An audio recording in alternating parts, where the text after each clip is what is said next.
Was it all? I mean,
Good morning. Council, please come to order.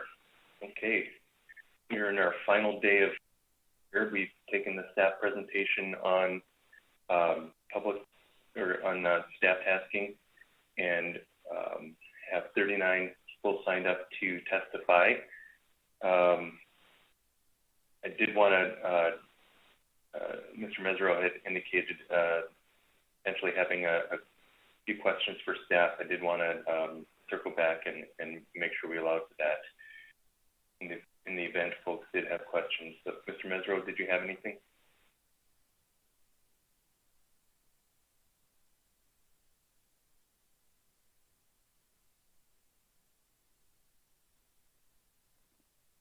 Or any council members' questions?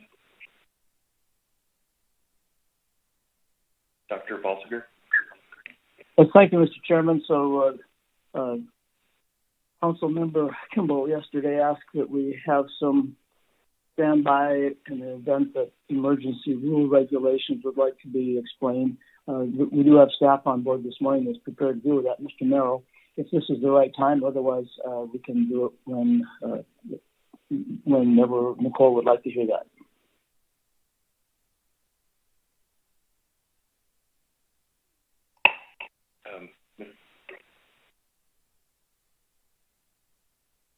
Ms. Kimball, I don't know if you have any interest in hearing from Mr. Merrill regarding emergency rules at this point.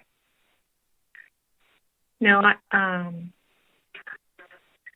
sorry, Mr. Chair, I must be blanking. I don't remember asking for that. So I might be a little lost this morning. I thought that was provided online and we were noticed of that and I was reading that, but I didn't ask for that. Okay. Okay, thank you, Mr. Chairman. I apparently misunderstood. Thank you very much. Thanks, Dr. Balsiger. Okay, then. If there's nothing further, I think we can move into public comment. Again, we have 39 people signed up to testify. So, as we've discussed several times this meeting, just go over the rules real quick again. Individuals and companies have 3 minutes. Associations have 6 minutes to testify. Please note that although we do have a timer on the screen, it may not be accurate, and I'd invite you to set a timer on your own. I will have a timer here as well, and I will jump in right when your time is up to let you know and ask that testimony wrap up. And with that, we can jump right into testimony. I would encourage council members to keep questions concise and make sure to limit it to the testimony that was given. Avoid softball questions and avoid entering into debate and leave deliberations for deliberations. So with that, we can lead off. First up is Adolf Lupy, then Henry Lupy, and then James Sippery Sr. Good morning. My name is Adolf Lupy, and I'm from Tuntatuliak. I am a subsistence fisherman and hunterman. Council members, my dad destined me to hunt and fish for the birds and fish along the Kuskokwim River. My dad did not experience conservation, nor he did know of any bycatch on the conservation. For me today, I am experiencing those conservation along the Kuskokwim River, and it's really difficult, having a hard time to meet my salmon quotas for the winter. I participate in conservation of salmon. Tuntatuliak elected me to be the representative of Kuskokwim Intertribal Commission. This year, I did not meet my quota on the salmon, and the chums were pretty low. And during the summer, I heard that Yukon River, the people who fished for 10,000 of years, they did not fish in 2022. I felt compassionate for them, and I wanted to do something. I never heard about the bycatchers, but the trawlers, I learned about that out there. You should be limited also. They should have some kind of regulations or restrictions, or get away from those pathway of salmon. I don't know how they I never been on a trawler, but they do a lot of bad bycatch. If they think their bycatch is nothing, one fish that they bycatch that coming into the Kuskokwim River, it has 2,000 eggs, and when it goes up to the spawning areas, they'll spawn. Please help me. Please help us find a way to stop the bycatch to zero. Good morning. Thank you for your attention, because council have authority to help me. Good morning. Good morning, and thank you for sharing your testimony and your experiences with us, Mr. Lupy. Let's see if there are any questions.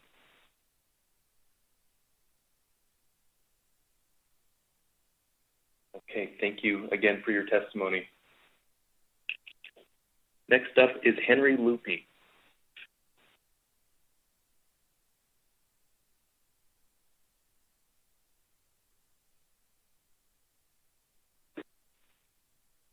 Good morning, Mr. Chair. My name is Teresa, and I'm wondering if I could read Henry's testimony on his behalf. I don't know if he's able to connect this morning. Okay, I guess I do see a note in the chat box about that now. Okay, Ms. Shimogi? Yeah, thank you. So this is a testimony from Henry Lupy, age 73, from Tuntatuliak. He is a community leader and has held various positions, different entities, including being a member on the Kuskokwim River Salmon Management Working Group, advisory to the U.S. Fish and Wildlife Service, and Fish and Game Management to ensure salmon escapements are met. Since time immemorial, the Aboriginal inhabitants of Alaska have survived the harsh environment living off this land. Predominantly, king and chum salmon have helped their survival, which is still our livelihood. Growing up in the 1950s and 60s, there was an abundance of salmon. We stored enough for the winter. We had our own fish and wildlife management. Traditional fish and wildlife management was simple. Do not take or harvest more than you need. That being said, I would like to recommend strongly that a tribal entity seat be available on the North Pacific Fishery Management Council to represent the Alaskan tribes. I also want to note that the state of Alaska started managing fisheries in 1959 when it became a state. And through the 1960s to 1990s, salmon escapements were met, although both commercial and subsistence harvests were active. Since around 2000, commercial fishing declined, and both the U.S. Fish and Wildlife Service and Alaska Department of Fish and Game have imposed subsistence harvest restrictions, which are devastating to communities. In 2021, it was the worst. We did not meet our subsistence quota. We have met our escapements for a number of years, but the returns are collapsing. Upon spawning, the juvenile salmon return to the Bering Sea to mature. Predation is not a factor. Bycatch is a factor. The Magnuson-Stevens Act is not doing enough to curtail bycatch. Zero bycatch should ensure an increase of salmon. I want to make it clear that what I'm trying to stress is that the end users have been sacrificing when it comes to conservation, and I hope that this will change. Those are comments from Henry Lupy, again, a subsistence fisherman from Tuntatuliak on the Kuskokwim River.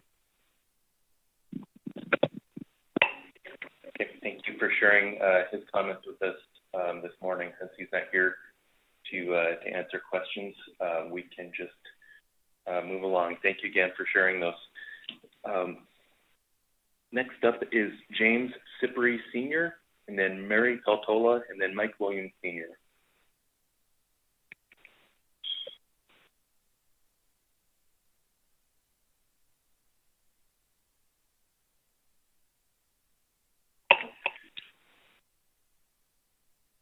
Mr. Sippery?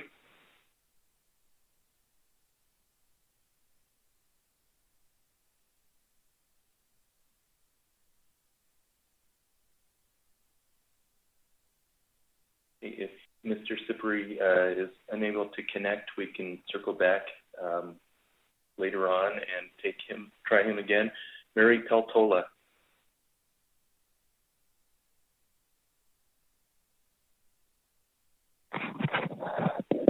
Good morning, Chairman Kneen. This is Mary.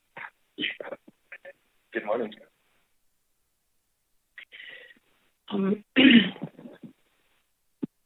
Good morning. My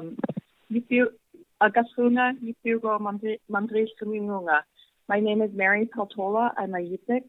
My Yupik name is Agashuk. I'm from Bethel. The real name of Bethel is Mantrishkamut. It means the place of many fish caches. I grew up on the Kuskokwim River in Queeslook, Tuntatuliak, and Platinum, where my father was a principal teacher. I spent all my summers fishing around the Greek River, where my mother's grandparents had lived year-round, except for in the springtime when they went to spring camp to trap and harvest parka squirrels. This region of Western Alaska is home to thousands of families, and the Bering Sea ecosystem is the source of our diet, our culture, our spirit, and the well-being of our people. I'm appreciative to you, the North Pacific Fisheries Management Council, in your various roles as representatives to the government of the United States, representatives of the state governments of Alaska, Washington, and Oregon, and representatives of major fishing corporations of the United States. Collectively, you all have powerful control over most all of what happens with fisheries, the levels and impacts and related activities in our ecosystem. Your decisions have serious impacts on our ecosystem and on our way of life and our well-being and the well-being of our future generations. Although we live in this ecosystem and are subject to your decisions, we have no seat at your table. We have no say in what happens, no say in your decisions. Thus far, governments have not granted us a role in the decisions you make affecting our daily lives. We have no say in what you will do in the ecosystem where we have lived and depended on for thousands of years. In my opinion, management is not truly sustainable if it does not maintain healthy populations of species like Chinook, chum, crab, seal, halibut, herring, birds, and many other species. These species are in serious decline or depleted, and the people who depend on these species are suffering. The management is not truly ecosystem-based fisheries management. If all these animals are in decline or depleted, the peoples of the ecosystem are suffering and losing their way of life. And in the face of climate change, we must change to strengthen the resilience of our ecosystem and ensure the subsistence way of life is given priority consideration. Our forebears worked hard to provide us with a healthy ecosystem and an abundance of subsistence opportunities, with salmon being a significant part of our diet and our way of life. They taught us through our daily rules, conservation, and care for our ecosystem. Our people have been here and dependent on salmon for at least 12,000 years. We've worked hard over the last couple weeks to open ourselves up to you and bring you a detailed situation report of the disaster. And we worked hard to do this in your language of technical analysis. People have come to you to provide you with personal accounts of the tragedy that's unfolding as we speak. It's unfolding before our very eyes over the last 10 years in our families, in our villages. We have provided these detailed reports and personal stories so you can see what is happening. These are not technical models from a lab. We are bringing you real-time observations. Our objective is not to only share what is happening, but to offer our help. We want you to understand. Honestly, we're desperate for you to understand and for you to tell your governments and corporate boards, we are your friends. We have the same goals of restoring abundance in the Bering Sea of all the species that we are now seeing in precipitous decline. We have the same goal of providing a high quality of life for our families, and we need each other. Please join us in the goal. The Kuskokwim Intertribal Fish Commission's goal is to restore abundance of salmon in our rivers. Please join us in this goal of restoration and further conservation, and in an effort to maintain a healthy, abundant run of Chinook and chum salmon. Please take action and set an objective to eventually, hopefully sooner rather than later, move to a zero bycatch of Chinook and chum salmon. Please act to support us, Native people, Alaska Native tribes, having seats at the table rather than being mere subjects. Please ensure Alaska tribal representation is afforded on all council bodies, including the AP, SSC plan teams. And we would appreciate it if you could help by sending a letter to National Marine Fisheries Association Service and NOAA and the Department of Interior, supporting funding for disaster declaration and funding for research and monitoring by tribal and co-management organizations. Please support consultation regarding... I apologize, your time is up. Can you provide a concluding comment, please? Yeah, in summary, we are asking for a crumb here. That's not me. I don't know who that is, but we're just asking for crumbs here. A seat at the table. I don't necessarily think it would change any of your outcomes. We would appreciate having a seat at your table, and we would appreciate it if you would work to decrease your bycatch. Thank you, Mr. Chairman. Thank you for your testimony, Ms. Pelola. See if there's any questions.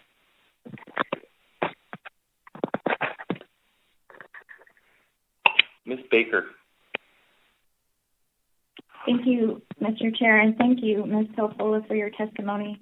I just wanted to confirm something that you referenced in your testimony related to the situation summary that you prepared. Is that the report attached to the comment letter that you submitted to the council under this agenda item? Is that what you're referring to? Yes, Ms. Baker, thank you for asking. That is what I'm referring to. We sent in written testimony with a cover letter and what we're referring to as a Kuskokwim salmon situation report. Mr. Chair, Ms. Tofola, thank you very much for that clarification. Thank you. Thanks, Ms. Baker. Mr. Mesereau. Thank you, Mr. Chairman. Can you hear me? Okay, thanks. Just want to have some confidence in our technology here. Thank you, Mr. Chairman. Thank you, Ms. Pelola, for your comments and your testimony, and certainly appreciate hearing from elders from the villages about their struggles personally. And I guess my question for you is really, the question is, I appreciate your comments about including tribal members in all aspects of the council process. And I guess my question is really asking you if you can help us. And the way you can help us is if you would be willing to help us get tribal members to put their names forward when we solicit for these different bodies that'll allow us to look at their qualifications and make those choices. We can't make the choices if we don't get qualified applicants, and you're a leader, and if you would be willing to help us do that, that would be great. And I guess I'd just like to hear your comment on that. And thank you again. Thank you, Councilman Mesereau. I do appreciate that, and I think one of the things that is a challenge is, we don't have the same kind of education that most of the people who serve on the do. The 33 commissioners that represent each of the 33 tribes that comprise our organization. And one of the most valuable in our in-season management team is a gentleman named James Nikolai. He's a retired electrician. And he brings to the table valuable traditional knowledge that Western science doesn't have access to. And he's provided the most uncanny forecast that the refuge and the managers on the Kuskokwim have had. And it's been probably 6 consecutive years. And the tools that he uses to forecast how the Chinook are going to come back, and not only the level of abundance, and it's not down to a number, or even, the tens of thousands of numbers. It's a more broad type of forecast, talking about whether it will be in keeping with the paradigm returns that we're getting, in this paradigm. But the tools that he uses are snowpack here at the lower river as well as in the mountains, prevailing winds in the spring, and most importantly, migratory bird returns, specifically geese returns. And I say it's uncanny because it is. One year, in 2019, he predicted that we would see a significant, and it was significant. It was a significant increase in Chinook return. It was forecasted by the department to be about 120,000. It turned out to be 220,000. The next year, the department thought that the run would come back at 220,000. James said, no, I think it's going to be more in keeping with what we've seen, over the last 10 years. And it was about 120,000. This year, he did it again, where he reflected on the geese return, where they had come, a large flocks came to the Kuskokwim. They tapered off, and there was a gap in their return. And then when the next batch came in, it was bigger than the first return. And that's, again, what happened with the Chinook. And, the reason I mention this is because there's really no way to include that in a CV or a bio.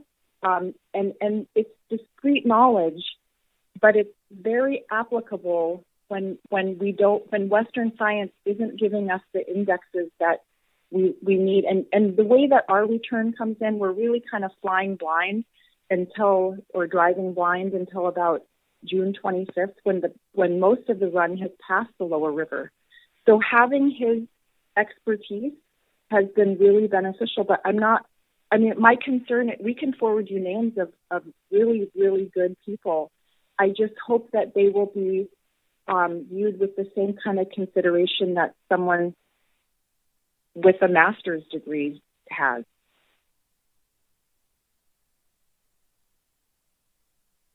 Thank you very much. That was really helpful, and I'll look forward to talking to you offline a little bit about this as well. I think there's plenty of room to include those sorts of people. Thank you. Thank you, Mr. Chairman. Thank you, Mr. Mezzarolo and Ms. Peltola. I don't see any additional questions. So thanks again for your testimony this morning. Next up is Mike Williams Sr., then Brook Woods, then Bob Alverson. Yeah, good morning. Good morning. Can you hear me? We can. Can you? Oh, thank you. My name is Mike Williams. I am testifying this morning representing my tribe, Akiak Native community. I'm currently serving as a chief, and I will testify in support of the Kuskokwim River Intertribal Fish Commission, which we are part of. Number one, we want to encourage to take emergency action to limit Chinook and chum salmon bycatch to 0 in 2022 in the Bering Sea pollock fishery. Number two, send a letter to NMFS supporting funding for disaster declarations and then funding for research, observation, and monitoring by tribal organizations and co-management organizations. Number three, initiate a discussion paper to take fresh look at Chinook and some salmon bycatch in the Bering Sea pollock fishery.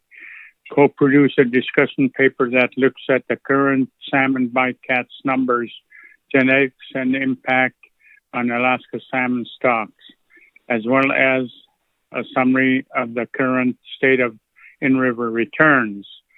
4, ensure Alaska Native tribes have a seat at the decision-making table. A, support adding 2 tribal seats appointed by the tribes to the North Pacific Management Council table. B, ensure Alaska Native tribal representation on all council bodies, including the APSSC and planning teams. 5, support and encourage NOAA to initiate tribal consultation on the issue of salmon bycatch so that both NOAA and the council have the best available information. I really appreciate this time again, Mr. Chairman, to hear me once again, but on my behalf of my tribe, I am doing this, and thank you very much, and good morning. Good morning, and thank you, Mr. Williams. Let's see if there are any questions.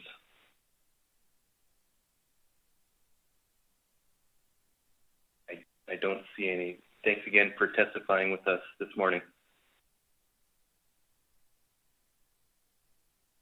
Okay, next up is Brook Woods. Good morning, Chairman. Can you hear me? We can. Good morning. Good morning. My name is Brook Woods. I am from Rampart, and I am a mother of 5. I am testifying to you today in hopes that you take drastic measures around bycatch of both king and chum. I wanted to start by saying that in our language, we have no word for trash, and my oldest daughter reminded me of this, and that Alaska Native subsistence fishing is small scale, and so is the Alaska Native commercial fishery, which is shut down. The commercial fishery is shut down both present and historically. It's a complete loss at the lower river and for most families, it's the only way that they can meet their subsistence. Salmon bycatch on the Yukon can be viewed as a crime. To see fish hanging and smoke coming from our smokehouse is not allowed. And we're not allowed to say after these king salmon and say they would not have survived to adulthood or to the spawning ground. And I have seen authorities drive 6 hours from truck to boat to pass my village and look for nets in the river. This happens almost every single day. If people are caught, they get a citation, nets confiscated, fines, and court hearings. Throughout the summer, Gourd-Dwire provides a weekly teleconference, and those are the most heartbreaking meetings you'll ever hear, and I encourage you all to listen in every Tuesday. I hear our men and providers and elders pleading and crying to our managers to be allowed to fish. We do not have the liberty or freedom to have bycatch. We face citations. I fish with my family. We have fishing history that's ancestral and it's a birthright.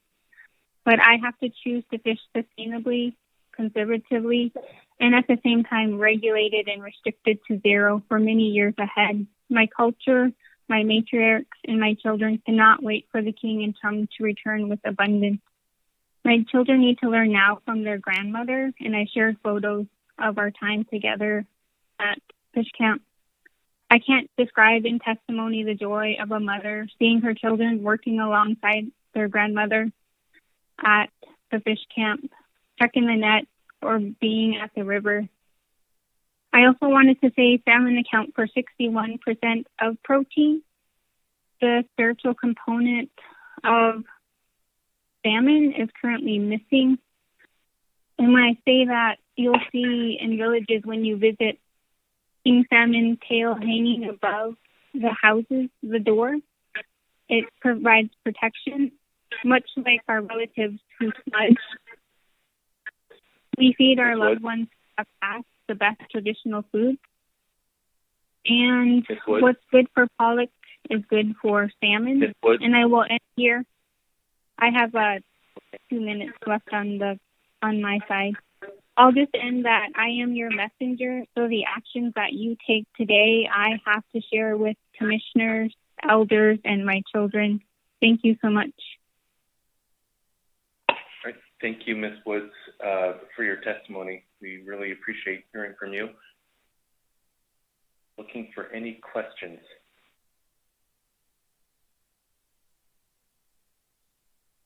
Okay, I don't see any. Thanks again so much for your testimony this morning. Next up is Bob Alverson, then Jamie Goen, and then Craig Lowenberg.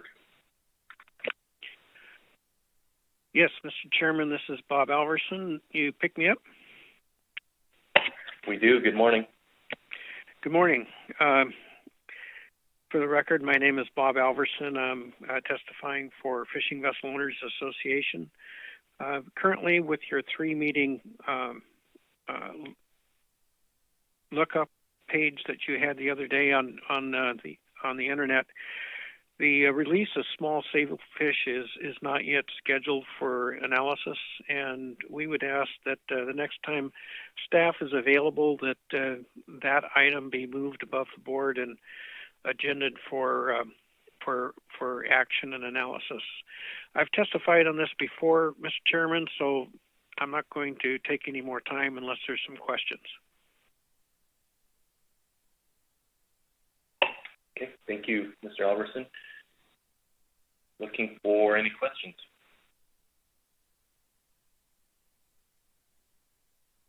Yeah, I don't see any. Thanks again. Or sorry, Mr. Alverson, looks like Mr. Twink has a question.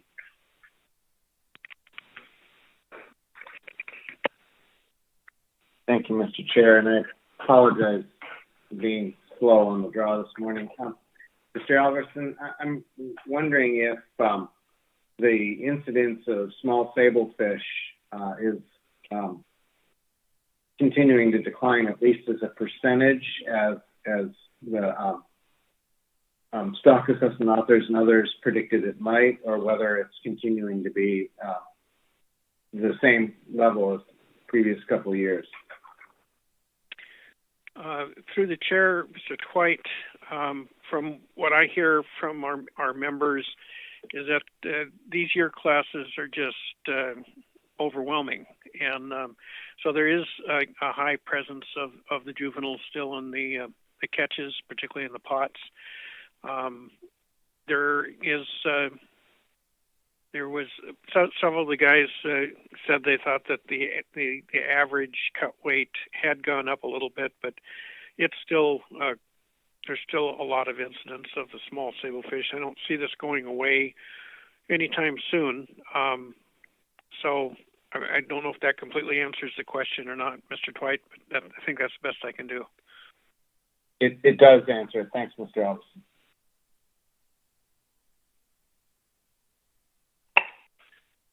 Further questions for Mr. Alverson? Thanks again for your testimony. Thank you. Good morning. Next up is Jamie Goen.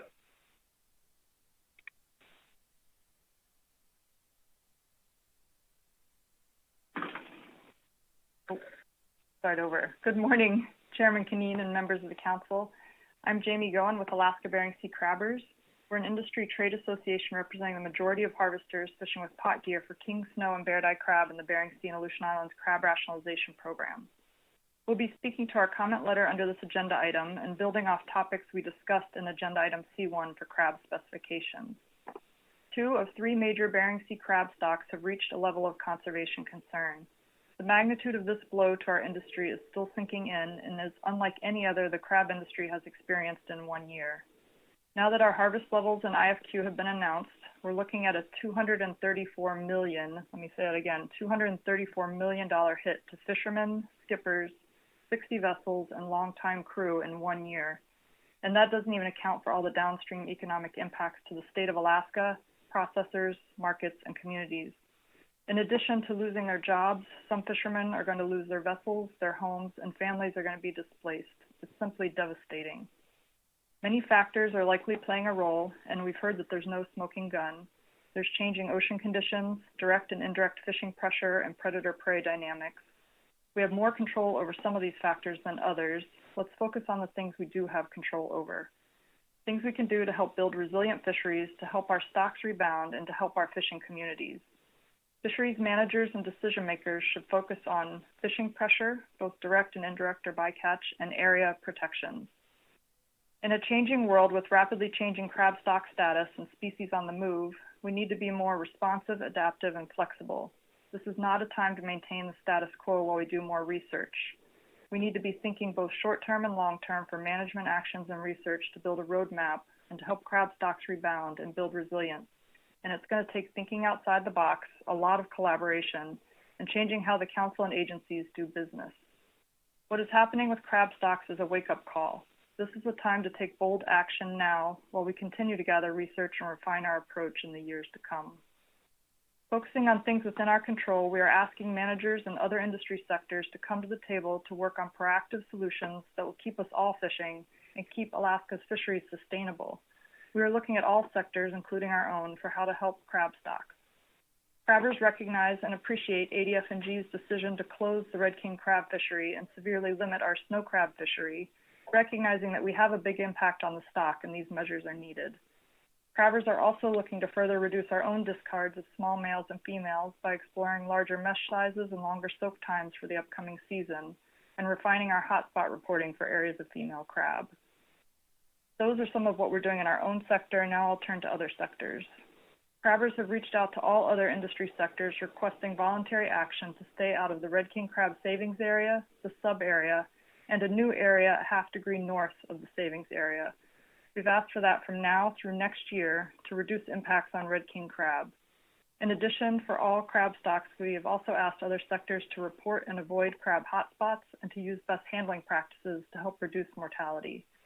In addition, You've already heard about the NOAA grant work on gear design to reduce crab bycatch in the pot cod fishery, which looks very promising. And we request that we come and present preliminary results to the Council in December or at your earliest convenience. On the voluntary actions, we have had a positive response and willingness from most sectors and look forward to continued discussions. We appreciate the effort so far, as these are the quickest solutions to help crab stocks. You'll see in our comment letter that we are also asking for a limited short-term emergency action to expand the red king crab savings area closure to bottom trawling to protect female red king crab. By expanding the savings area a half degree to the north, this will protect an area of high female and male abundance as detected by the summer trawl survey, which noted the stock was further north and northwest this year. In preliminary discussions with pot cod fisheries, they have voluntarily agreed to stay out of this northern area, but the trawl industry has not, so we're requesting an emergency closure. Combined with closure of the directed fishery and other voluntary industry actions, this requested emergency action is expected to provide immediate conservation benefits for the stock and reduce the potential of a continued closure of the directed crab fishery next year. We also urge the Council to begin examining longer-term actions and discussion papers to improve conservation and management and shift to a more dynamic adaptive approach. Some of these can be addressed through the rebuilding plan process for snow crab over the next 2 years, so I won't go into more depth on those today. However, red crab is a stock that is a level of conservation concern and needs the Council to act to build a more resilient fishery and adapt to a stock that is moving and changing. We support and plan to engage more in the forward-thinking work happening with the NOAA Climate Initiative, ACLIME, and Council work groups. For other long-term actions and discussion papers, particularly to help red crab, since snow crab will be addressed through rebuilding, we recommend looking at the following. Reducing fishing gear impacts to protect molting and mating crab, especially from mobile gear, and to protect crab in closed areas by ensuring midwater trawl gear does not come in contact with the bottom. Pelagic gear is estimated to be on the bottom, not in the midwater, but on the bottom for tens of thousands of square miles in the Bering Sea. And we know that crabs are caught in the red king crab savings area, which means they are on the bottom in an area closed to protect habitat and crab. Plus, Alaska allows trawling on molting and mating crab when directed fisheries are closed to protect this vulnerable and important life stage. These management practices need a harder look. Another discussion paper would be addressing crab boundaries for the stock assessment, for the fishery, and for the PSC limits.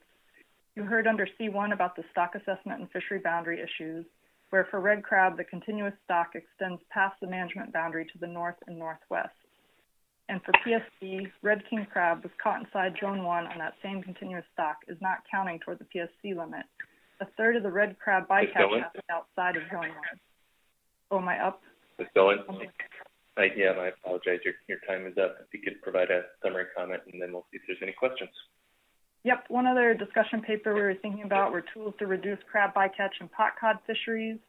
And then in closing, we are looking across all sectors, including our own, for how best to reduce fishing impacts on crab stocks while keeping all sectors, including our own, fishing.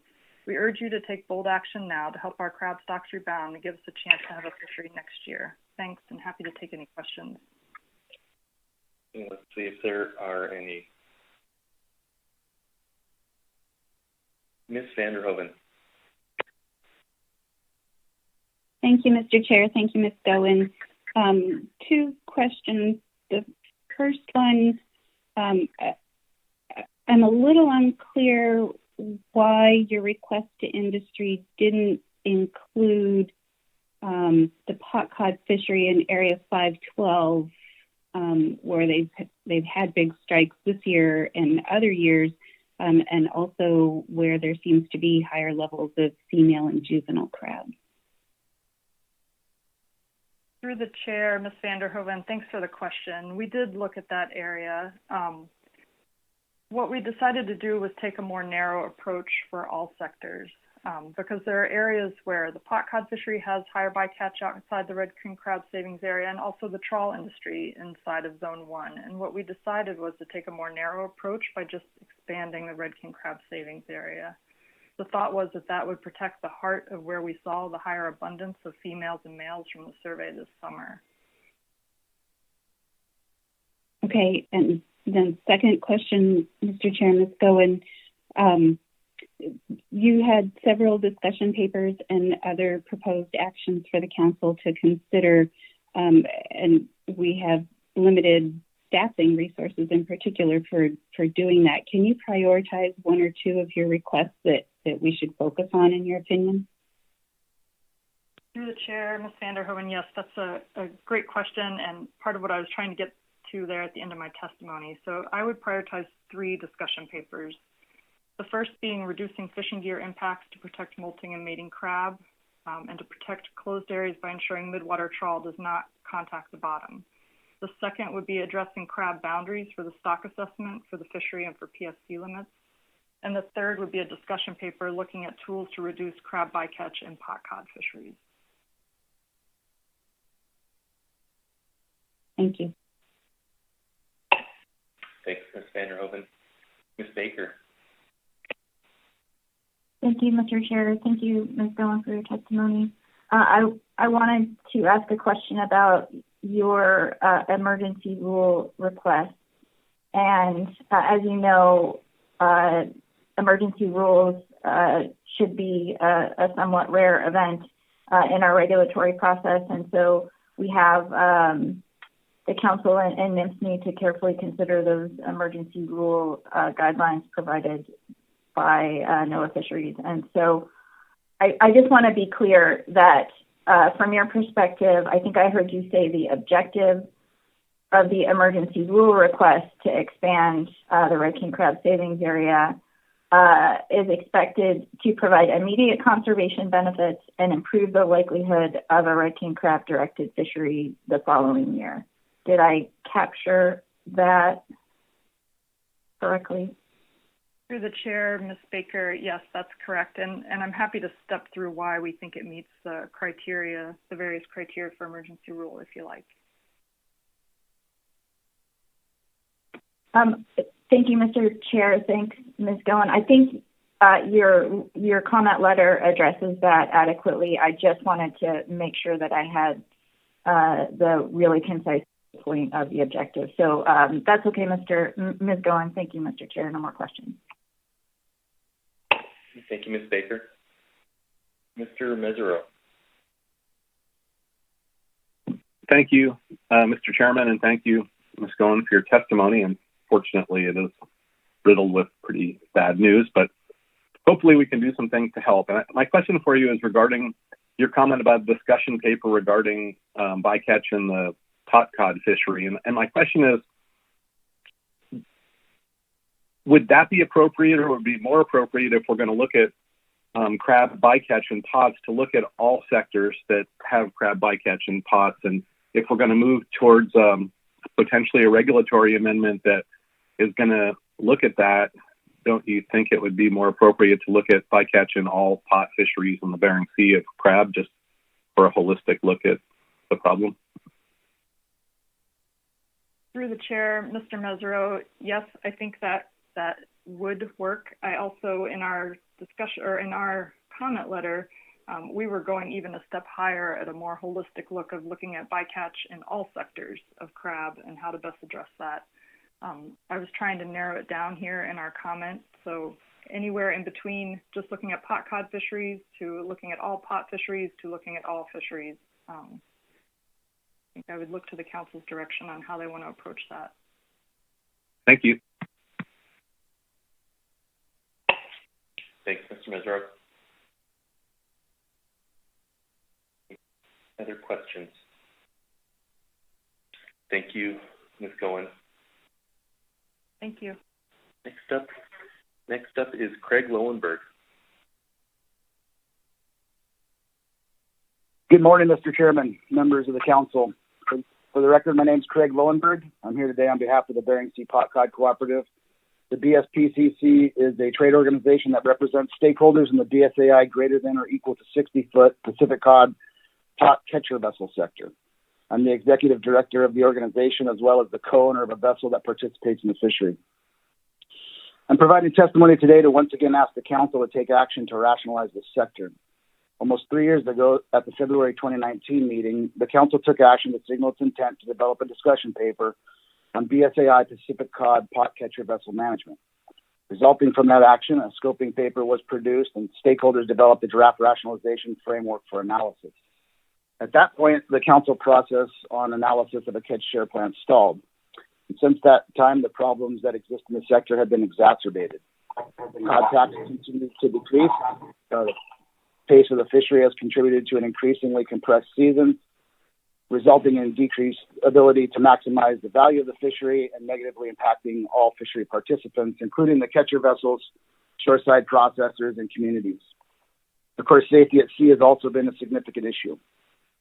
This race for fish also discourages fishing practices that can minimize bycatch and threatens the sustained viability of the fishery. The pot CVs are the last cod sectors unrationalized in the Bering Sea. The purpose and need statement for the trawl CV LAP program this council just took final action on directly applies to the pot cod CV sector. While deliberating the trawl Peacock CV LAP program, there was significant concern regarding the pot cod CV's crab bycatch rates. We agree bycatch is a concern and a significant reason a rationalization plan is severely needed for this sector. I've made this statement at each council meeting for the last 3 years. It's baffling to me how the collective council can express so much concern over our bycatch rates on one agenda item, but then when discussing a rationalization program for the sector, the concern essentially evaporates, not rising to a level significant enough to provide bycatch reduction tools. Instead, we're told to find consensus within the sector on a path forward. Not aware of any rationalization plans where all stakeholders were in complete agreement at the onset of the program, including the program that we just passed earlier this week. Absent a rationalization program, the Bering Sea Pot Cod Co-op has taken voluntary action to avoid crab bycatch. These efforts include a stand down from fishing in the red king crab savings area, including the half-degree strip to the north in 2022, hotspot reporting, careful release of bycatch, and coordination on gear research to exclude crab and groundfish pots. The BSPCC takes these efforts seriously and will continue to refine them. However, it's unrealistic to believe the entire fleet will abide by these voluntary measures in the current race for fish. So once again, I'm here on behalf of the Bering Sea Pot Cod Co-op to ask the council to help bring stakeholders together in a public setting where meaningful discussions can take place and stakeholders can be held accountable. I urge the council to make rationalization of our sector a top priority in an effort to improve the prosecution of the fishery, reduce bycatch, provide stability and sustainability for the resource, as well as the stakeholders, and most importantly, promote safety. I appreciate the opportunity to address the council, and I'd be happy to take any questions. Thank you. Thanks, Mr. Lemberg. Any questions?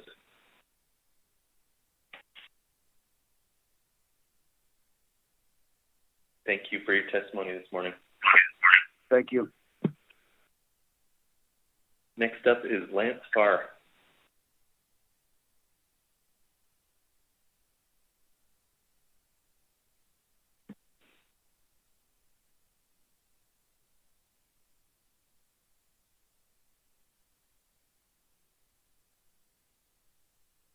Mr. Farr, are you available? And following Mr. Farr will be Carrie Stevens and Paul Clampet.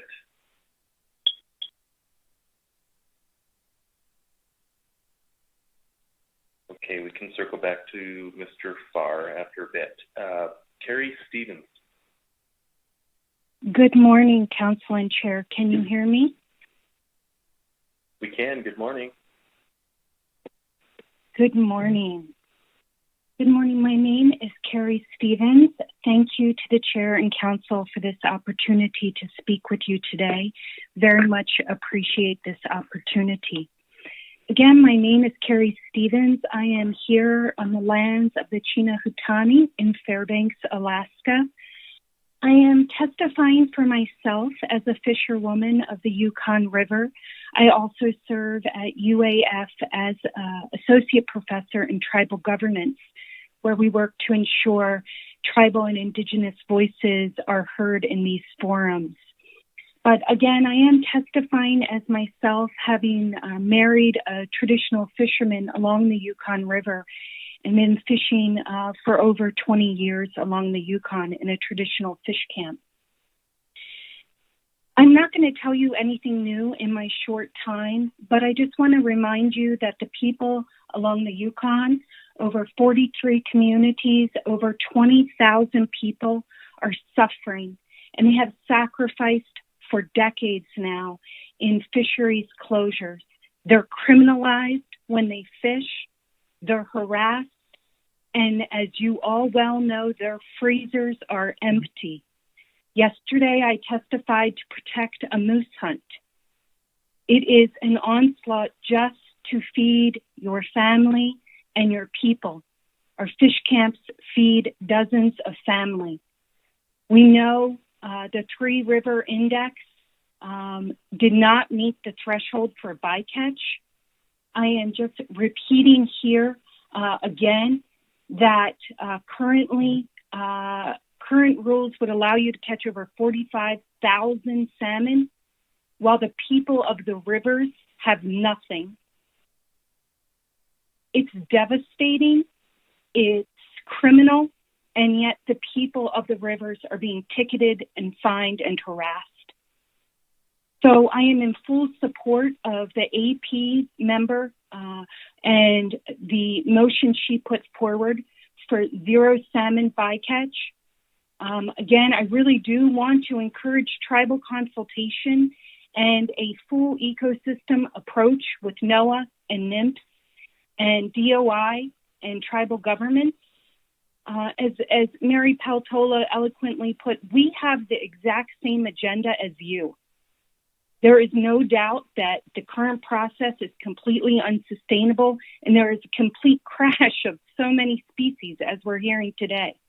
You must take action to protect the future for all of us.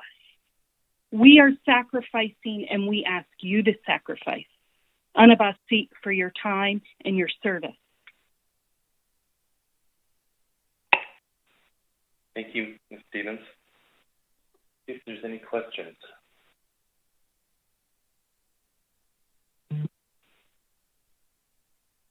Thank you for your testimony this morning. Next up is Paul Clampet. Following Mr. Clampet is Christian Goodmanson and then Julie Raymond-Yakobian. Thank you, Chairman Kimmin. Can you hear me? We can. Good morning. Thank you very much. Good morning. I'm Paul Clampet. I'm president of the Save Fish and Halibut Pot Association and owner of the fishing vessel Augustine. We are asking for the council to put the release of small sablefish by fixed gear fleet back on the actionable agenda. We would like to see this issue resolved. This issue isn't going away. We feel that this is a conservation issue. The fish need to grow up, be able to spawn, and be harvested when they are more valuable. We believe that our fisheries should be treated like all other sablefish fisheries on the West Coast. Small sablefish release is allowed in the inside waters of Alaska and off the coasts of Washington, Oregon, California, and Canada. There's also a fairness issue involved. We cannot understand why there should be any concern for the careful release of small sablefish in the fixed gear fishery, while there is no concern by NIMS for the discards of 7 million sablefish by the trawl industry. And that's all I have. Thank you for your time this morning. Thank you, Mr. Clampet. Any questions?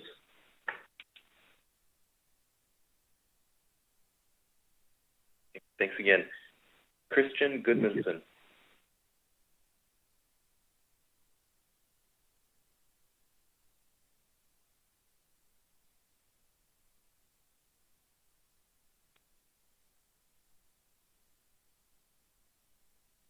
Mr. Goodmanson, you may be muted if you are online.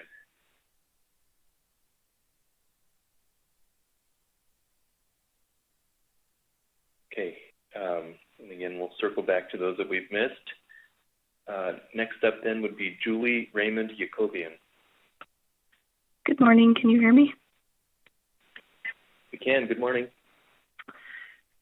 Good morning, and I apologize, Mr. Chair. It looks like my affiliation did not come through when I signed up. I'm here representing Cver today. If I could be allowed 6 minutes. Yes, we'll set you up for 6 minutes. Please proceed. Thank you very much. Thank you very much. Good morning, Mr. Chair and council members.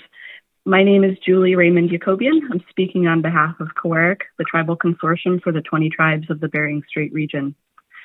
We want to thank the council for being receptive to the testimony provided earlier in this meeting, particularly during B reports and earlier today, about the ongoing salmon crisis in Western Alaska. We're speaking today to reiterate what we're asking for related to this issue, to try and address any questions raised about it, and to encourage council members to take action during staff tasking towards addressing this issue. Our requests largely mirror the original AP motion, not the amended version which stripped important aspects that we feel are necessary to deal with this crisis. First, we ask the council to take emergency action to limit Chinook and chum salmon bycatch to 0 in 2022 in the Bering Sea pollock fishery. The salmon crisis is assuredly a multifaceted problem, including climate and other factors as well. But bycatch is a significant known part of the problem that can't be ignored and that we can do something about. We are not trying to shut down any fishery, but rather to bring the bycatch part of the problem to as close to 0 as possible. 0 bycatch should always be the goal, but perhaps now more than ever, it is a stark necessity. As others have described, subsistence communities are and have been forced down to 0 themselves when it comes to providing the salmon they need to sustain their families and continue their ways of life. It's time to bridge the gaps between state and federal management because subsistence users primarily suffer the consequences of those gaps. And it's beyond time to start equitably spreading the burden of conservation. Second, we ask the council to send a letter to the National Marine Fisheries Service supporting disaster declarations and funding for tribal entities for research, observation, and monitoring related to the salmon crisis. This work would involve identifying causes of declines more precisely, identifying impacts, and identifying solutions. Third, we ask for the council to initiate a co-produced paper re-examining the issue of salmon bycatch in the Bering Sea pollock fishery. Co-production was stripped from the AP motion, but we believe this was a mistake. The Council in the Bering Sea FEP already has an approved document calling for more collaboration and co-production, and this request would fall in line with that. Additionally, Council analyses clearly reflect collaborations with industry and other stakeholders, and this would constitute a large step towards inclusion of the greater swath of information, such as traditional knowledge, to help move towards using the best scientific information available. The knowledge of tribal communities and organizations contains valuable facts, observations, values, and perspectives, which the Council can use to enrich its analyses. Our recommendation would be that this paper include, but also go beyond, genetics to look at, for example, issues such as the efficacy of existing bycatch measures, the impact of those measures on salmon and salmon-dependent communities, and the state of various salmon stocks. This work would also draw on climate change and LKTK and subsistence task forces, in addition to tribal organizations. Fourth, we ask that you take steps to ensure Alaska Native tribes have seats at the decision-making table. This includes providing positive feedback in response to requests for information about Magnuson-Stevens Act reauthorization within the bounds of your lobbying restrictions, as pertains to adding 2 voting tribal seats to the North Pacific Fishery Management Council table. For example, assuredly, the increase in equity amongst stakeholders that these seats would provide, and the positive ways this would help meet national standard too, in terms of incorporating best scientific information available, like traditional knowledge, are part of the positive factual observations which could be made and which would pertain to the Council meeting its grant performance mandates. Additionally, we ask the Council to take steps to ensure and increase Alaska Native tribal representation on all Council bodies. Finally, we ask the Council to support and encourage NOAA to initiate tribal consultation on the issue of salmon bycatch, so the best information regarding this can be available to both NOAA and the Council. Along these lines, we continue to encourage the Council, as was discussed at the Community Engagement Committee, to take steps to better formalize a process whereby meaningful tribal consultation occurs from NMFS on all tribally relevant issues, and that information is provided to the Council in a timely fashion, such that it can play a meaningful role in your decision-making activities. Communities across Western Alaska are suffering greatly from the salmon crisis. People are losing the ability to feed their families, to maintain millennia-old connections to their fisheries, and to maintain the lifeways and social connections which are intimately tied to the sustainability of this resource. We're asking you to close the gaps in management, to share the burden of conservation, to act on known problems, and to value everyone who depends on these resources. Koyana for your time.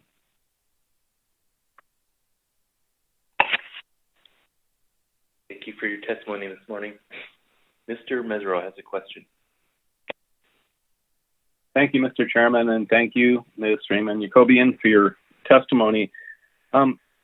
My question for you is similar to what I asked Ms. Pelola about tribal representation that's a little more specific. I just was hoping that you might be able to share your thoughts on what this council would need to do to be able to give due consideration for tribal applicants to serve on the SSC.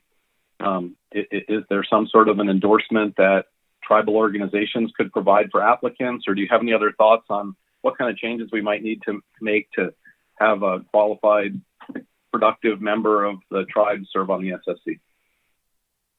Through the chair, thank you, Mr. Mesereau, for the question. I think there's a number of things that could be done. One thing which I think kind of needs to be done across the board is to make the criteria for selection for all of the different council bodies really clear and available to people. That's been a concern of many organizations in the past, that the criteria were not always entirely clear.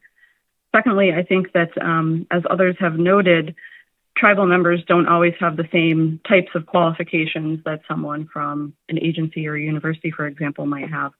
And from our perspective, that is perfectly fine. So I think flexibility with what you might call, quote unquote, education requirements would be an important step to take. And also designating seats on the different bodies for tribal representatives, I think would also be a positive step forward. In terms of what I think you're asking about endorsements, I think it would be challenging, and I think it's unnecessary to require, for example, if one tribe put a name forward, for all other tribes to endorse that or something to that effect. There are, university appointees on these bodies, for example, and no one's asking every other university to endorse those candidates. So I think any tribe, any tribal organization that puts a name forward, it should be given due consideration. I hope that answers your question.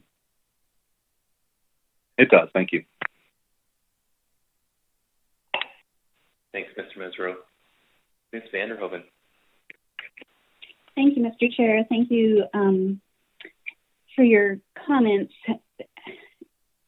I guess my question is kind of along the same line as Mr. Mesereau, but thinking a little more broadly about the request for tribal representation. And so it's not clear to me if that request is limited strictly to Alaska tribes. We also have the Alaska Native Organization or Native Associations, the Native Corporations, the Intertribal Watershed Councils. So it's not clear to me how broad or narrow you're looking at that definition of tribal organization. And so maybe you can help me out with that. Through the chair, thank you for your question. We are speaking specifically in our testimony today to tribal representatives, so representatives of sovereign tribal governments. Oftentimes, tribal organizations, such as Cver, for example, work with our tribes to identify candidates for various positions and then work with them to put those names forward. So there can be some kind of overlap, I guess you could say, in where the nominations are coming from. But we're asking specifically for tribal seats. We're not asking for seats for INCSA corporations, for example, or just a general tribal organization, but specifically for a tribal seat or seats. That's helpful. So just the 229 tribes is the scope that we're looking at. Yeah. Thank you.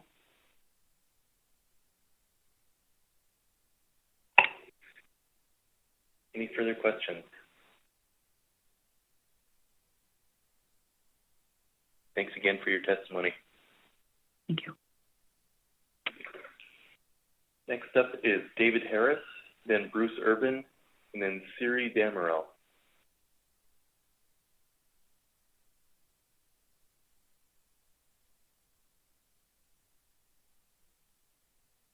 David Harris.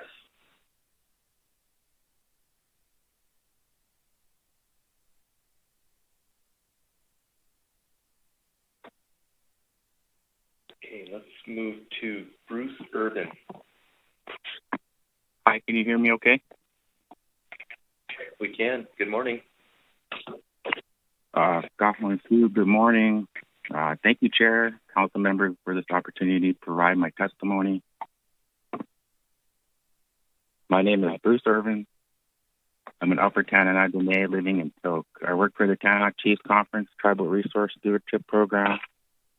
I would like to start off by mentioning the poor Kuskokwim and Chinook, Yukon Chinook and Chum runs and the harvest lead not being met. We need more information on the salmon bycatch issue in the Area M and Bering Sea fisheries. We have been working diligently with the State of Alaska and the Federal Subsistence Board Office of Subsistence Management, which is much appreciated, but we need more help with the situation. We listened to the Yukon River Drainage Fisheries Association meeting this summer, and it was so hard and unbelievable how much our Alaskans sacrificed this year with zero chance of salmon food security. If our Alaskans along the Yukon and Kuskokwim rivers have to live with zero, then it is only right that bycatch live with zero. I stress the importance of the Council to take emergency action to limit Chinook and Chum salmon bycatch to zero in 2022 in the Bering Sea pollock fishery. Also, please send a letter to the NMFS supporting funding for disaster declaration and funding for research, observation, and monitoring by tribal organizations and co-management organizations. Please initiate a discussion paper to take a fresh look at the Chinook and Chum salmon bycatch and the Bering Sea pollock fishery. Co-produce a discussion paper that looks at the current salmon bycatch numbers, genetics, and impacts on Alaska salmon stocks, as well as a summary of the current state of in-river return. Also, please support adding 2 tribal seats appointed by the tribe to the North Pacific Fisheries Management Council. Please ensure that Alaska Native tribes tribal representation on all council bodies, including the AP, SSC, and plan teams. Support and encourage NOAA to initiate a tribal consultation on the issue of salmon bycatch so that both NOAA and the council have the best available information. I can't imagine being the person to tell our elders that they cannot practice their ways of life and pass on their knowledge because they're not allowed to harvest salmon. It is also heartbreaking to acknowledge the single parents who had tell their children that they're not able to harvest salmon this year because they're protecting salmon for future generations. Thousands of freezers along the Yukon and Kuskokwim are missing a major sustainable and natural resource. Council members, we need action now. Because if the salmon season next year is like the poor season this year, we need you to fight for our food security and the ability to practice and protect our ways of life. Thank you again for giving me this chance to share the need. Thank you. Thank you, Mr. Irvin. Are there any questions?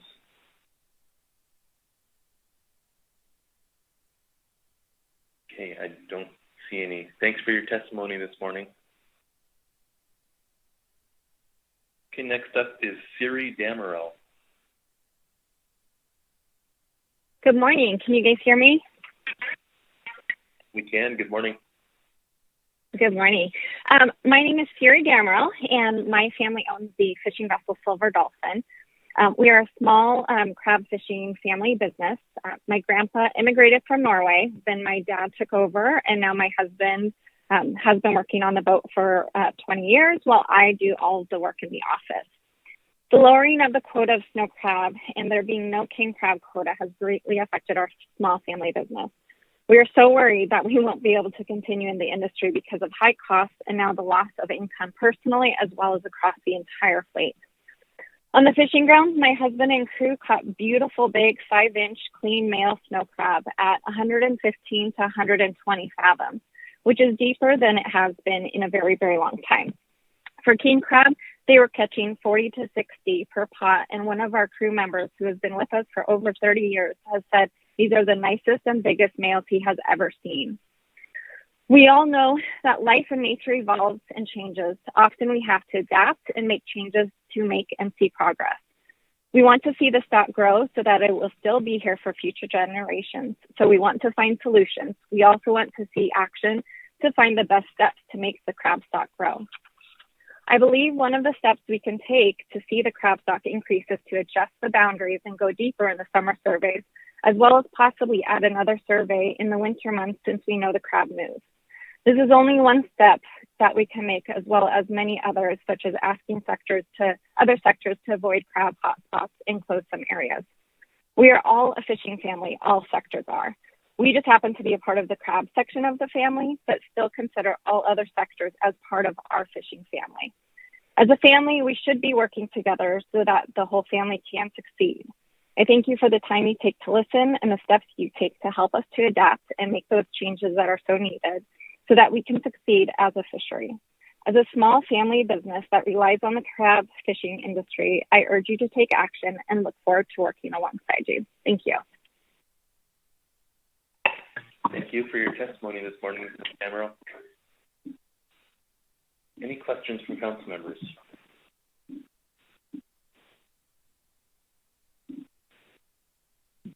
Okay, I don't see any. Thanks again.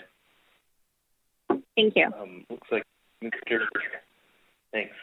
Mr. David Harris may be available to testify. Mr. Harris? Yeah, do you hear me now? We do. Good morning. Good morning, members. My name is David Harris. I've been fishing since 1978, 43 years. I've been captain 35 years. I've owned 2 vessels in my life, but none as of today. I've been the captain of the Arctic Mariner for the last 15 years, fishing crab and pot cod. I've watched the fisheries management change a lot through my lifetime.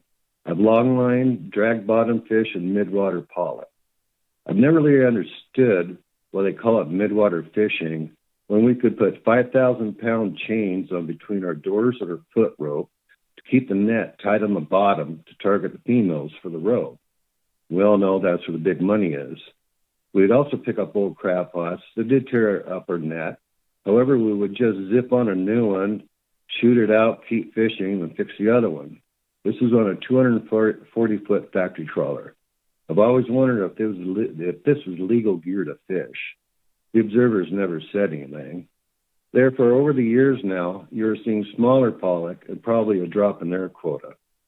Last 20 years I've been fishing crab, and I've had to run from the trawlers to save my gear while fishing a school of crab, and also watching the crab run from them too.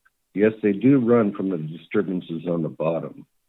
The last 5 years, I've seen the east side snow crab disappear. They're gone. In 2019, there was 2 big biomasses of snow crab southeast of St. Paul and to the northwest of St. Paul, approximately 40 to 60 miles each direction. I do not believe that this is due to warmer water. If so, they would run over the edge, not walk 250 miles northwest up to St. Matthews, as some people think. The crab up there even looks different. Edith and Gia, about 10 years ago, told me that they did not think the snow crab from Jemchuk Canyon and to the north migrated southeast towards St. Paul. Therefore, bottom line, you need to take the responsible approach to protect our crab fisheries for our future. I myself have been laid off after these crab quotas came out, like other captains and crew members, with no hope of financial assistance.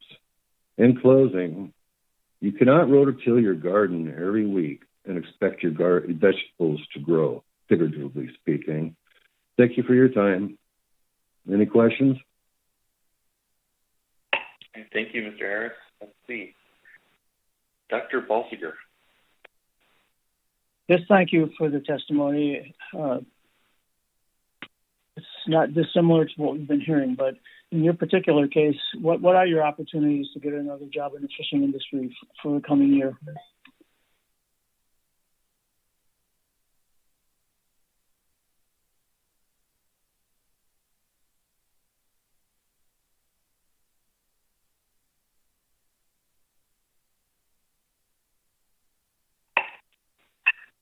Mr. Harris, are you still with us?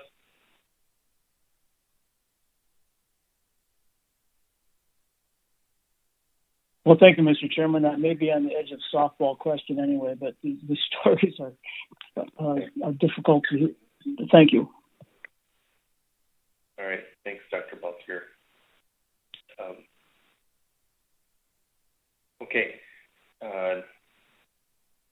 Well, with that, we can move to Efim Freck is up next. And following Mr. Freck is Gabriel Prout and then Serena Fit-Cut. Hi, Chairman. Sound check? Loud and clear. Good morning. Good morning. Good morning, Chairman Kineen and members of the council. And thank you for your time and work here this past week. And happy Friday. I'll try to keep this short. My name is Efim Freck, and I'm speaking to you today on behalf of the Independent Pot Cod Harvesters, a group of pot cod harvesters formed in 2020 and representing over a dozen permit holders and a number of crew in the over 60 pot cod CV sector. First, I would like to reiterate some of my testimony from agenda item C4, as I have continued to hear other public testimony since then that mischaracterizes the bycatch situation in our fishery. The numbers that are continuing to be pointed to are from a single lightning strike event by one of our vessels, my member's vessels, that was actively engaged in BREP grant research work and utilizing control gear that was known to catch king crab so we could compare it to the new and better gear. So the other observed vessels during that time period in question did not catch any king crab. And so I wanted to stress that and clarify that for the record. Additionally, and separately, the Independent Pot Cod Harvesters, at the request of the Bering Sea Crabbers, are willing to institute a voluntary stand down in the RCKSA and RCKSS from October 2021 to December 2022. We are willing to do whatever it takes to help here to avoid bycatch of red king crab, and we want to continue to be active partners with the crabbers and with management. And lastly, I will also add that the Independent Pot Cod Harvesters and the Bering Sea Pot Cod Cooperative have been actively meeting within our sector over the past few months. We have formed a formal working group with 3 representatives from each group and believe that we are making great progress toward agreement on path forward toward cooperative management. We are excited about the work and are asking the council to hold off on any action to allow this process to fully play out so that, both groups have agreed to this process, and we want to see what results we can yield in the coming months. Again, we are excited about this work, and we do think we are making significant progress. With that, I will yield, and thank you very much again. Thank you, Mr. Freck. Ms. Vanderhoven has a question. Thank you, Mr. Kineen. Thank you, Mr. Freck. With your organization in communication with the other co-ops, do you think you would be able to do a voluntary co-op like the trawlers did this year to try to address the bycatch concerns of red king crab? I think that is a very real possibility. We've had some discussions to that end, and I think we would like to continue those discussions. I think that's a really good idea, Ms. Vanderhoven. Thank you. Thank you. Further questions for Mr. Freck?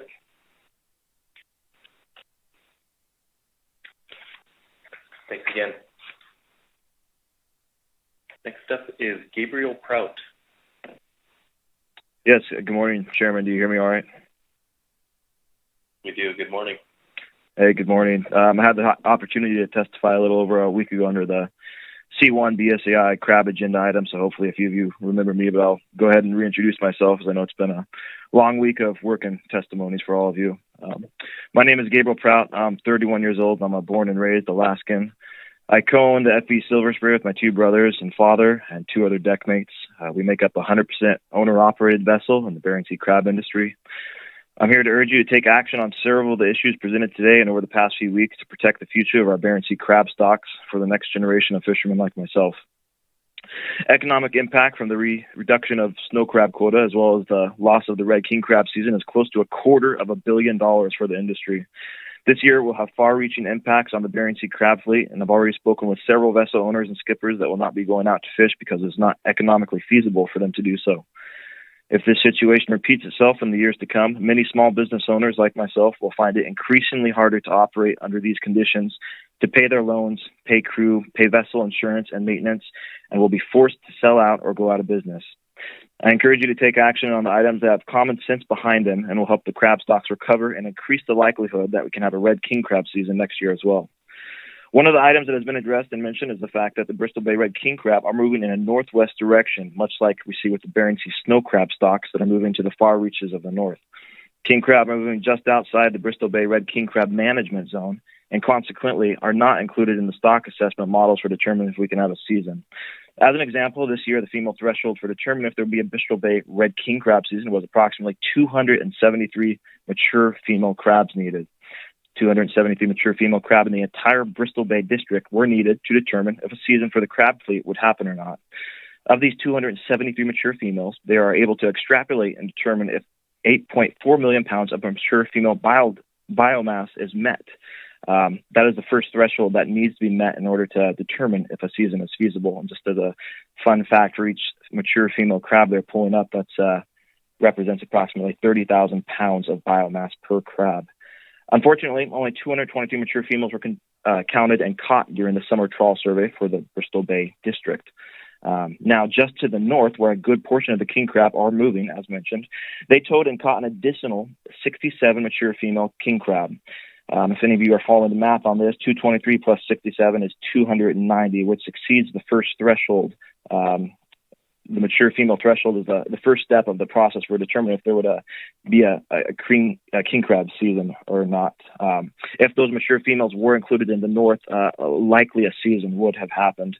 So my ask for the council is that you would consider adding that north district into the survey for determining the king crab stock assessment model, whether or not seasons can happen.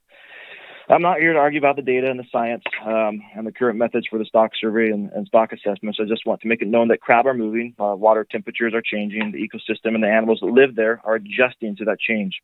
I hope the council can take action and address this change that is going on in the crab stocks, especially for king crab and snow crab, so we can have the most accurate data and model and methods for determining if there will be a crab season in the future. People's livelihoods are going to be severely impacted. Yes, sir. I'll finish now. I apologize. I just want to let you know. Thank you, Chairman. Okay. All right. Thank you, Mr. Prout. Let's see if there's any questions for you.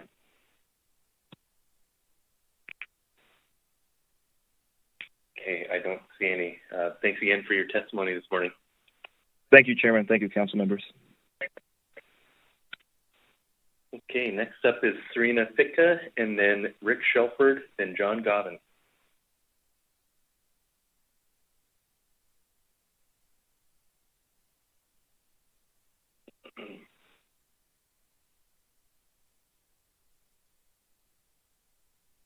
Ms. Fit-Cut, are you available?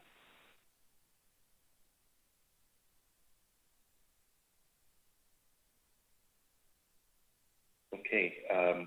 We, again, can circle back to those that we missed. Rick Shelford.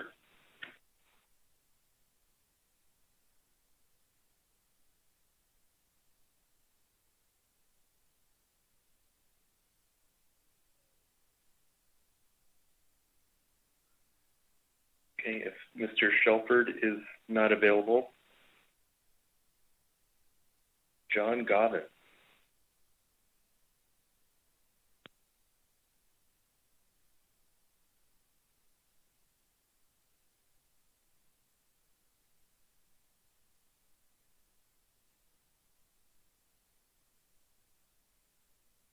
Okay, and for testifiers, if you're not muted on your own phone, it's on the system. I believe *6 is the way to unmute. Can you hear me now, Chairman Kineen? Yes, is that Mr. Goen?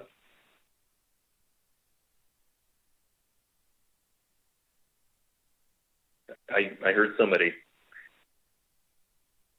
Is that Mr. Shelford or Mr. Goen?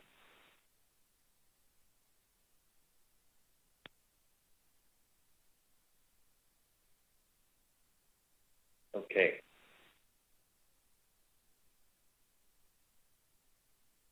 So,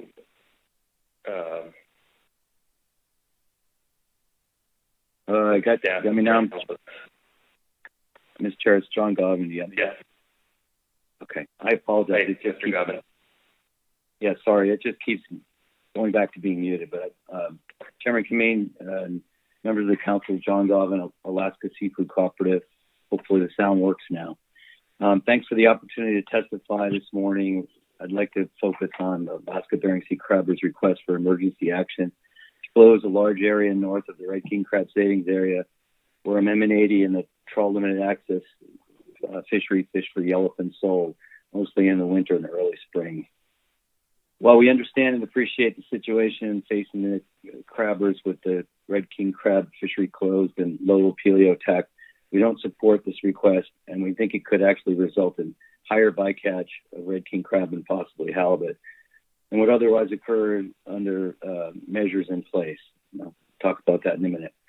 Alaska Bering Sea Crabbers letter outlines a rationale for emergency action. Basically, that sort of comparing this to the 1995 emergency action, last time that the female biomass threshold for Red King crab was under the threshold. What's different today needs to be compared to 1995. In 1995, we had a 200,000 trawl bycatch cap. We had low observer coverage. That 200,000 was a fixed cap. We had no protection zones for Red King crab and no cooperative management structures in place where the fleet can work together to avoid Red King crab bycatch. Today, we have an abundance-based cap. We'll be at the lowest threshold of 32,000 for the trawl fishery. Amendment 80 will have a total cap of 14,000. We have 2 full-time observers on every Amendment 80 boat. We have the Red King crab savings area closure and 10-minute strip triggered closure, and we have all of Bristol Bay closure in near shore Bristol Bay closure, which protects females and Red King crab juveniles. And we have a cooperative structure where we can work together to avoid bycatch. Another rationale for Alaska Bering Sea's emergency action request is that the area north of the Red King crab savings area appears to have a biomass of Red King crab females and male adults. But we have to remember that this area north of the Red King crab savings area, abundance is based on summer distribution from the trawl survey. And this summer distribution has little to do with where these Red King crab are likely to be in the winter. And this has always been a stumbling block in our negotiations with the crabbers. We really need to understand where the crabbers are where the crab are in the winter. We believe their request is well intentioned, but it could drive us to fish in areas where there's more Red King crab than otherwise would be the case. And if we encounter Red King crab in the area they're talking about, we can move away if they are there. And I think we can do that effectively. It's a dynamic system and we need dynamic measures. Part of their letter talks about there. The boat talks about this. The best approach is really to move away from fixed closures and not just throw darts at the board at new areas and close them in fixed closures. Better approach is what Alaska Seafood Cooperative is planning to do for the remainder of 2021 and in 2022 to avoid Red King crab bycatch and stay under our 14,000 cap in 2022. Hopefully we can stay well under that. We've discussed and have agreement among our companies that we'll have captains and crew members have a designated person to watch every bag as we spill the fish out of the cod end to look for Red King crab.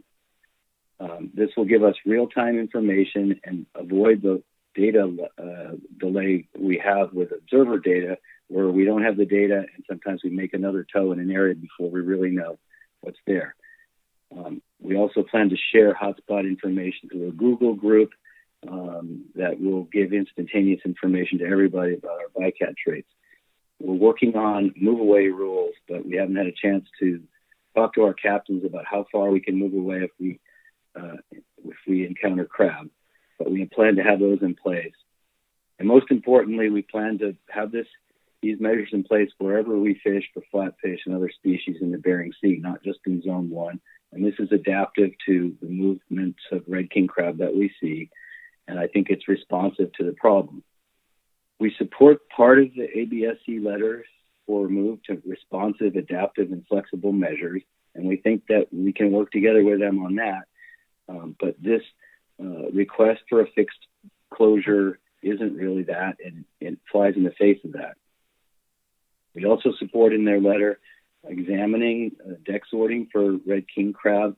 Research that we collaborated with Corey Lesher shows that survival rate may be high, and we'd have to work with the agency to figure out how to do this, but it makes sense to try to examine it and do it if it can be implemented.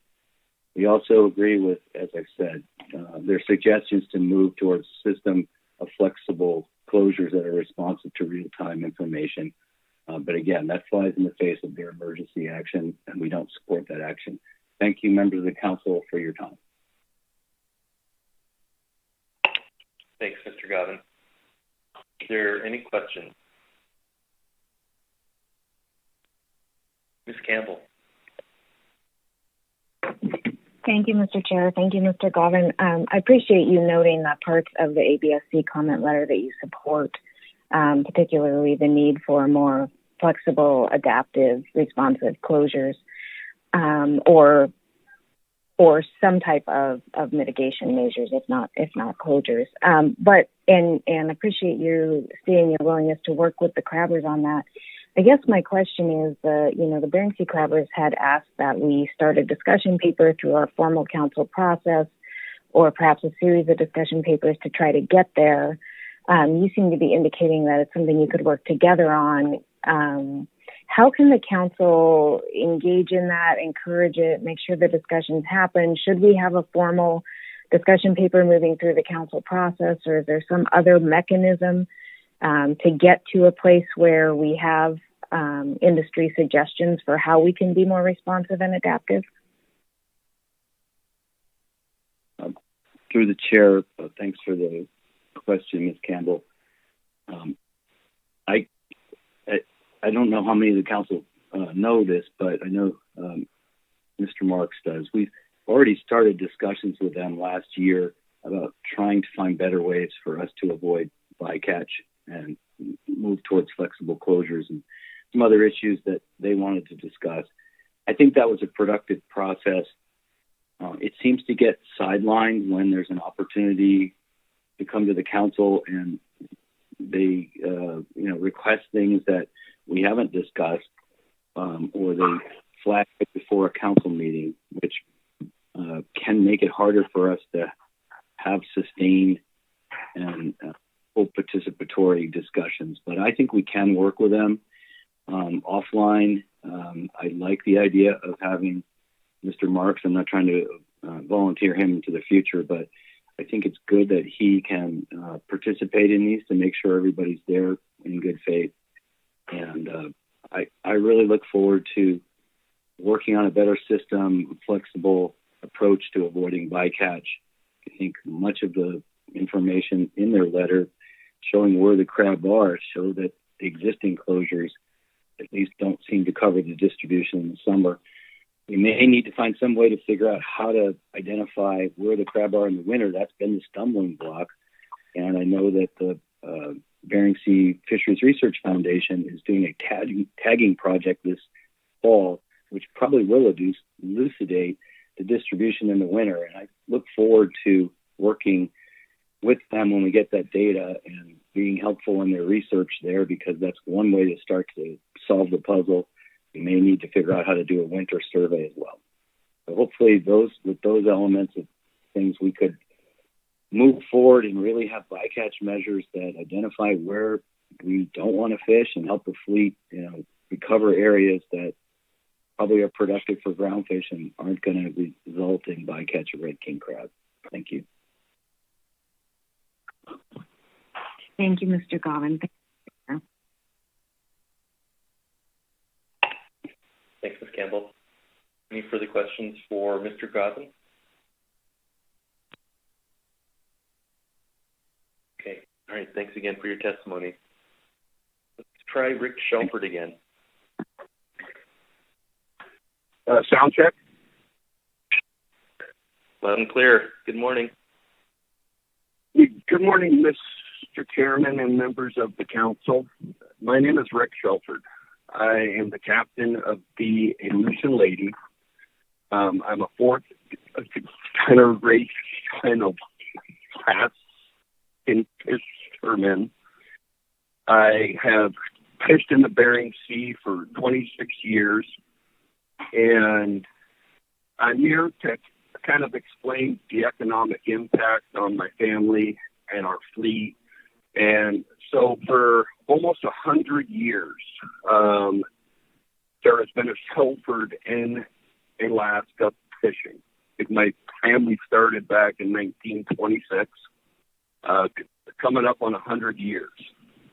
And we have done crab, cod, everything from southeast out to Attu, up to Chukchi. And we've seen a lot of industries, ups and downs, and the current cycle going on is concerning, disheartening.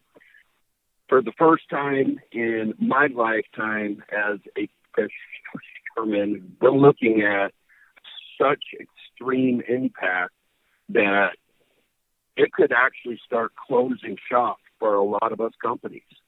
I mean, we rely on this crab industry, and we really need to start working together, the fishermen, the scientists, to communicate, to try to come up with a way to find out the best ways to protect the crab, to lower the bycatch rate, to actually track through science and through knowledge what these crab are doing, where they're going, why they're moving northwest, and to adapt.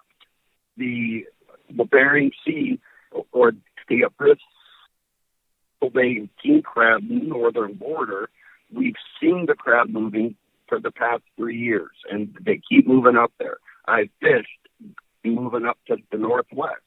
We've seen amazing fishing, huge pots, and I think it's time to start changing with the movement of the crab to bump that border up, to take a real close eye at the bycatch. It would be great if we could come together as a family, as a community, to try to protect the industry so my kids, my grandkids, my great-grandkids will have an industry that we can love and cherish and help grow. The past bit, it's like the stocks aren't growing how we want them to. So it's time to address it, to try to find out what we can do.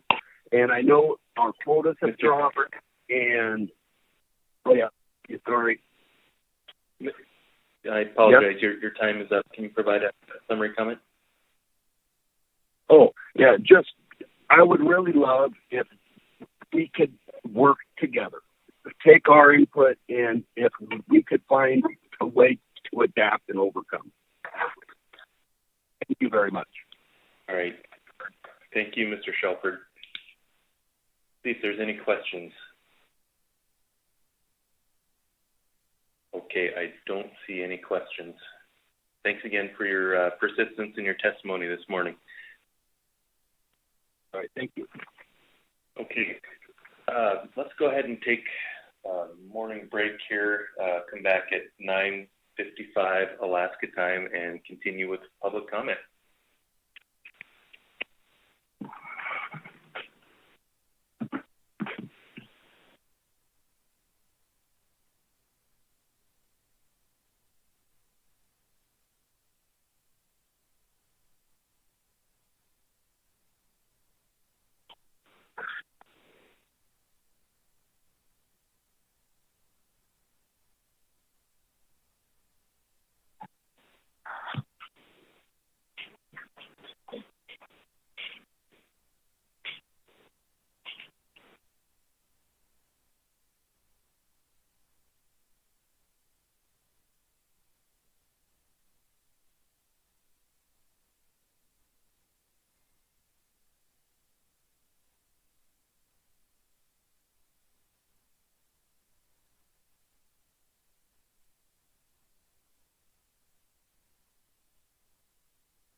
Council, please come back to order. And you're ready to continue with public comment on staff tasking. Next up is Nikolai Cver-Stall, then Jennifer Gourd-Dwire, and then Jim Stone.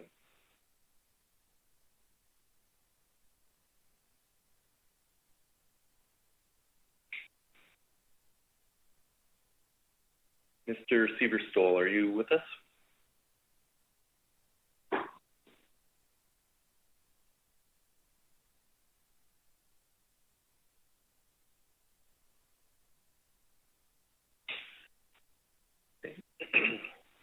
Let's go to Jennifer Gourd-Dwire.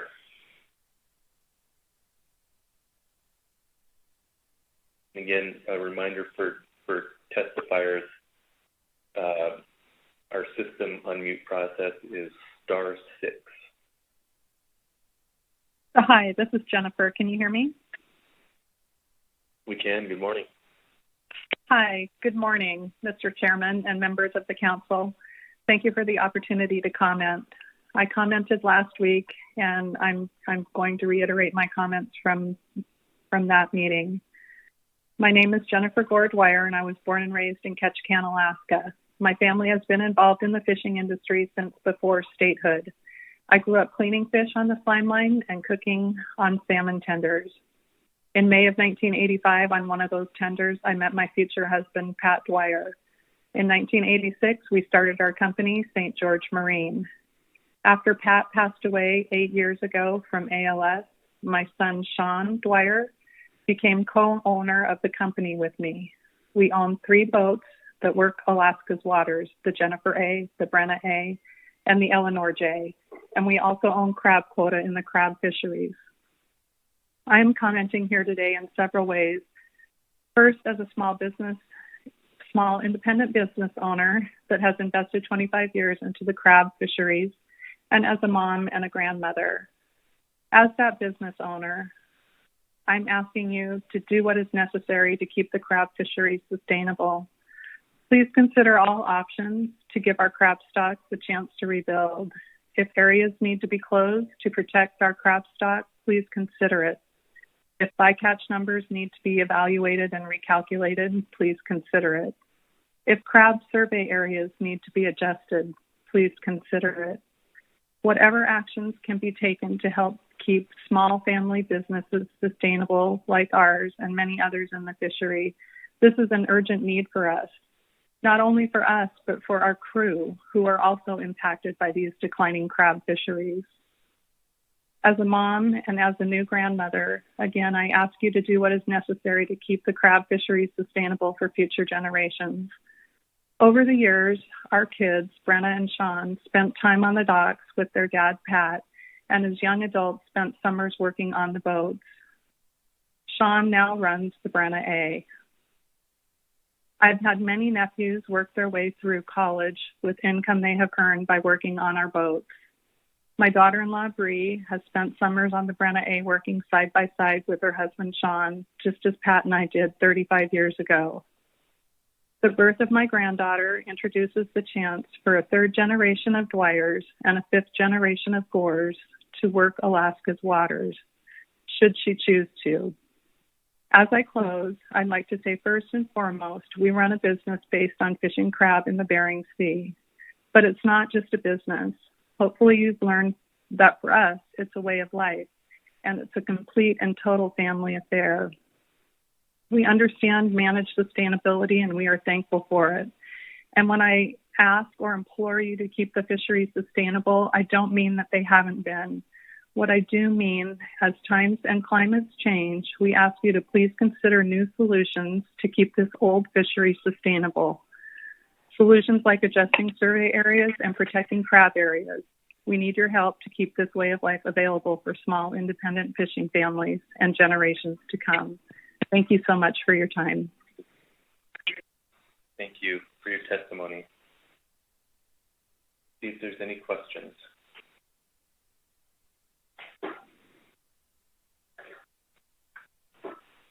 All right, thanks again. Thank you. Nikolai Cver-Stall. Good morning, Mr. Chairman, members of the council. Can you hear me?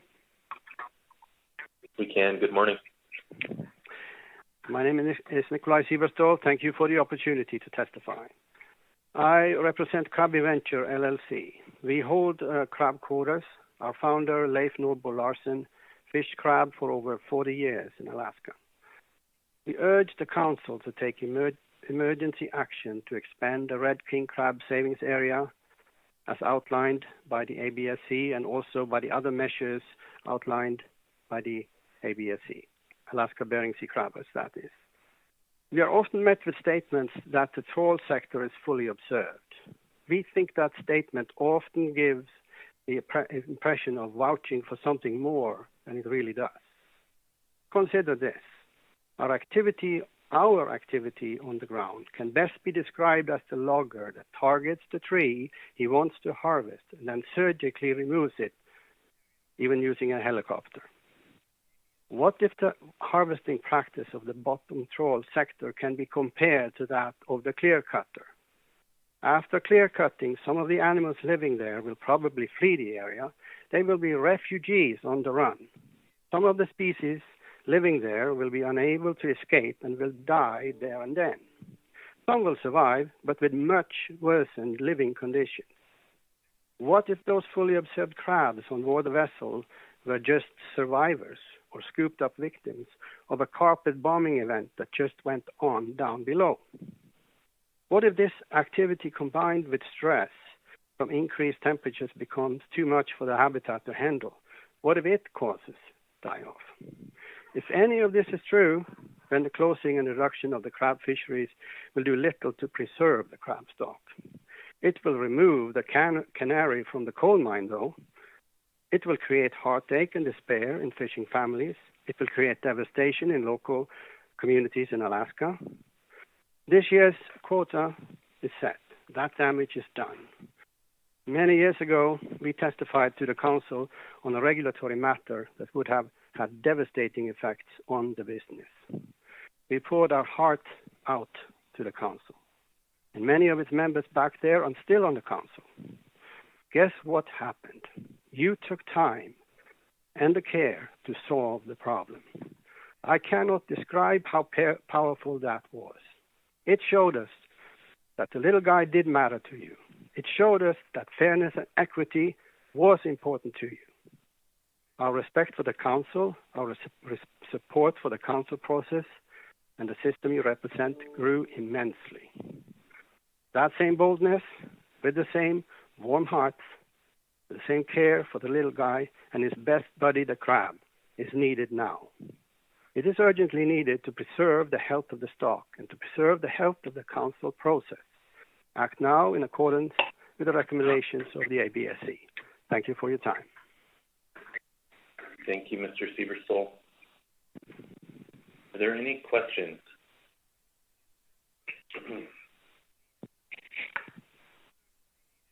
Not seeing any questions. Thank you for your testimony this morning. Thank you.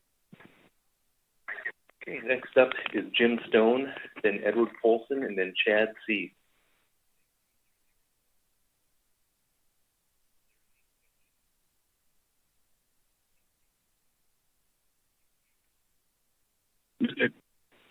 Mr. Chairman, can you hear me now? Jim Stone?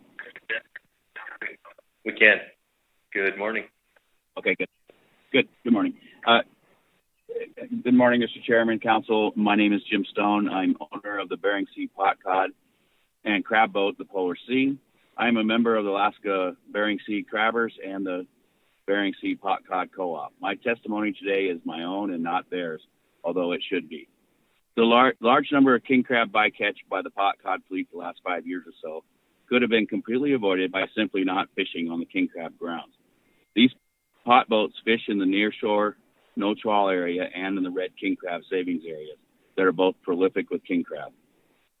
On our boat, the Polar Sea, we do not allow her to fish on any bottom where the king crab live. In fact, anywhere east of Amac Island. Unfortunately, many others in the pot cod fleet have not felt the same way. In normal years, fishing there with the associated bycatch is irresponsible, but in a king crab closure year is absolutely unbelievable to me. I recommend and emergency closure to all pot cod fishing in the nearshore no trawl area and the red king crab savings area at a minimum. The emergency closure really should be all bottom east of Amac Island. We have no excuse for rifling through all the king crab, both males and females, with all the mortality associated, while asking other gear types to stay out of these same areas. A voluntary stand down on only the red king crab savings area is simply not enough. It must be on all king crab bottom. This bycatch problem also highlights the need for a pot cod catch share program with strong bycatch limits to encourage avoidance of all species of low abundance. That's my testimony for today. Thank you, Mr. Chairman. Thank you, Mr. Stone.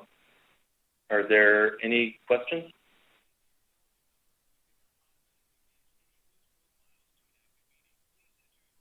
Right. Thank you for your testimony. Thank you. Okay, next up is Edward Polson. Mr. Chairman, just sound check. Okay. Yep, loud and clear. Good morning. Good morning, Mr. Chairman, members of the council. My name is Edward Polson, and I'm a part owner of 2 Bering Sea Aleutian Island crab vessels and a quota shareholder in the Bering Sea crab fisheries. The closure of red king crab and collapse of snow crab appears to be environmentally driven, and it's not likely that the directed fishery nor bycatch is the cause of either decline. Having said that, all removals should be considered for both stocks. Unfortunately, every crab really does matter now. I'd love to see all sectors voluntarily make efforts to reduce their bycatch of crab and attempt to reduce potentials of unobserved mortality, or else institute emergency measures. The recent bycatch of red king crab in the pot cod fishery is disturbing. I understand it was from one vessel doing bycatch research work, but it's not the first time this has happened, and there's too much effort right around known abundance of red king crab. I believe this sector can catch plenty of cod if they focus their effort west of AMAC and voluntarily close fishing east of there. I'd also encourage the Amendment 80 sector to voluntarily expand the red king crab savings area 30 nautical miles north, as this seems to be an area of female red king crab congregation recently. Ideally, a winter survey would occur using NIMS gear to help identify areas of red king crab abundance so the trawlers could voluntarily stay out of these areas. In addition, the pollock industry at times has fished inside the red king crab savings area. We really have little data to help us understand what unobserved mortality could be for red king crab as it pertains to Amendment 80 gear or midwater gear when fished on the bottom, which we all know is the case at times with pollock trawling. As a result, I would like to see the pollock industry voluntarily stay out of the red king crab savings area unless net minder type of technology is utilized to ensure the nets stay off the bottom. I would ask both sectors to work with crabbers and NIMS to better understand the potential of unobserved mortality with red king crab. Regarding snow crab, I'm very uncomfortable with the level of effort of the pollock factory trawler fleet during bee season in relation to areas of high abundance of mature male and female snow crab.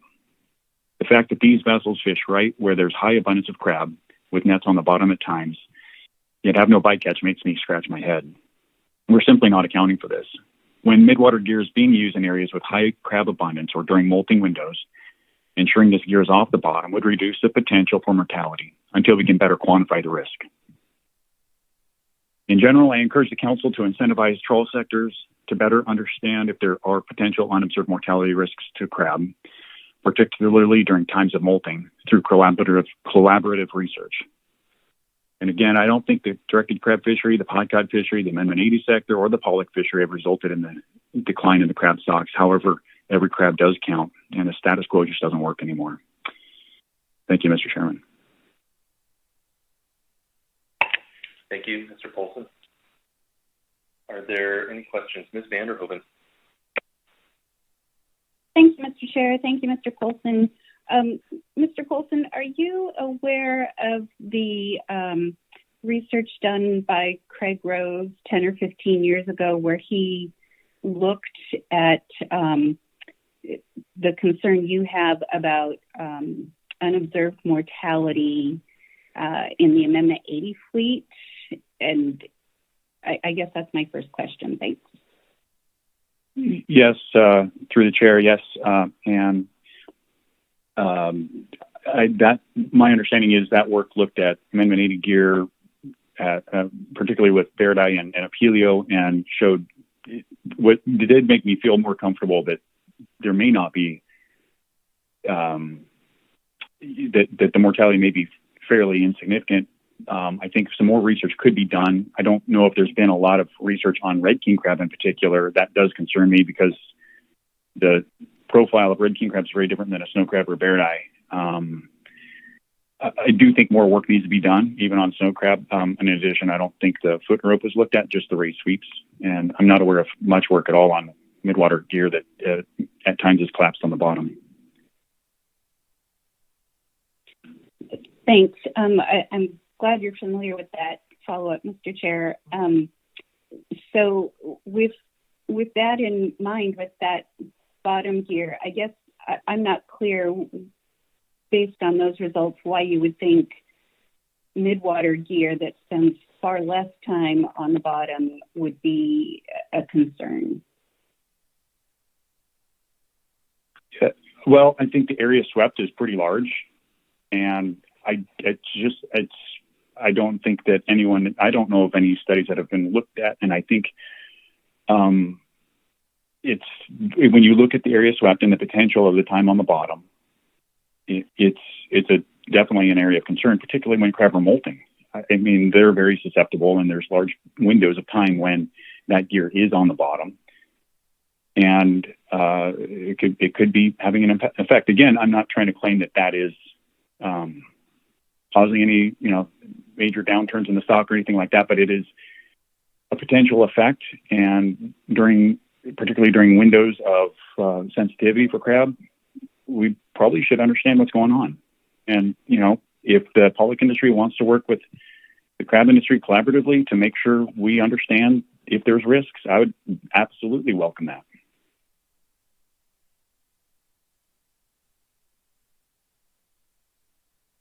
Thanks, Mr. Chair. Thanks, Ms. Vanderhoven. Any further questions for Mr. Pson? Ms. Kimball. Thank you. Thank you, Mr. Pson, for your testimony.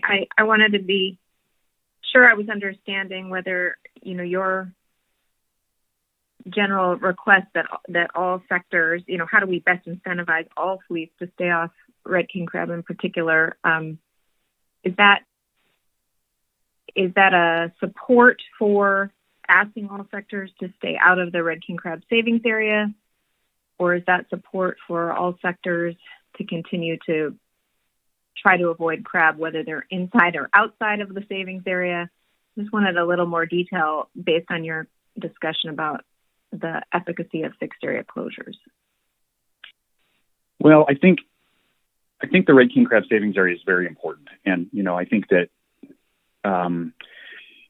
clearly there's been a long history of red king crab being in that area. And I think we want to close that to all sectors. I think, like I said in my testimony, pot cod sector really should be closed east of AMAC. That there is a little bit of area in the red king crab savings area that is west of AMAC, but north, I would say they should be closed out of there as well. So the red king crab area should be closed to all sectors.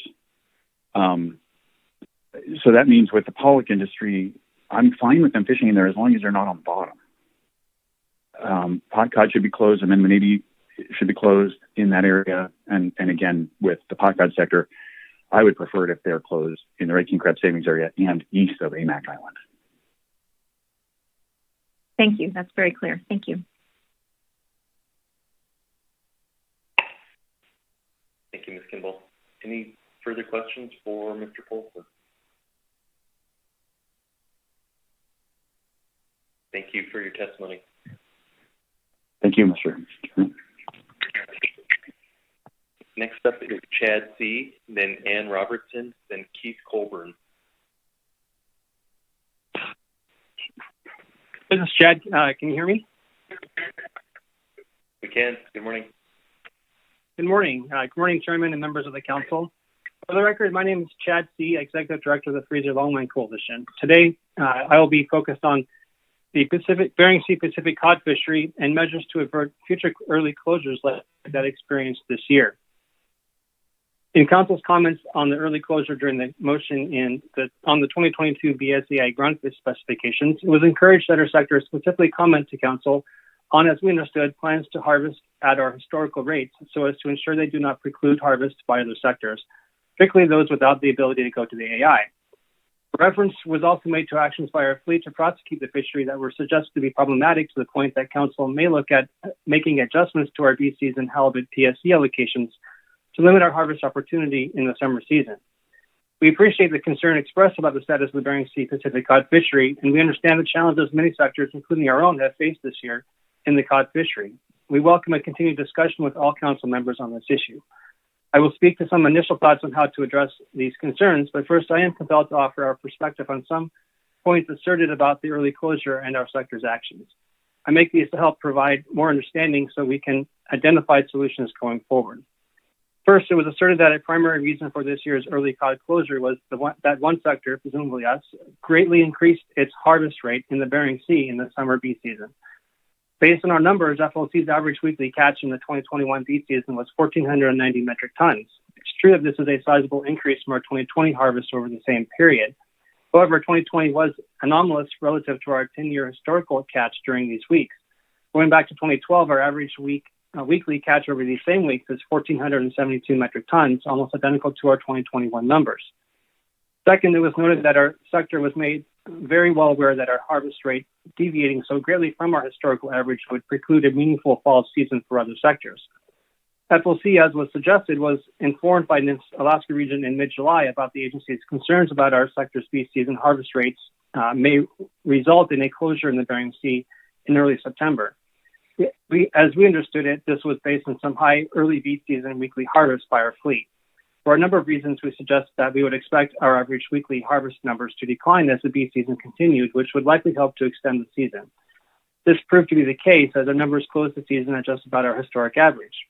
A few other notes I will make. One, in conversations with NIMS and the over 60 pod sector, we were told that the Bering Sea fishery would likely need to stay open until about mid-September to accommodate a pod cod fishery. While we acknowledge this was an estimate subject to change, this was our best understanding at the time of the timing needed to support the pod cod fisheries. The fishery closed on September 17th.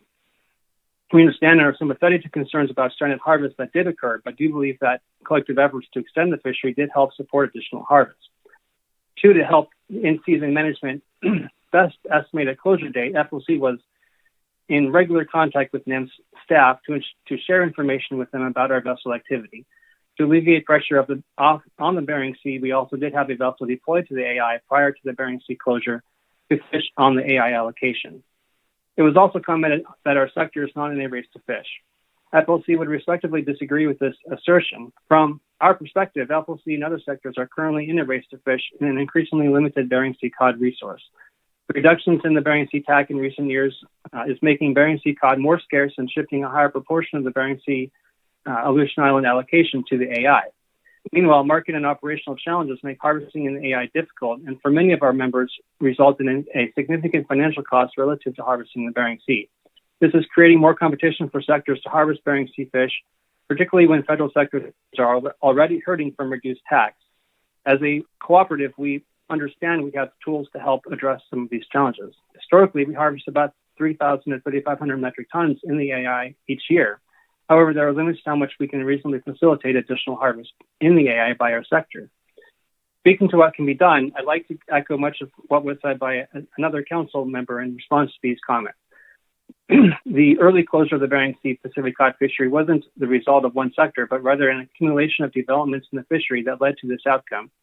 Just one example was the cod PSC overage by the AFACP fleet in 2021. We are committed to looking at short-term actions that we can all do to keep the fishery open and accommodate harvest by everyone. This is why we continue to reach out to industry on measures that we can all do to avert a similar closure in 2022 and to further discussions within our sector on actions that we can take as a fleet. Additionally, we'd like to see Council explore measures that would produce longer-term stability for sectors when we are in periods of low abundance in the fishery, as we are now. What Council should not be looking at is unprecedented and, in our view, unwarranted punitive actions on one sector that will result in significant economic harm on participants and not effectively address the larger problem of the race to fish in the Bering Sea. Thank you. I'll take any questions. Thank you, Mr. C. Ms. Campbell has a question.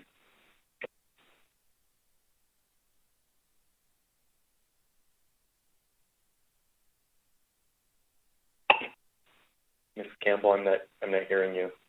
Hope it's not my system. Can you hear me now? Yes. Okay. Right. Okay. Thank you. I seem to be randomly muted by the system. I don't know what I'm doing to cause that. But I wanted to ask Mr. C about his comments about the race for fish in the Bering Sea and times of low cod tax, and that you'd like to see the council pursue measures to address that. And I guess my specific question is, when we originally pursued a tax split between the Bering Sea and Aleutian Islands, we made a choice not to give each sector a separate allocation for the Bering Sea and for the Aleutian Islands because of just the complexity of the number of small boxes that we could potentially be creating by doing that. And so are you now advocating for your TAC to be split and other sectors' TAC to be split between the Bering Sea and Aleutian Islands to address this phenomenon that you're calling the race for fish? Or do you have some other solution in mind to ensure that the sectors that are able to harvest cod in the Aleutians harvest some cod in the Aleutians and don't preclude others from harvesting in the Bering Sea? Thanks, Ms. Campbell, through the chair. That's a really good question as to what the solution is. And it's something that our sector has been giving a lot of thought to. I don't have an answer to you today. If I did, I'd bring it forward. But it's one that we are actively thinking about as to what that solution would be. Whether we do want to revisit a separate tax split in the AI. Certainly understand the challenges that everyone all thought about when that split first occurred. And so I think the challenge is understanding whether there's enough difference in the fishery now to make that warranted. But that's certainly something that we are looking at, and I think we'll have more ideas on that at a future council meeting.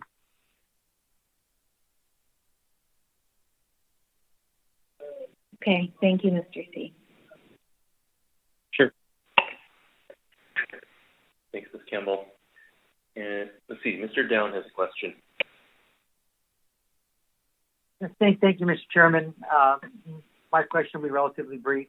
Chad, would you be willing to work with UCB, the mothership sector, the at-sea processors association, and come back to the council to maybe lead a group or try to pull together a group that can come back to the council with some assurance that this won't happen in 2022. In other words, I think those are the groups that have the best ability to get together and ensure that this quota that's in the Aleutian Islands is taken to and in years when there is no shoreside plan, such as 2021.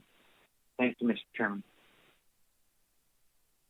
Mr. Down, through the chair, thanks for that question. I think has been referenced to the council in past meetings. We've been engaging with those sectors on potential solutions, short term and longer term, to address this, and we continue to have those discussions. And I certainly hope to be able to come back, particularly given the increased urgency on this with early closure hopefully at the December council meeting with some ideas. So that's what I can tell you. I can commit to continuing those discussions that we've had with the other sectors to see if we can develop some specific ideas for next year. Thank you, Mr. C. Thank you, Mr. Chairman. Thank you, Mr. Down. Okay, I don't see any further comments. Thank you, Mr. C. Thank you. Next up is Ann Robertson. Hi, good morning. Can you hear me? We can. Good morning. Good morning, Mr. Chairman and members of the council. My name is Ann Robertson, and I'm providing testimony on behalf of Miguel Camacho Castillo today. Mr. Castillo is currently out fishing and unable to participate, so I'll go ahead and read his prepared testimony into the record. My name is Miguel Camacho Castillo, and I live year-round in Unalaska. I am the captain of the FB Confidence. I'm 31 years old, and I've spent the last 11 years of my life working on fixed gear fishing boats. Slowly, we have been getting pushed out. I'm watching the culture vanish. COVID and dirty fisheries are twisting the blade. I don't have all the answers on what to do or how to make things better, but I'm going to start here with the council. This year, for our pot cod B season, starting September 1st, we were told that due to allocation issues, we would be shut down early. We started fishing on September 1st and were shut down September 17th. We had 4.8 metric tons of quota, and I was shocked when we had a remarkable 2.1 metric tons remaining. I think this was done so we could keep other fisheries open, as the total allowable catch for the Bering Sea was getting exhausted. It blows my mind that we were not allowed to finish up that quota, especially knowing that red king crab was going to be closed. I think this is an extremely unfair way of doing this. A lot of money could have been generated. I have a couple suggested solutions. First, we could move our B season onto A season for the 60 and over sector. We could fish this until a fair solution is come up with. Or move our B season to May 1st for the 60 and over sector until a better solution is developed. These are ideas I have come up with, and I ask the council to work on a quick solution to this immediate problem in our sector. This year, with crab closures and COVID, it's more important than ever that we have multiple fisheries to make this boat survive. I'm a new captain, and I'm also bringing a boat that hasn't fished in years back into the fishery. I hope the council can see this. I need tools in my box to make a living. If we could have fished the whole quota, my crew would be less strapped for cash to survive during these difficult times. We all have to work together, everyone. Yes, trawlers too. I hope that you as the council reaches out and talks to some of these younger fishermen. After all, who's going to fish the quotas when the elders have passed? Let's work together to keep what all the fishermen before us have built. Again, that was testimony from Miguel Camacho Castillo, who was unable to participate in the meeting this week.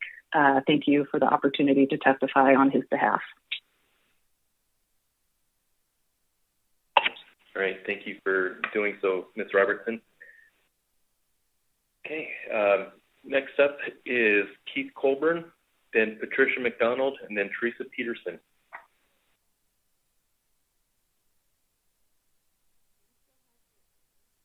Okay, this is Keith Colburn, sound check. You loud and clear. Good morning. Good morning. My name is Keith Colburn. I am the owner of the fishing vessel Wizard, a commercial crab vessel in the Bering Sea. I've been fishing for 36 years. I was not a catcher vessel initial allocation guy, but I did get some CVC shares. I've invested heavily in the crab fisheries, and I've witnessed in 36 years a lot of phenomena, but I have never seen a 90% drop in what we're going to be able to make.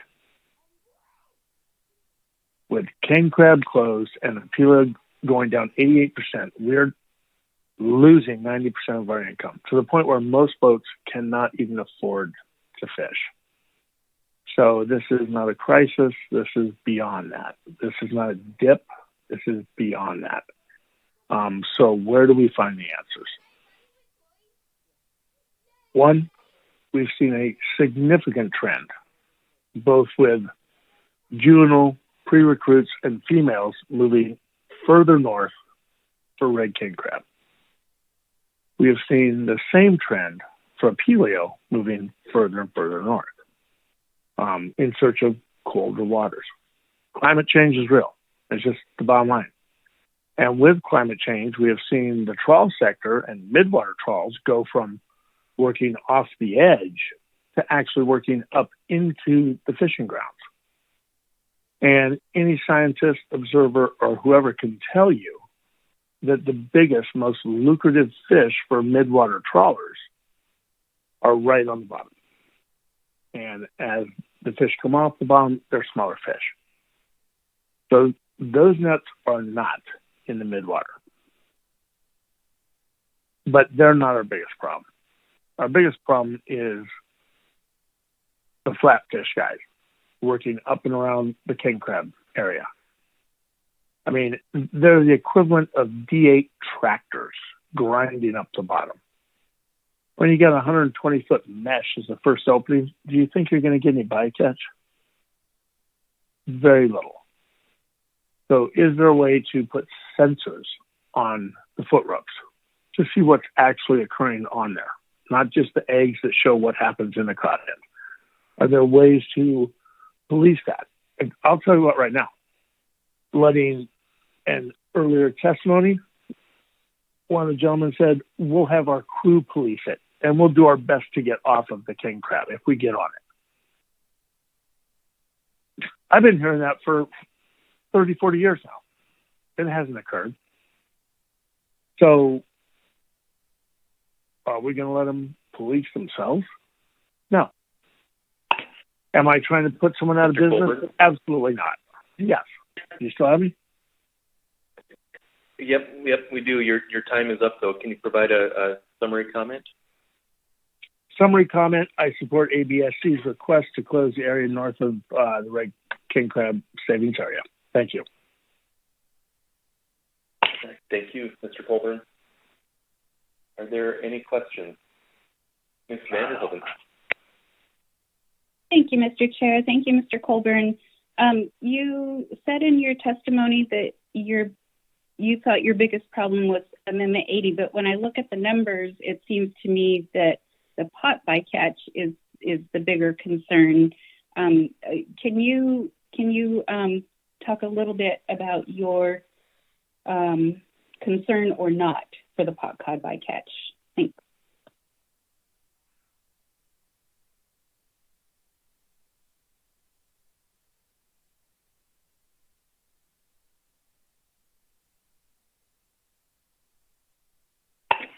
Mr. Colburn, we're not reading you. I wonder if you were muted. Perhaps a *6.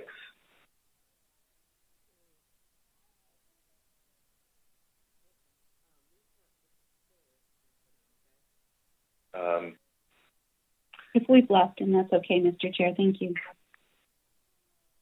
Okay. All right.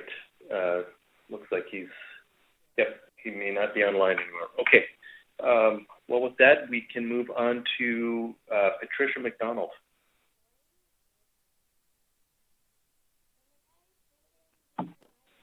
Good morning, ladies and gentlemen. Can you hear me?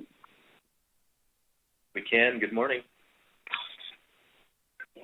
Good morning. My name is Patricia McDonald, and I am the daughter of Rose Ruth Woods of Huey Lake and Tanacross and Alfred John Woods Sr. of Rampart. I am the president of the Huey Lake Village Council and a member of the Upper Tanana 40 Mile Fish and Game Advisory Committee. More importantly, I am the daughter of a Yukon River Athabascan elder who has literally lived his entire life providing for his family on the Yukon River and the salmon that it has provided. My dad grew up on the river and knows it like he knows his own name. From the time he was able to learn, he began fishing the Yukon, and through his 84 years, he has built countless fish reels for himself as well as others in need. He has passed that tradition on to many who have had the privilege of fishing with him. He has strung nets, repaired nets, and set nets. In the years of fishing the river while raising his many children and now grandchildren, he has passed invaluable knowledge on of the river to those willing to learn, all the while providing for their very existence. Our livelihoods have been built upon the fish that we've been blessed with. This year, my dad traveled, like so many years before, to his fish camp along the Yukon. His very existence was questioned as he sat watching the river flow, unable to do what he's been taught to do, provide for his family. It was heart-wrenching, ladies and gentlemen. I ask all of you, if suddenly you were unable to provide for your family as you have been all the years before today, and it was all taken away, what would the impact be to your family, to your children and grandchildren? What would the impact be to you as an individual? I've enclosed a photo of my dad. I'd ask you to look at it. If you would, I would like you then to look at the picture of my dad and then imagine him now standing on the river of the mighty Yukon, unable to fish it and provide. Can you imagine for just a minute the loss of identity that he has suffered, the loss of self, the loss of manhood? Our people have faced many hardships over the years, so much loss. Those who walked this land before us lost their land, they lost their culture, their language, and even their children. Both of my very parents were sent to boarding schools. Both lost their language and culture. The only thing that wasn't lost was the fishing on the Yukon. Yet they have had the strength and resiliency to build a stronger tomorrow for their children and grandchildren. And yet now they face the loss of yet more. I ask you, how much more do the indigenous people of this great land have to give up? It is time to stop saying that the people on the river need to fix this problem. We are Alaska's first peoples. We have a birthright to provide for our families. Our tribes are facing huge losses with food insecurity, not to mention last little bits of our cultural identity and the impact to our wellness as a people. Year after year, Fish and Game have put limits on fishing the Yukon without any successful return or answers. If limiting the fishing of the native people is the answer, please tell me why it isn't working. Tell me so I can tell my dad. It is my request that you take immediate emergency action requiring a reduction of bycatch to 0 for 2022.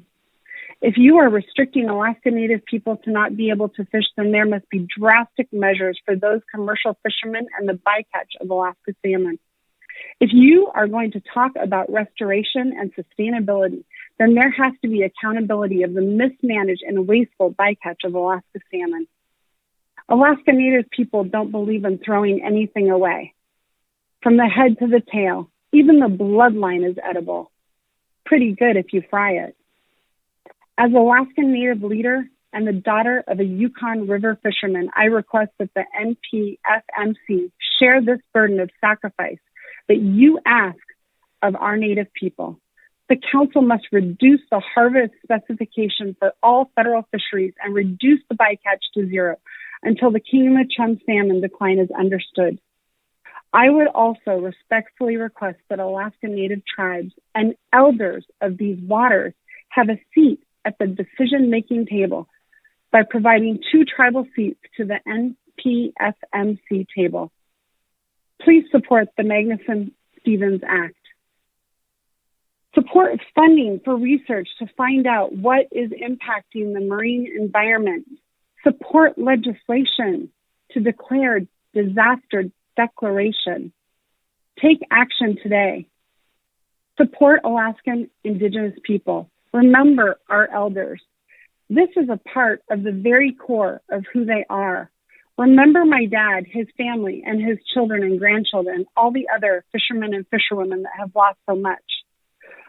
I'd like to end by saying that my dad is 84 years old, and this season, 2021, may have been his very last to even go to fish camp, and yet he was unable to take one fish. I leave you with that, and I ask you to look at the photos of him that I've attached with my testimony. Thank you.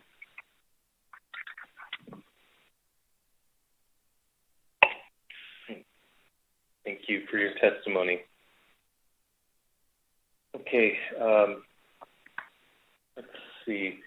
I understand some folks are having trouble with their audio. I believe it's working on the YouTube link that's established down there in the chat box. So if folks are having trouble listening in, please use the YouTube link or call in if you're planning to testify.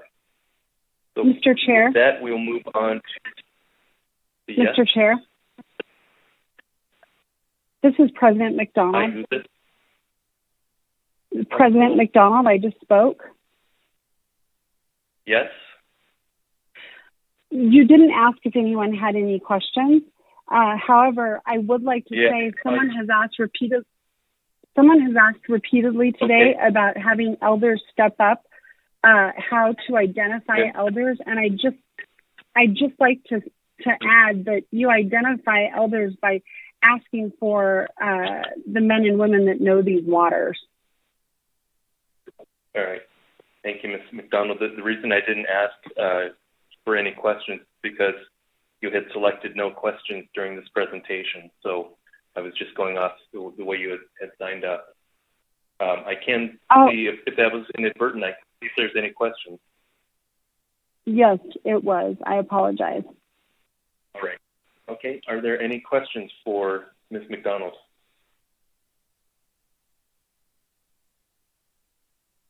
All right. Or Mr. Twite does.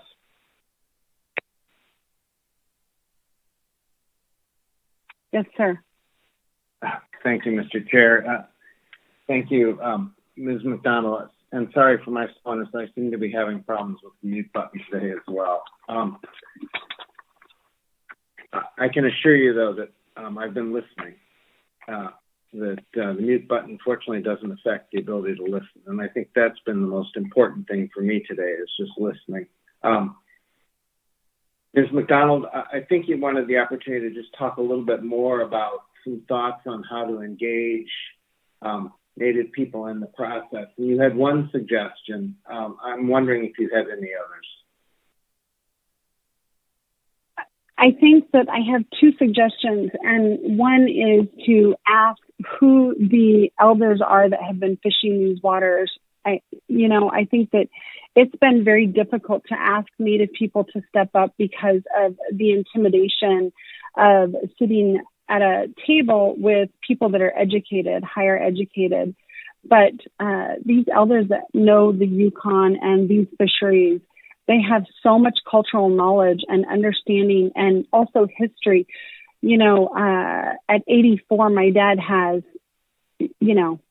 at least 70 years of knowledge of the changes on that Yukon River, and he would be an asset like none other. And so to ask the tribes to bring forth a group of elders that have been fishing those waters, it would be invaluable knowledge for you, ladies and gentlemen.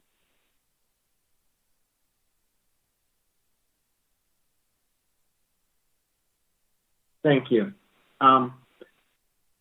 Let me ask you just a bit of a follow-up. Ms. McDonald, one of the things that we've been working on now since we adopted a fishery ecosystem plan for the Bering Sea is a module that was one of our highest priorities, is one of our highest priorities for the fishery ecosystem plan for providing advice to us on how to incorporate local knowledge, traditional knowledge about subsistence and about the resources into our process. But my follow-up question to you is, are you aware of that work that we're doing, and which hopefully would lessen some of the kind of the unfamiliar foreign territory issue that you brought up? Are you aware of that, and do you have any suggestions to us about how we might proceed with that? I am not aware of that, and I would love to have more information about it and be able to share that with the tribe. Thank you. I think that helps us understand some of our outreach challenges. And there is information on our website, but that can have its own challenges as well. But thank you for that input. Thank you so much. Right, thank you, Mr. Twite. Any further questions?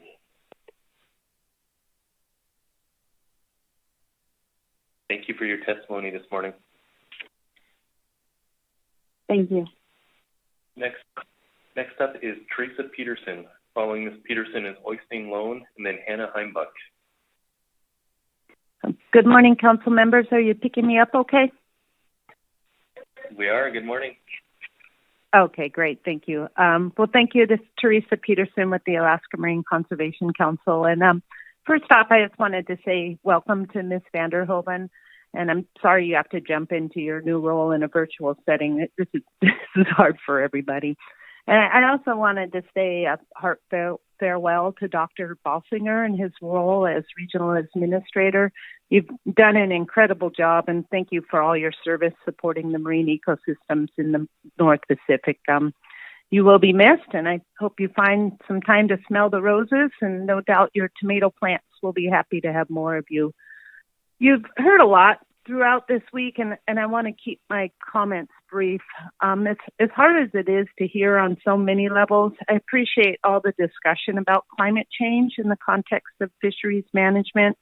The more we all have open and transparent conversations about the magnitude of what we're up against in the North Pacific and managing fisheries in a changing marine environment, the better off we'll be to mitigate outcomes. When I think about a collective vision for the future of Alaska's fisheries and the thousands of people that depend on healthy fish stocks, I see a common thread. We all want to maintain resilient, sustainable fisheries now and in the future. The question is, how do we support strong and sustainable management in response to climate change? Fishery-dependent coastal communities and indigenous communities and cultures are particularly vulnerable. The experiences brought before the council this week highlight the magnitude of the impacts to people in remote regions in Alaska in ways that only those from the region can truly understand. It really is a tragedy unfolding. I see no greater priority before the council than identifying pathways for integrating this cutting-edge climate science information into management decisions.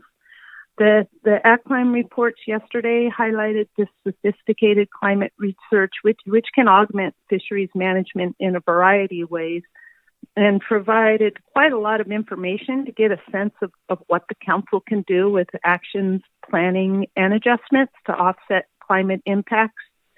We know climate change is expected to continue to impact Alaska's ecosystems and fisheries, and we must prepare to mitigate the impacts. As the council discusses priorities today, I encourage council members to think about next steps and create space to talk about climate impacts.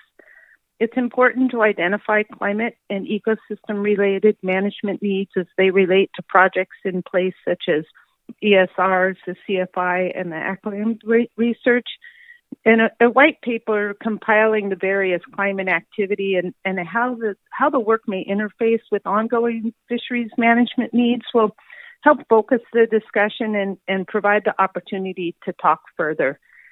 I think the Climate Change Task Force is doing great work and has a solid work plan, but we may need to move faster than what is currently proposed. And the council may also think more about the ecosystem, how the ecosystem committee can contribute to the discussion in the light of these sweeping changes. But beyond committees and task forces, we need a place on the council agenda for stakeholders to engage with the council on climate change and processes by which climate-related information can translate into council management decisions. And thank you all for your time this week. Thanks, Ms. Peterson. Any questions? Ms. Kimball. Thank you, Mr. Chair. Thank you, Ms. Peterson. I wonder if you've, in thinking about your request for a white paper, if you've considered being able to incorporate that same kind of information in our current Climate Change Task Force work plan, or if you think a separate product is absolutely necessary. Thank you. Through the chair, thank you for the question, Ms. Kimball. Yeah, I was just looking at the timeline for the Climate Change Task Force, and it looks like some of the input for operationalization, however you pronounce that, won't be until 2024. And the work is also focused in the Bering Sea. And I think we need to consider the ecosystem changes throughout the large marine ecosystems in the North Pacific. And while I believe the work from the Climate Change Task Force should absolutely be considered and may very well apply to other regions in the North Pacific, I think that we need to take us all a step further, given the magnitude and the speed that things are changing, and provide a more focused opportunity incorporating not only the work from the Climate Change Task Force, but what we've heard from the Climate Fisheries Initiative, what we've got going with the the work in the equine research and just pull it all together and get it as a standalone agenda item so that folks have a opportunity to continue the discussion and engage directly with the council on this. Thank you. Thank you.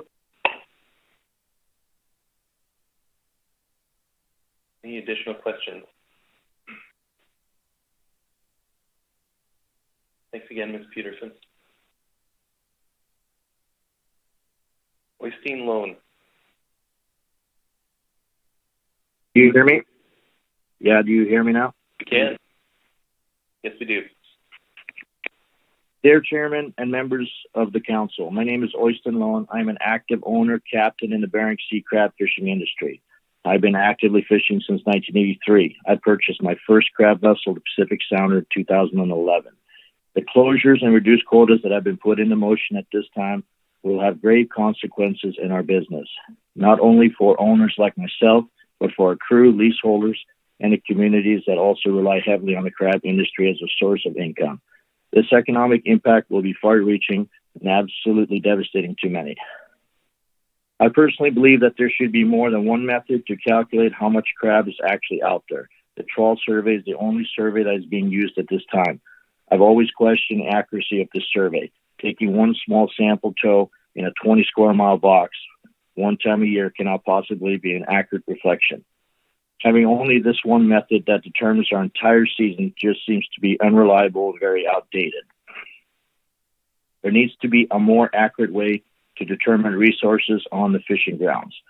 In addition to the trawl survey, there should also be an in-depth pot survey of the grounds done as well. I understand there needs to be protection for the crab and needs to be adjustments in quotas on a yearly basis, but to completely shut it down is not warranted.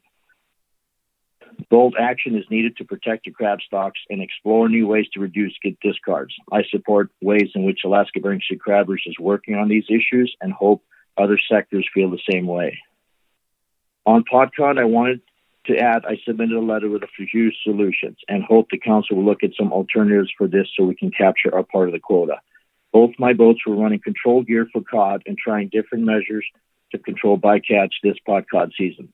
This data was submitted to Fish and Game and Alaska Bering Sea Crabbers. We also successfully filmed 5 12-hour segments in our cod showing tunnels at work.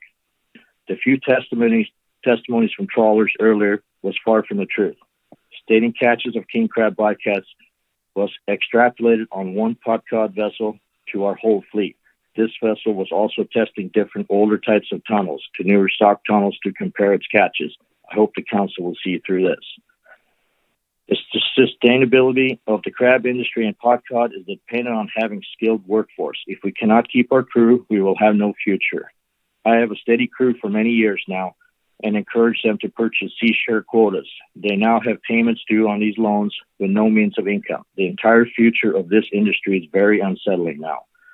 On the other hand, the balance between the trawling industry and crabbing industry is way out of balance. It seems like the main agenda is just remove the crab and cod sector altogether and focus on trawling. I spent my whole life building up my business, sacrificed many years at sea to do this. This shutdown is completely devastating to myself, my family, my crew, and the Alaskan communities. Thank you. Thank you, Mr. Lum. Any questions?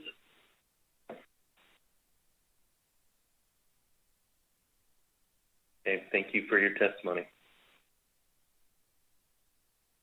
Next up is Hannah Heimbuck. Following Ms. Heimbuck is Chris Woodley, then Heather McCarty.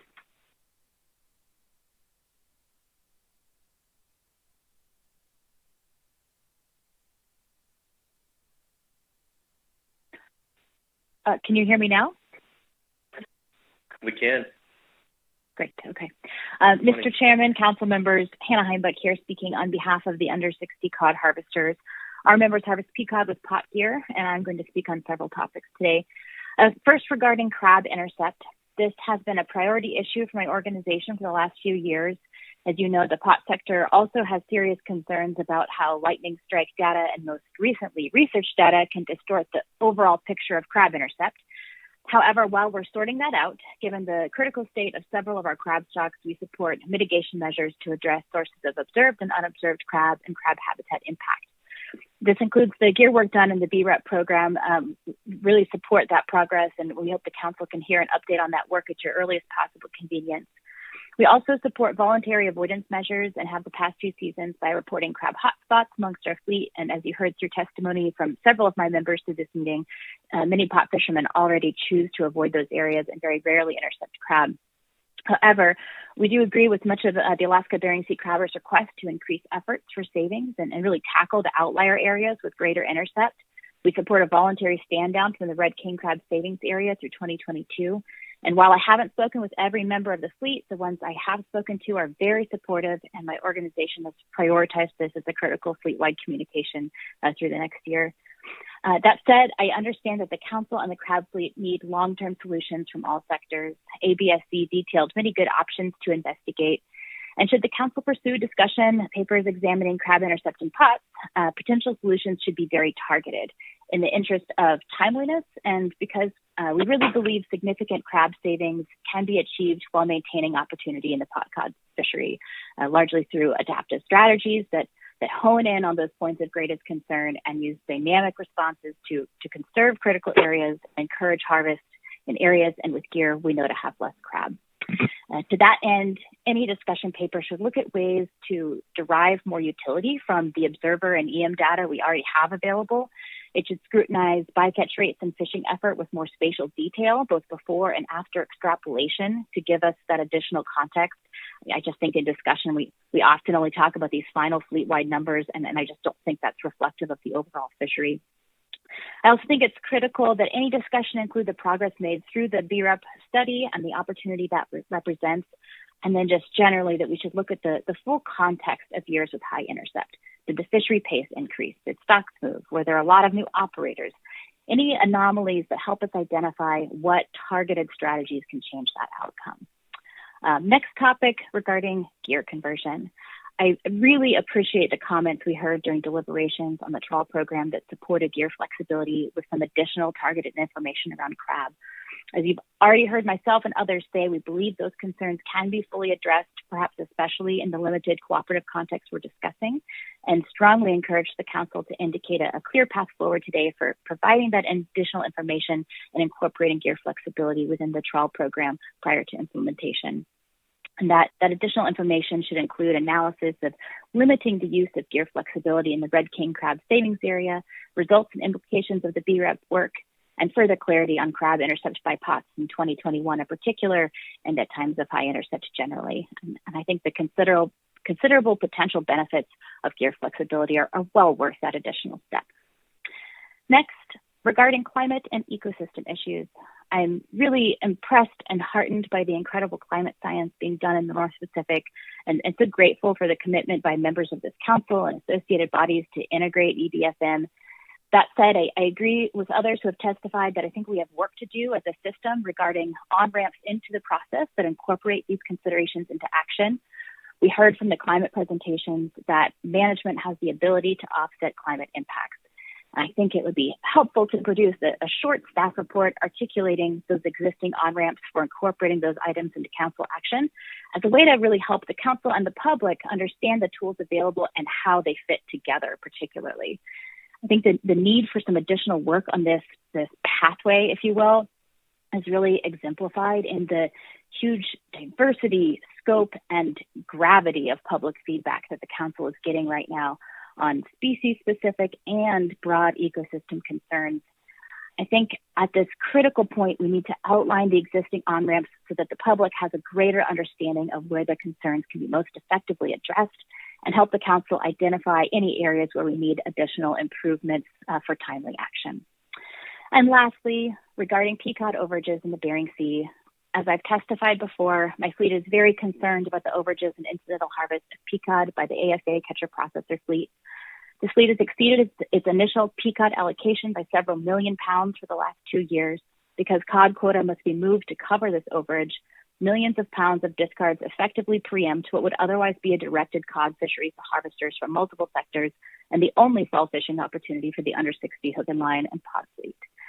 Specifically, this overage causes direct damage to our fleet's fishing opportunity, but broadly, we think addressing the missing management mechanisms that result in serious overages, as we have seen in peacock and stablefish, among others, is a critical step to maintaining ecosystem resiliency and management integrity.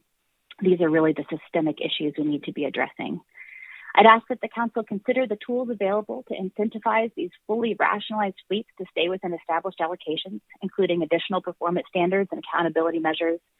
I think addressing these overages is a discussion we can and should do with more specificity in December as we work through the specs process and after concluding other major actions the Council time has been dedicated to, most notably the trawl program and halibut ABM.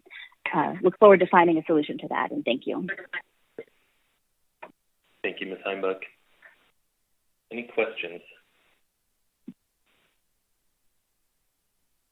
Ms. Vanderhoven.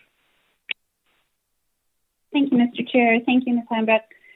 You mentioned early on regarding the red king crab bycatch in pots, and a couple testifiers have commented about that being an extrapolation due to low observer coverage. And so I'm wondering if you can describe what conversations you've had within your fleet, because this wasn't a one-off. We've had other years where the fleet has had high red king crab bycatch. And so I'm wondering what your fleet has discussed to deal with that issue. Like in the trawl cod catcher vessel fleet, the vast majority of those boats voluntarily took 100% observer coverage because they were concerned about accurate observer numbers versus extrapolation. So I'm wondering what conversations you've had within your fleet to that effect.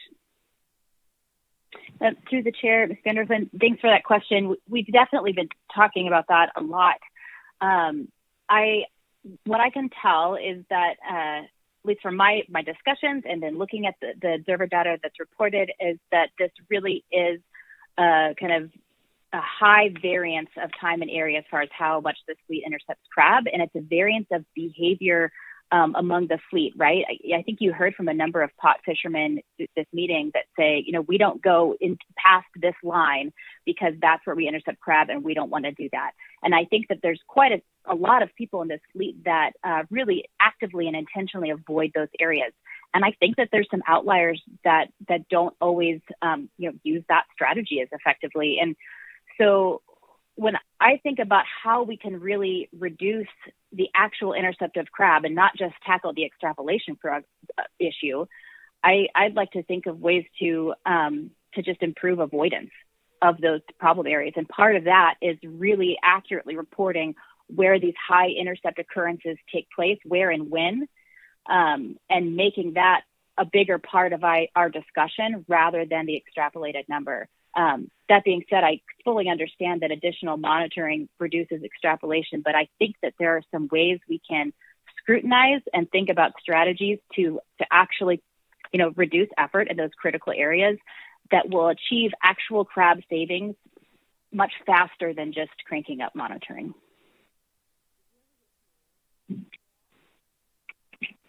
Thank you, Mr. Chair. Thank you, Ms. Heimbach. I think this is something that we could maybe talk about offline, because I do have some other ideas you could consider. So thank you.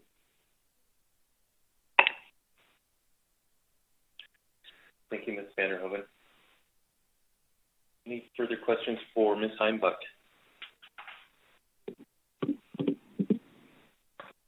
Thank you for your testimony. Next up is Chris Woodley, then Heather McCarty, and then Mateo Pasadon. Hello, good morning, Mr. Chairman. Do you read me okay? We do. Good morning. All right, good morning. Mr. Chairman, members of the council, my name is Chris Woodley, and I'm the Executive Director of Groundfish Forum. Thank you for this opportunity to comment on the Alaska Bering Sea Crabbers' request for emergency action in response to the 2021 Bristol Bay Red King Crab closure.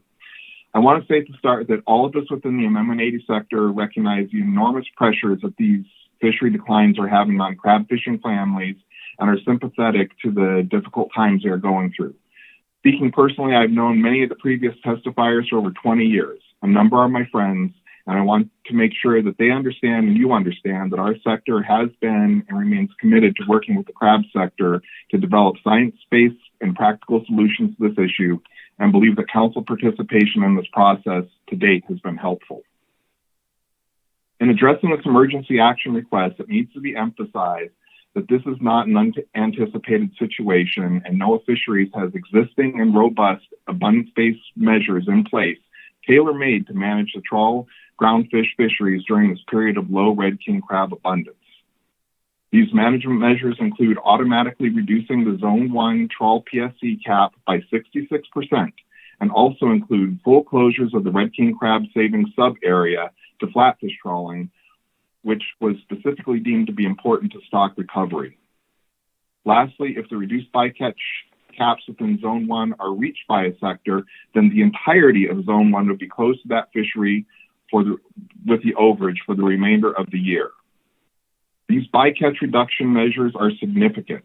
Based on the 2021 initial review draft on crab PSC limits, our sector would have exceeded these reduced Zone 1 caps and would have resulted in the closure of our fisheries within Zone 1 11 out of 13 years. Given this, and as John Goven has already testified to, our sector will be highly incentivized to keep our red king crab usage as low as we can, and we have developed and continue to develop specific measures to accomplish that. John already spoke to the antiquated and potentially ineffective nature of fixed closure areas. I would add that Alaska Bering Sea crabbers' request to simply stack a new closure on existing closures will not reduce bycatch. Adding a new closure area would simply redirect effort to other areas, possibly increasing bycatch of red king crab and other PSC species such as halibut. Given that we are looking at a 66% reduction in our hard cap, we need more flexibility to find good fishing with low PSC within the areas that we can still fish, not less.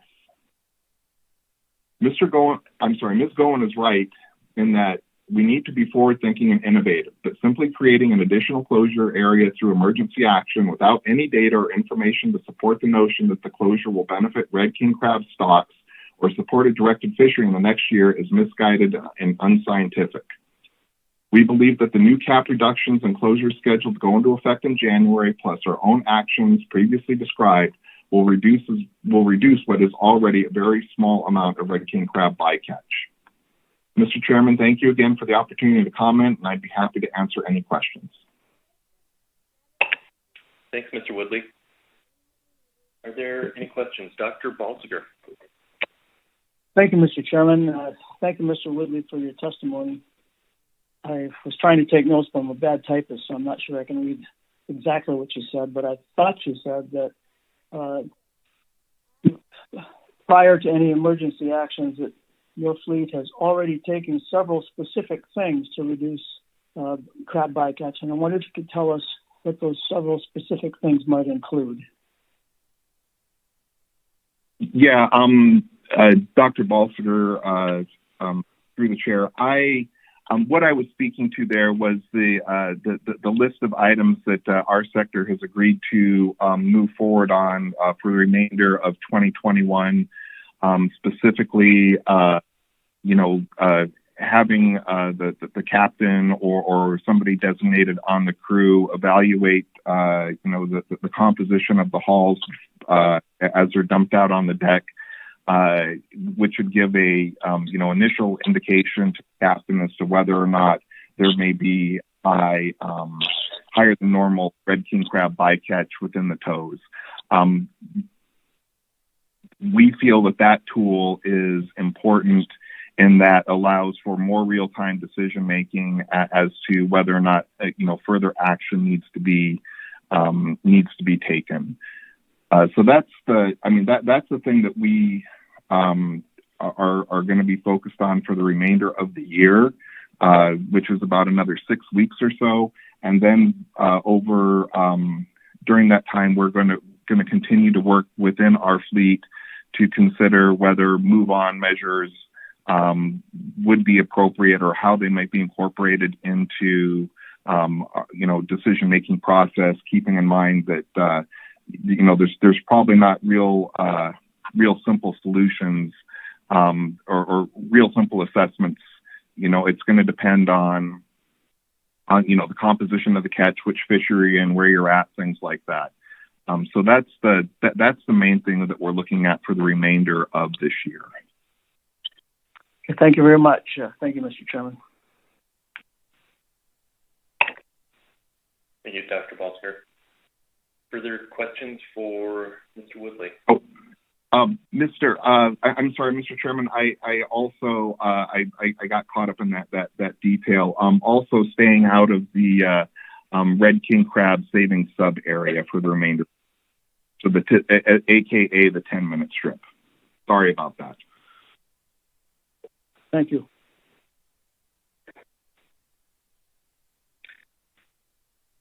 Don't see any further questions. Thank you, Mr. Woodley.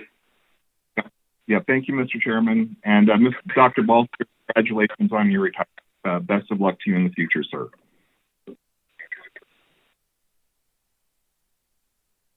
Next up is Heather McCarty. Thank you, Mr. Chairman. This is a sound check. Loud and clear. Good morning. Are you here? Okay, good. Good morning, Mr. Chairman and members of the council. I'm Heather McCarty, and I'm speaking today for CBSFA, the CDQ group on St. Paul Island. I'd like to address 3 items. 1 is crab, 2 is continued consideration of gear flexibility, and 3 is the council's responses to ecosystem change. First, I'd like to say that the hearts of the people of St. Paul are with the salmon users of western and rural Alaska as they face these tragic circumstances in their region. Regarding crab, we support the focus of Alaska Bering Sea crabbers on things that can be done that are within our control in the face of the serious crab problems that we clearly have. You know that from previous testimonies that CBSFA is heavily involved in crab. We have harvest quota, processor quota, and a very large percentage of CBSFA's annual revenues come from crab, more than from pollock and more than from anything else. So we are deeply concerned about this from an economic standpoint and from the standpoint of our ability to continue to provide CDQ benefits to our community. As I said, we support ABSC's recommendations, including an emergency action to extend the red king crab savings area half a degree north. They're asking for an action that is dynamic. It's an action that has at most, I believe, a maximum time period of 1 year if it's extended. So I think it does respond in a very real-time way to the clear information that we have. You can look at the C1 trawl survey results and see the central location of both female and male king crab is there, and it needs to be protected.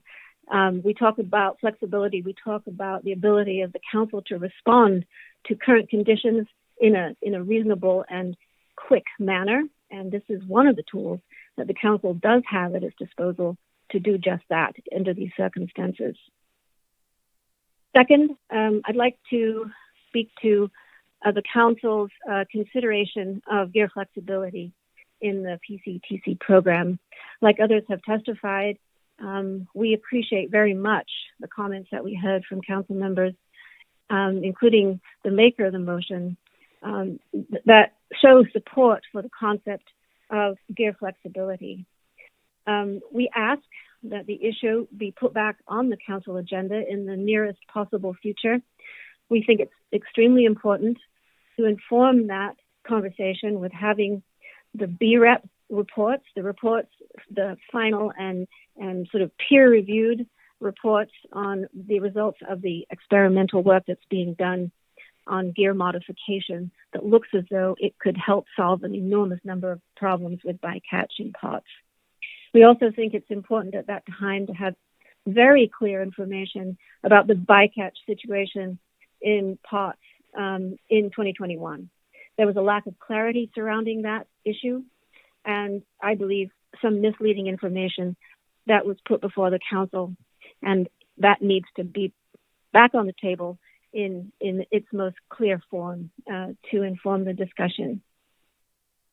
Number 3, I encourage the Council to examine the structural components that they have to respond to the current and future ecosystem changes in a management context. We recognize that there are a number of entities in the Council structure that are dealing with climate and ecosystem-related management information needs. And I do think, and I agree with previous testifiers, that some of that is a little bit opaque to the public. And I think it is important to have a staff report, again, in the nearest possible future, so that in front of the Council as an agenda item, so that the public can see all of the things that the Council is involved in their efforts to understand and respond to ecosystem and climate changes. The Council is doing a magnificent job of anticipating those issues, and now those issues are hitting us in the face. And I think that it's incumbent on all of us to think about the structure that we do have in place through these different committees and subgroups, and to take a look at the tasking and the timelines for those groups to see if they are going to be responsive enough and quick enough to really inform Council management decisions in the pretty near future. I see that the Climate Change Task Force is well situated to do that kind of synthesis work and to provide information and recommendations to the Council. But I guess the timeline is a consideration, and the fact that that group has been directed to have action informing information only. I think what is missing for a lot of people is how that action informing information, that recommendation step, translates into management decision making. So I do think that it's worth a close look, both for the information of the Council itself and for the public, so that they best know how to focus their energies and have a dialogue with the Council going forward. Thank you, Mr. Chairman. Thank you, Ms. McCarty. Are there any questions?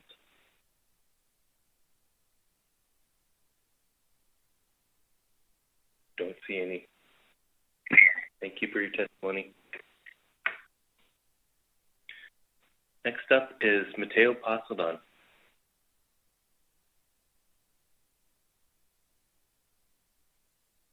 Mr. Chairman, sound check.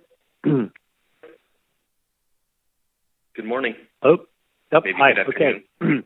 Yep. Good afternoon. Clear. Yeah, for me. Yes, on behalf of the City of St. Paul Island, Mateo Pasadon, our first comment under staff tasking is that we are in support of the crabbers ABSC's recommendations in response to the steep declines of the various commercial crab species. This includes ABSC's request for support of a short-term emergency action to expand the Bristol Bay Red King crab savings area, as well as some of the longer-term recommendations to improve conservation and management of all BSAI crab stocks. As you know, and you've heard me say this before, the crab fisheries, in particular snow crab, are St. Paul's bread and butter and underpin most of the island's economic activity, including the summer halibut fishery. The community is still reeling from the news regarding the crab stocks. Preliminary estimates by the City Finance Office are that the city's direct tax revenues will be reduced by 87%. This is huge, and the community is still figuring out what it's going to do next.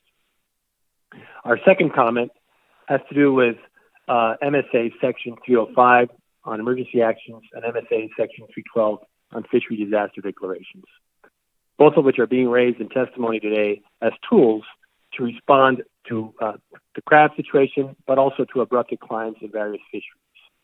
It seems likely that in this new era of climate change and shifting fisheries, these tools will be invoked more frequently. And these tools can be effective at providing temporary regulatory relief and financial assistance to affected communities and stakeholders. These tools could be even more effective if they were amended and improved. St. Paul has a lot of experience with both of these. For example, we believe it makes sense on Section 305 to amend it to allow for additional 6-month extensions. The current 2 6-month extensions are at times insufficient to respond to an emergency action. On Section 312, we agree with the calls for additional funding to respond to the various fishery disasters. But in addition, Section 312 could be made more flexible and responsive. The Huffman MSA draft contains proposed changes that would expand the stakeholders, including tribes, who could request a disaster declaration and would require that the Secretary of Commerce respond to such requests within an expedited period of time. We agree with these proposed improvements. We noticed that the Council did not comment on proposed changes to Section 312 in its comments on the Huffman draft. We also understand that 312, as well as 305, are largely outside the Council's realm of authority and action. Although I would argue that they are on the boundaries of such authority. However, the Council is often asked by the Secretary to weigh in on such requests as a thermometer of and to vet stakeholder support for a particular action. This happened last year when the Council considered and recommended approval of various emergency actions in response to the COVID pandemic, two of which were very helpful to St. Paul and its halibut fishery. So to conclude, on behalf of the city, we would like to ask you, as our representatives, to raise these broad concerns at the upcoming CCC meeting next week, where the nation's leaders on fisheries management will congregate. There will also be hearings on the Huffman bill next month, I understand. So there will likely be further opportunities to comment on various MSA provisions, including the two I just mentioned. Perhaps this is an assignment best directed to the Council's Legislative Committee. How NIMS and the regional councils interact going forward, and what tools they can come up with, both within the existing tool set and maybe additional ones, could make a big difference in responding to what appears to be a new era in fisheries management. Thank you, Mr. Chairman. Thank you, Mr. Pasaran. Are there any questions?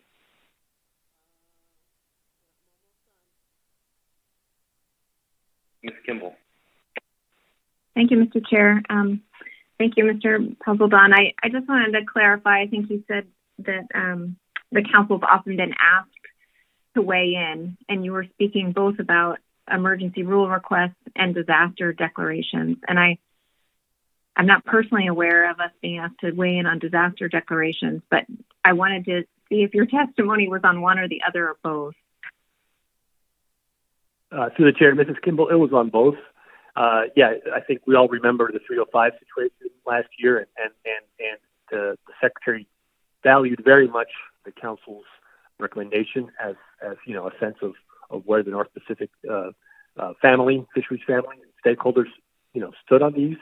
And so that helped inform the Secretary's decision. The Secretary ultimately has that decision-making power. On 312, those are less frequent, but I do recall that in 2000, when the city of St. Paul, as an affected fishing community under 312A, asked for a disaster declaration, it brought that request to the council.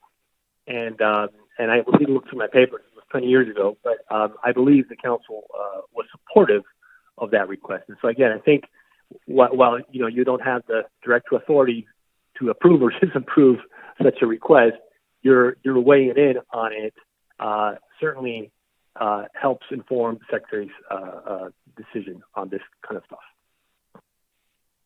Thank you for that clarification.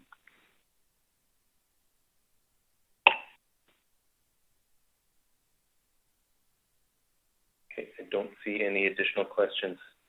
Thanks again, Mr. Pasaran. Thank you. Next up is Linda Benkin. Following Ms. Benkin is Lauren Devine, and then Becca Robbins-J-Clare. Thank you, Mr. Chairman. Linda Benkin testifying for Alpha. I want to start by also thanking, recognizing, congratulating Dr. Bolsker for his years of service and leadership. We've always been inspired by working with him, by his leadership and integrity, and also his deep commitment to the resource, to a strong, open, transparent public process, and to the industry and fishing communities. So thank you, and you will be deeply missed. I have two topics I want to address. I'll try to be fairly brief. I've spoken already to our concerns about climate change and our support for moving towards ecosystem-based fisheries management. Also referenced our support for nature-based climate solutions, 30 by 30 initiative if done right, and also the expanded council jurisdiction that's possible over EFH that's included in Representative Huffman's MSA bill. I won't repeat that, but I am happy to answer questions on any of those topics covered in previous testimony. I do want to reiterate our support for this request to pull together the climate action, the models, the information, the different committees that are all working in a little bit potentially silos to address climate change, and to pull that together in a way that helps the public and the council understand how you integrate that information and how you make it part of your management decisions. We think that that's the most important work that the council has to do, and we want to be as helpful as possible in that process. And we think coming back with information that identifies those tools, processes, on-ramps, will help us to work with you in moving ahead towards ecosystem-based fisheries management to protect our resource and stocks during this time of rapid climate change. One other item I wanted to bring up, I know it's been brought up by others, but that's relative to the small sablefish release issue. It may seem small to you, but in our minds, it's a really critical part of buffering the sablefish stock against the changes we are seeing in the resource. Our ability to release those small fish, to allow them to grow up, to mature, and be part of the spawning biomass participating or contributing to the fishery in the future is really important. We've seen that there's a second look at the strengths of those year class and also on their contribution to date has been revised downward in terms of abundance. And we believe it's important to be extra conservative with those small sablefish. We think there needs to be some revisions to the analysis that look at the potential impacts on mortality relative to the whole biomass, and also the potential impacts on the stock assessment process of the uncertainty that could be introduced relative to other existing uncertainties in that stock assessment process. And we'd like to see that brought back to the council as staff and council time allows. You know, you have a lot of other big priorities and crises to deal with. We're certainly cognizant of that. Just don't want to lose track of this amendment that to us is important to the industry and the resource. Thanks so much. I know it's been a long week and appreciate the time. Thank you, Ms. Denkin. Are there any questions?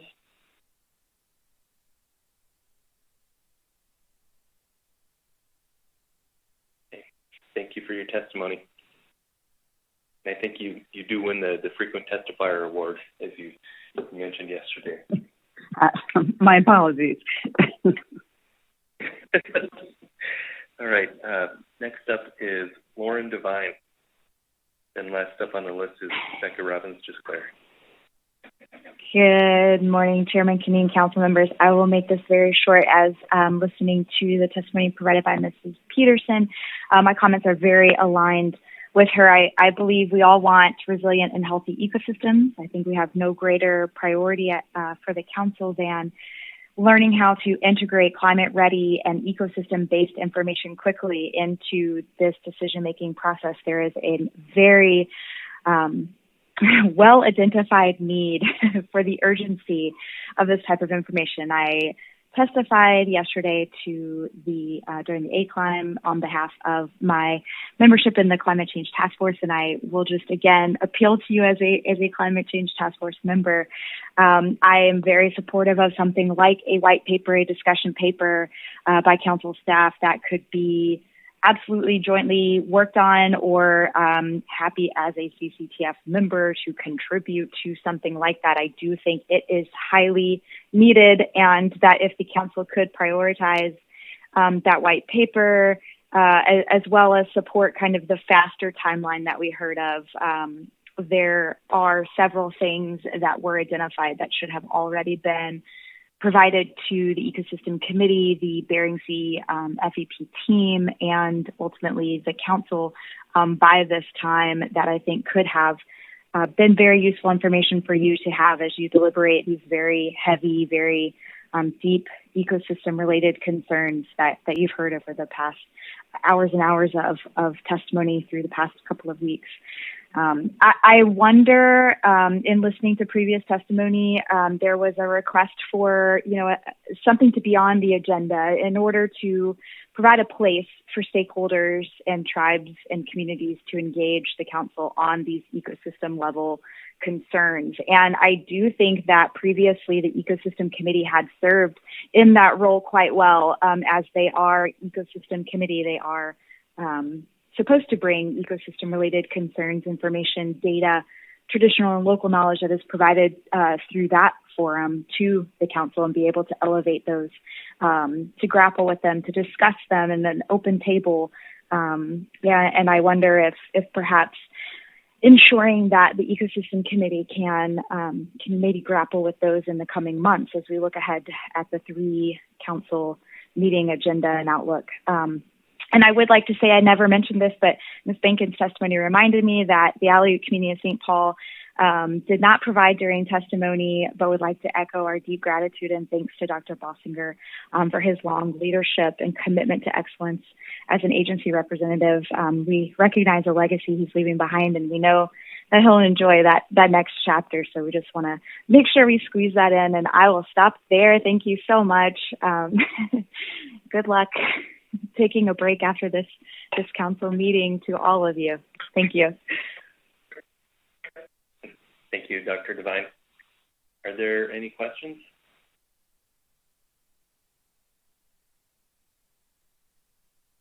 Thanks for your testimony. Becca Robbins-J-Clare.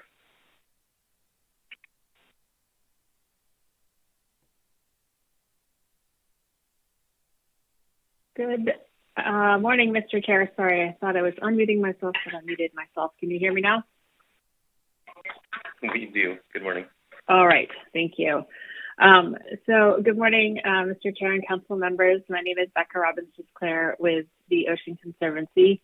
The virtual meetings have taken all the fun out of the race to the testimony table to see who can be last, but I still got it. So hopefully I didn't use that up for when it's a little more fun in person. And the other thing we haven't had it without an in-person meeting is the opportunity to properly send off Dr. Bossinger. So I just want to take the opportunity to say thank you for your leadership in advancing sustainable management in the North Pacific, and hopefully there'll be a time in the future when we can do that properly in person, and not just say nice things about you. So with that, I want to just offer a few comments as we near the end of this very long meeting. I think coming back to the issue of salmon and salmon bycatch, I think it's absolutely abundantly clear from the testimony we've heard throughout the meeting, starting in B reports and today, that there is a problem with Chinook and Trump salmon, and we really are in a crisis situation. I think if we were in person, you would have seen probably standing ovations for some really powerful Alaska Native leaders speaking up about what's happening, as well as tears, I think, from many in the audience for the losses, both past and present, of salmon and a way of life and the world that we're leaving for future generations. And what I want to focus on today is the role that the council plays, because I know this can be overwhelming, and that there really is a huge list of issues both on the agenda and off the agenda at this meeting to deal with. But the council really has a role in how we move forward. And while many of these changes are big picture changes happening in the ecosystem, many of them linked to climate change. This is how we manage fisheries. We don't say the crab stocks are down because of climate change. Fish away anyways because we can't control it. We close the fishery. And that's what sustainable management is. That's how this council has operated in reacting to those current conditions. And I'd really urge you to apply these same principles to salmon bycatch and act now while you have the ability and a number of tools at your disposal. So focusing in on what the council can do at this point, I would really urge you to look very closely at the AP motion. You have a motion that passed with a strong majority on the advisory panel, and I would ask that at a minimum you do everything in that motion, and that you really consider some additions and changes to that as well. First, and probably most importantly, is that you really dig deep and think about what you can do for 2022. You've heard repeatedly a request for emergency action for zero bycatch. And I just want to stress that you do have this emergency action tool for a reason. This is a textbook situation calling for emergency action. Certainly the chum salmon crashes are not something we'd ever anticipated. And at present, there is no limit on chum salmon bycatch. I think similarly for Chinook salmon, we've reached really a new low. And I would ask, I've heard a lot of questions and comments about zero bycatch, and obviously that was not part of the AP motion. And I would ask the council if the problem with the request is zero, that you really look at lowering it and what number you can do to ensure that bycatch doesn't get anywhere near the 45,000 that would otherwise be allowed in 2022. Second, I really would urge you to initiate a discussion paper as in number 3 in the AP motion. We all know the council process can take a while, and this is the critical first step to starting that. And I just want to stress too that the one piece that it was amended out of the AP motion that is really important is that is co-produced with tribal fishery managers, particularly the component of looking at salmon stocks. And tribal fishery managers are not just another stakeholder group. They really have unique and important information that can feed into this process. So I would really urge you, the council, to take action on this now. You've heard days of comments asking for action. Interestingly, I haven't heard anyone speak publicly at the council in opposition to these requests. And even at the AP, you had support for the majority of the requests before you. And really urge the council to do your part in addressing this crisis by acting now on salmon bycatch. In addition, just really briefly, I think it's been clear from all the testimony that there are bigger things afoot in the ecosystem, and really we have to get out ahead to develop better systems to adapt. So I would echo what previous testifiers have said about perhaps starting with a white paper, but really identifying how we can look at climate and ecosystem-related management needs and the tools to adapt to those. And with all of that, I just want to thank the council for your attention to these matters. I know it's been a long week and there's a lot to process here, but I really believe the council has the ability to play a leadership role. And I think the North Pacific, our country and our world are desperately in need of that leadership, both in putting equity into the process by including Indigenous people in decision-making and in meeting the challenges of climate change with sustainable and adaptive fishery management. Thank you. Thank you, Ms. Robbins-J-Clare, for your testimony. Any questions?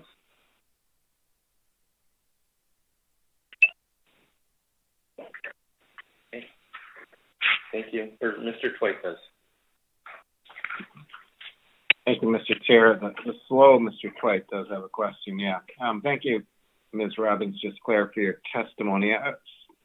Throughout the meeting, I've also been thinking about your input in the B reports when you suggested that the council's agenda for this meeting doesn't show much relationship to what events that we're actually seeing unfolding in the Bering Sea right now, which I thought was a pretty astute observation.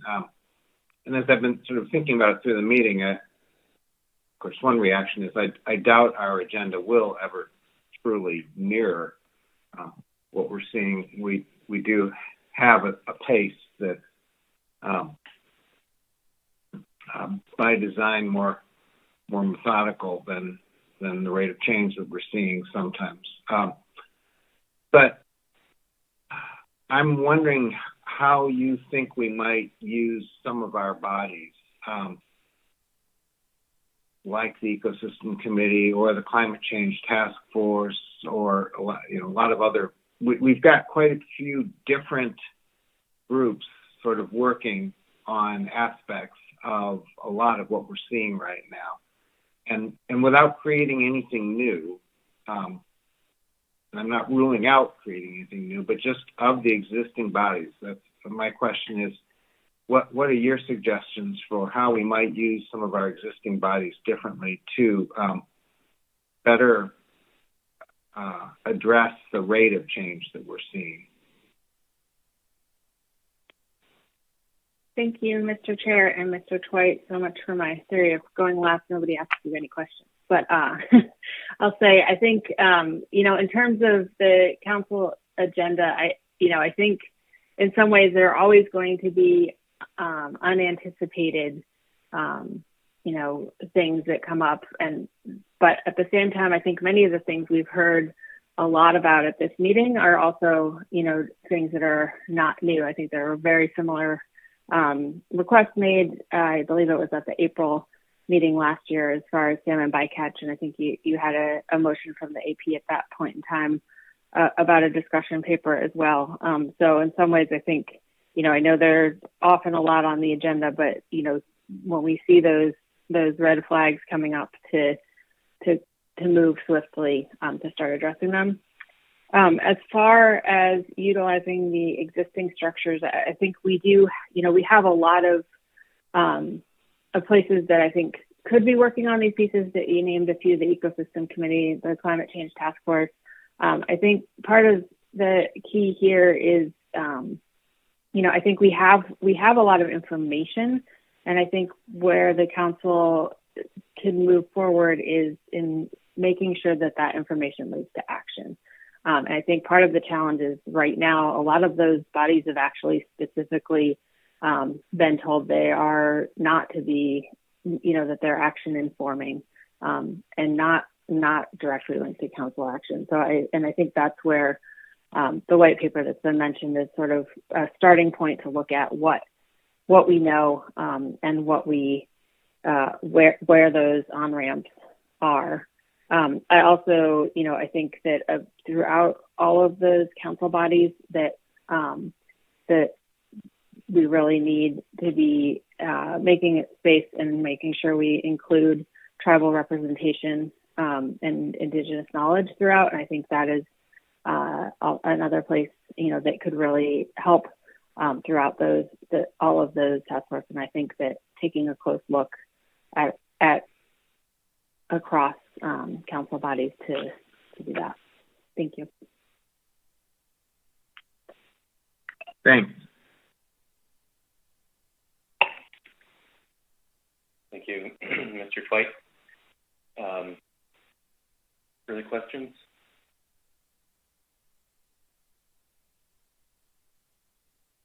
Thanks again for your testimony. That concludes our list. Let's go ahead and we had a few that we missed along the way today. James Sippery Sr., Lance Farr, Christian Goodmanson, and Serena Fit-Cut. Are any of you available to testify? Hello, can you hear me? Yes, we can. Mr. Chair, can you hear me? Hi, yes. Who is this? I am James Sippery Sr. Hi. Please provide us with your testimony at this time. Thank you. Okay, Mr. Chairman and members of the councils, I have testified before in front of you many years ago, and as of this year, 2021 subsistence harvest activities, Kuskokwim, Chums, the numbers were very low for the entire river villages. Chums didn't even met the escapement goal for the spawning in Kuskokwim River. Along the villages from Kuskokwim to Nelson Island, the chums were very low this summer, and the village of McCoy didn't even met their subsistence harvest for chums.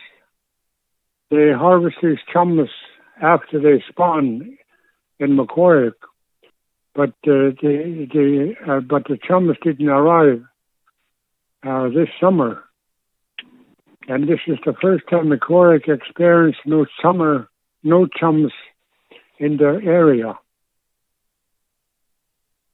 And the other is the entire village of Yukon villages. They were not permitted a sufficient harvest for 2021, and they surrendered their needs for subsistence only for the hope of these species to get to their spawning grounds. And they lost subsistence harvest for salmon, 5 pieces of salmon this summer. And this is going to really hurt the needs of Yukon people, because they miss the summer harvest, which is very important for the entire villages of Yukon. And they are to face shortage of food for the winter, and they are suffering the loss of subsistence in the hope of surrendering their needs for the species to get to their spawning grounds. And as of this summer, we have seen the beaches with the sea vegetation, which are scattered all over the place. And we were wondering if there was a subsistence harvest, fisheries industries crawling nearby Nelson Island. And this is what we have seen back in 1944. And we have seen it again in 2021. And there must have been a trawling close to our area. And another... Yes, sir. I apologize. Your time is up. Can you provide us a concluding comment, please? And what I would really like to see is one, if there could be 2 tribal seats to North Pacific Fisheries Management Councils, and if not, 3 seats, one to represent Northern Sound area, one to represent Yukon River, and one to represent Kuskokwim River. And I think that would be helpful to the North Pacific Fisheries Management Councils. And one suggestion that I would like to see is also we, the people, need to look back into our history and see what has worked and what we have failed in. I wanted to mention this because in the past we had migratory birds crossed in 1983, and AVCP come up with what's called Yukon Kuskokwim Delta Goats Management Plan. And all the people give up their needs for some of these migratory birds for the recovery purposes. But the recovery itself took numbers and numbers of years, and it worked. And today we have very good numbers of migratory birds for entire people of Alaska. And what I would also like to see is if there could be another management plan for the 5 species of salmon. Again, it will come from the hearts and minds of our people for the recovery of these species, but it will take many, many years for the recovery. But if we don't, they may bycatch the last species that is to return to each of our streams, because these salmon species, they only return to where they were spawned. And this summer, Mr. Sippery, is another hard thing. Sippery, Yes, sir. Mr. Sippery, I wonder if we can stop there and see if any council members have questions for you. Yeah. Okay, thank you. Council members, are there any questions for Mr. Sippery?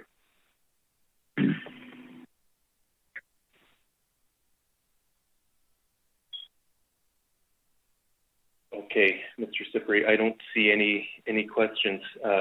Thanks so much for testifying with us this morning. Thank you very much. All right. Okay, we have a few more that we had missed. Lance Farr, Christian Goodmanson, and Serena Fit-Cut. Are any of you available?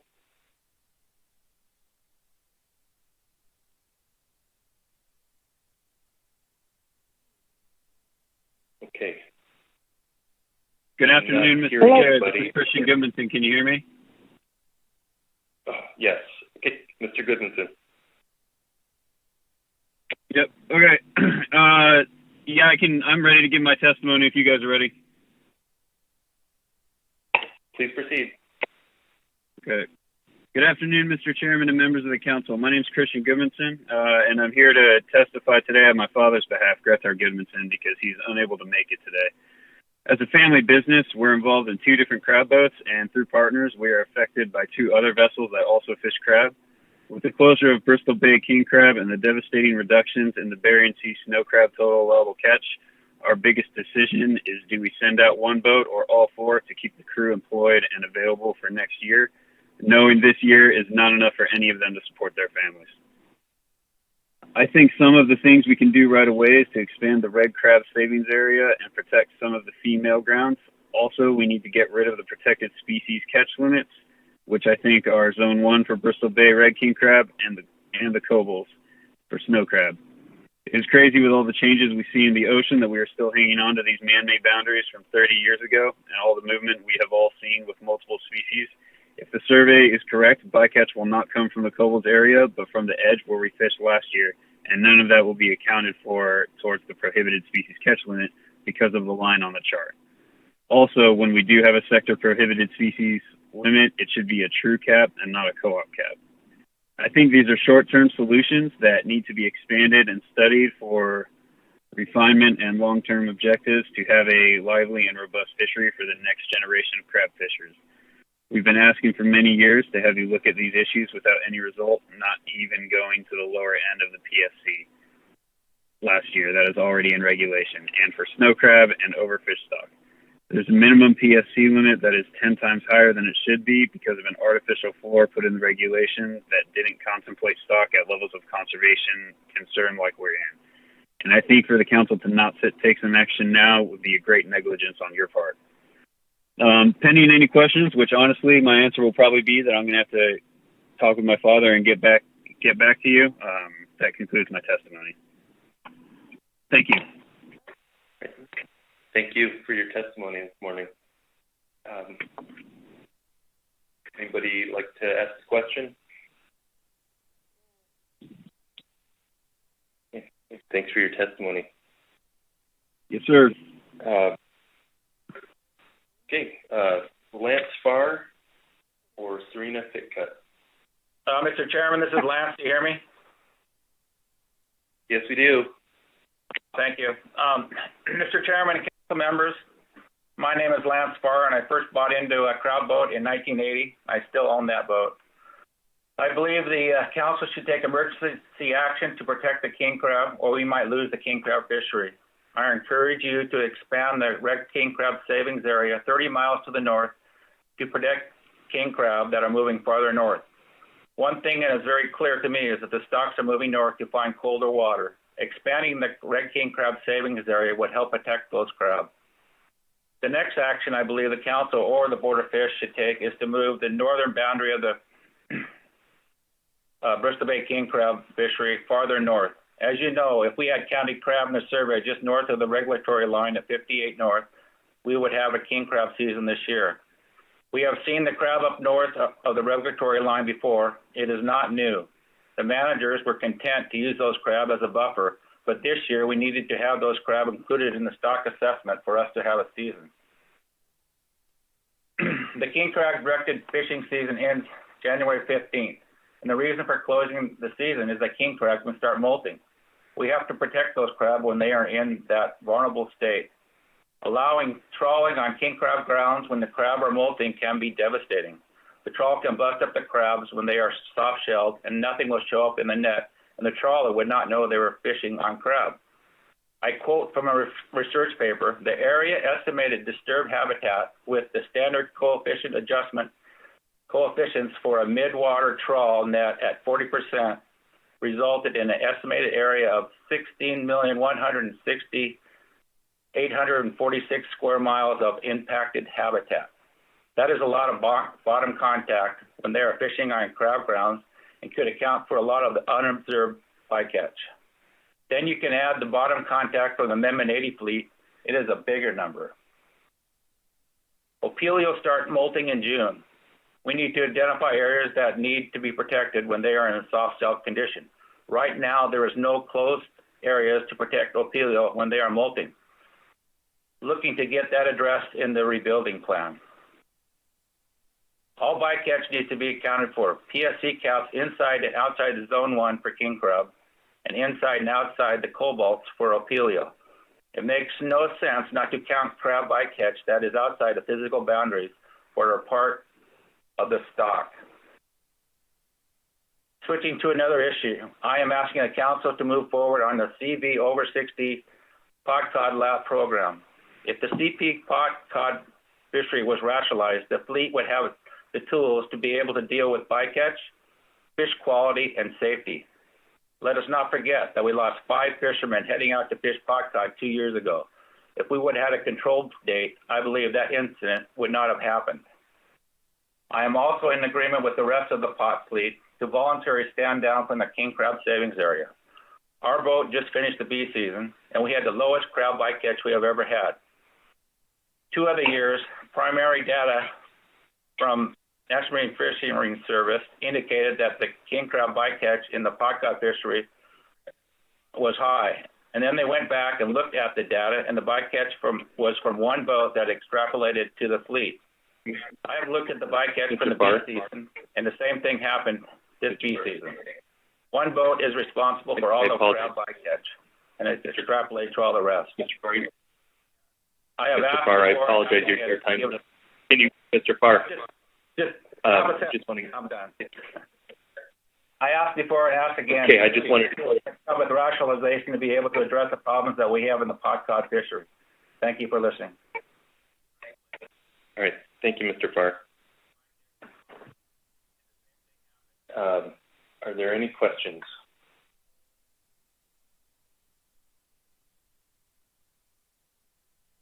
Okay, don't see any. Thank you for your testimony.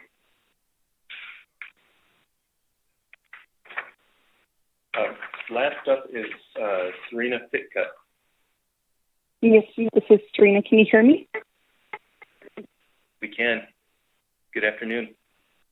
Great talk, council members. Thank you for taking my testimony today. My name is Serena Fit-Cut, Executive Director for the Yukon River Drainage Fisheries Association, better known as YRDFA.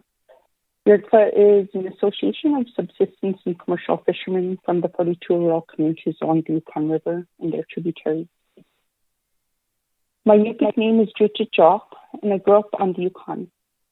I subsistence fish along the Yukon, and I teach my children the importance of fish, which is the same for every family along the Yukon River. I cannot express the devastating conditions we have been facing. I would like to reiterate that for the first time in history, the people of the Yukon River were not able to harvest salmon. I've traveled and talked to many people along the Yukon River, and usually when their days are filled with fishing, traditional processing of their salmon, and tending to their smokehouses, they stated they felt depressed because of their inactivity to fish for the last few years.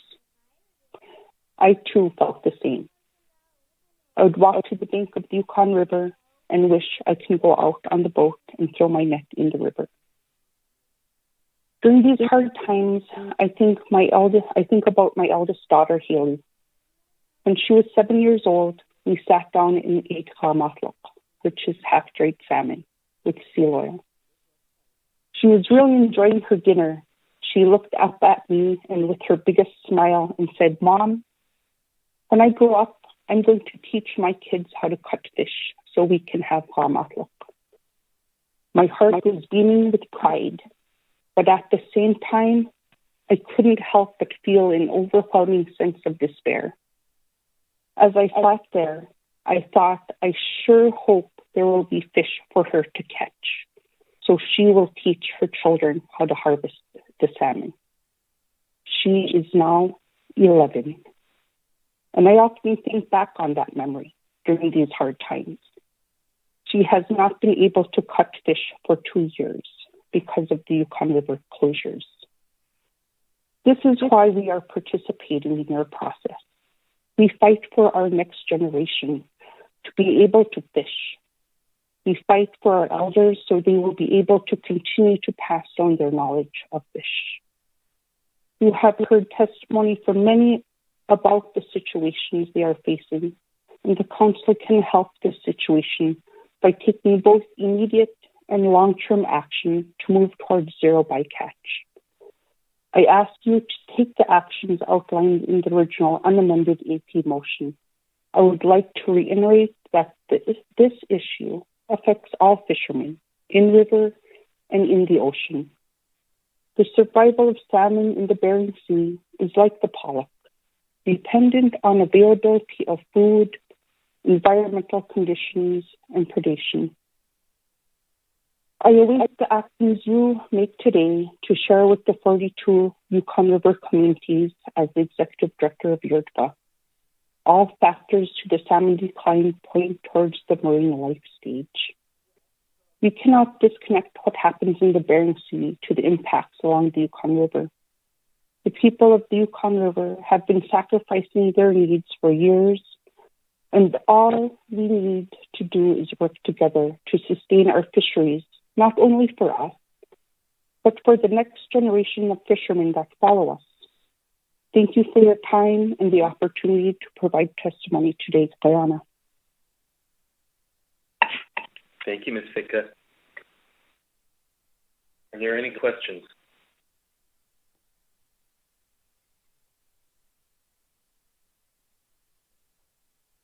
Okay, all right. Thank you for your testimony, Ms. Fit-Cut. Right, Council, that concludes our public comment. Thinking about an hour, or come back at 1:10 Alaska time, unless any council members think you need a little bit longer for motions, let me know. But not seeing any reaction, so 1:10.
Hi, this is Marie Davis. I'm just making sure that listen only works for people. You can give me a thumbs up if most everybody would be called in.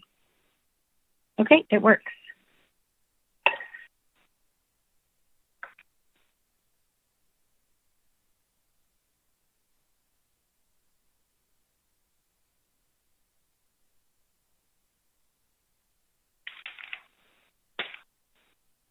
Council, please come to order.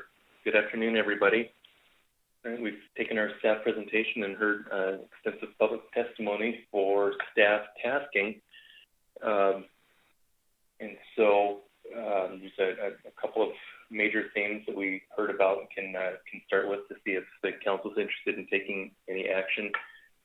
We heard a lot of testimony on salmon. Council wish to provide any comments or take any action related to salmon. Ms. Davis. Thank you, Mr. Chair. I do have a motion that has been sent to council staff. I'll wait for that to be posted.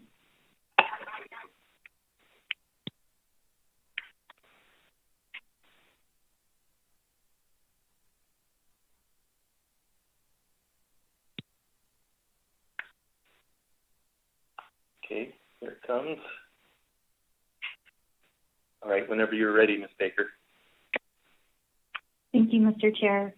My motion is the council requests 1, an updated bycatch impact AEQ analysis, which includes current genetic stock identification information and an updated age length composition for Chinook salmon, along with estimates of how many Chinook salmon taken as bycatch in the Bering Sea pollock fishery would have returned to Western Alaska Chinook salmon stock groupings.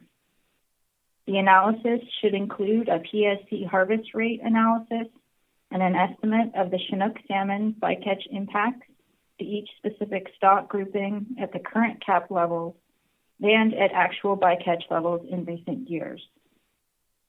The council also requests that the report include recommendations to evaluate impacts of chum salmon bycatch in the pollock fishery with currently available data. 2, a stock status update of Western Alaska Chinook and chum salmon stocks. In addition, the council requests staff write a letter to the Secretary of State to request help to identify levels and stock composition of bycatch of salmon in waters outside of the jurisdiction of the United States. The council requests staff write a letter in support of recent requests to the Secretary of Commerce for increased and dedicated funding for salmon research, observation, and monitoring, including on the life cycle of salmon species in the freshwater, nearshore, and marine environments, and the effects of that environmental changes are having on salmon throughout their life cycle. With a second, I'll speak to the motion, Mr. Chair. Thank you, Ms. Baker. Is there a second? Second. Seconded by Mr. Marks. Ms. Baker. Thank you, Mr. Chair. I'd like to start off by thanking those who testified to the council different points in the meeting regarding the impacts of low salmon runs in Western Alaska. This provided us incredibly valuable information on the importance of salmon to your communities. I know it's very difficult to get up and speak to this council in an unfamiliar environment, and I really want to thank you for testifying and sharing your thoughts and opinions. Let me begin by saying that the state of Alaska is very concerned about low runs of chum and Chinook salmon to Western Alaska rivers. We understand the importance of these resources for food security and traditional and cultural activities. We understand the impacts that low returns have on our communities and villages. To mitigate some of the impact, we and others have sent salmon to the region. We understand this is not a replacement for local salmon or the ability to harvest salmon personally, and pass those cultural traditions on to the younger generations. But it may help bridge the gap until we can rebuild the salmon runs. And we thank those who have contributed to this effort. The state of Alaska has also forwarded to the Secretary of Commerce requests for disaster determinations for both last year and this year related to some Western Alaska salmon fisheries. We're closely monitoring these requests and hope to see determinations made in the near future. As of this week, the most recent disaster determination request has been received by the Secretary of Commerce related to the 2021 Yukon River salmon fishery and is listed as pending. The bottom line is that we must take steps, the steps that we can to rebuild these runs, as well as increase our understanding of the drivers that are reducing productivity of salmon across many species and areas. This said, we must make informed decisions based on the best available information. So this council is somewhat limited in its ability to address all and likely the major issues impacting salmon in Western Alaska. But what we can do is request the best scientific information available to inform our management decisions in federal fisheries. Toward this end, the purpose of my motion is to provide information to assist the council in determining if current salmon bycatch management measures in the Bering Sea pollock fishery are meeting the council's objectives to minimize bycatch to the extent practicable at all times and at all levels of pollock and Chinook abundance, and to prioritize Chinook salmon avoidance while also reducing bycatch of Western Alaska chum and other prohibited species. These were our objectives for the current salmon avoidance program. And while the fishery has maintained bycatch well below the hard caps, it is our ongoing responsibility to understand the impacts of the program as conditions change. The first part of my motion is focused on updating the analysis that uses the annual genetic information, bycatch numbers, and salmon run sizes to estimate the impacts of Chinook salmon bycatch in the Bering Sea pollock fishery. As a reminder, in 2016, Amendment 110 implemented the three-system index, which is used to lower the Chinook salmon PSC limits for the pollock fishery in times of very low Chinook salmon abundance. Low abundance was defined as a threshold, was defined as a level below 250,000 Chinook salmon for these three indicator rivers, because there was a clear link between these low levels of abundance and in-river restrictions on the harvest of Chinook salmon. The council receives genetic reports on the bycatch and data on bycatch numbers every year, but the last time we received an updated report on the impacts of Chinook bycatch in the Bering Sea pollock fishery on Western Alaska Chinook stocks was in 2018. This analysis determined that the estimated impact remained at less than 2.5% for coastal Western Alaska and less than 1% for upper Yukon River stocks. In the time since that report, the three-system index of in-river Chinook has been below the low Chinook salmon abundance threshold in 3 of the last 4 years. The estimated Chinook return for the three-system index this year is nearly 85,000 Chinook salmon, below the 250,000 threshold, and is the lowest in-river Chinook estimate since this program was implemented. This makes the impact report very timely, as salmon runs have clearly changed. The report should also include recommendations on how to evaluate the impacts of chum salmon bycatch. My motion requests staff to evaluate whether we have data available to complete a Chinook-style AEQ estimate for chum salmon, or if there are other methods for evaluating those impacts using available data. The current assumption is that the pollock fishery has minimal impact on Western Alaska chum stocks because we have consistent data that shows the vast majority of chum salmon bycatch is not Alaska origin, but we need to evaluate that assumption under current conditions. Under number 2 in the motion, I'm requesting that Alaska Department of Fish and Game staff provide a stock status review of Western Alaska Chinook and chum salmon stocks. The department typically conducts in-depth stock status reviews every 3 years when an area is in cycle at the Board of Fisheries. As we heard in public testimony, in-river fisheries are opened and closed in season based on the numbers of salmon in the river. I believe having department staff provide information on the status of these stocks is important context for the council to have as we review the impacts of salmon bycatch in federal groundfish fisheries. The last part of my motion requests the council to write 2 letters. The first is to the Secretary of State to address levels and stock composition of bycatch in waters outside of the United States. I understand that this is a slightly unusual request for this council. However, I believe it's consistent with the intent of the rest of my motion to look broadly at the factors that are affecting salmon in Alaska. And one of those factors that I believe is that we need to understand how many Alaska salmon are being taken and what their river of origin is, to the extent that we can get that information.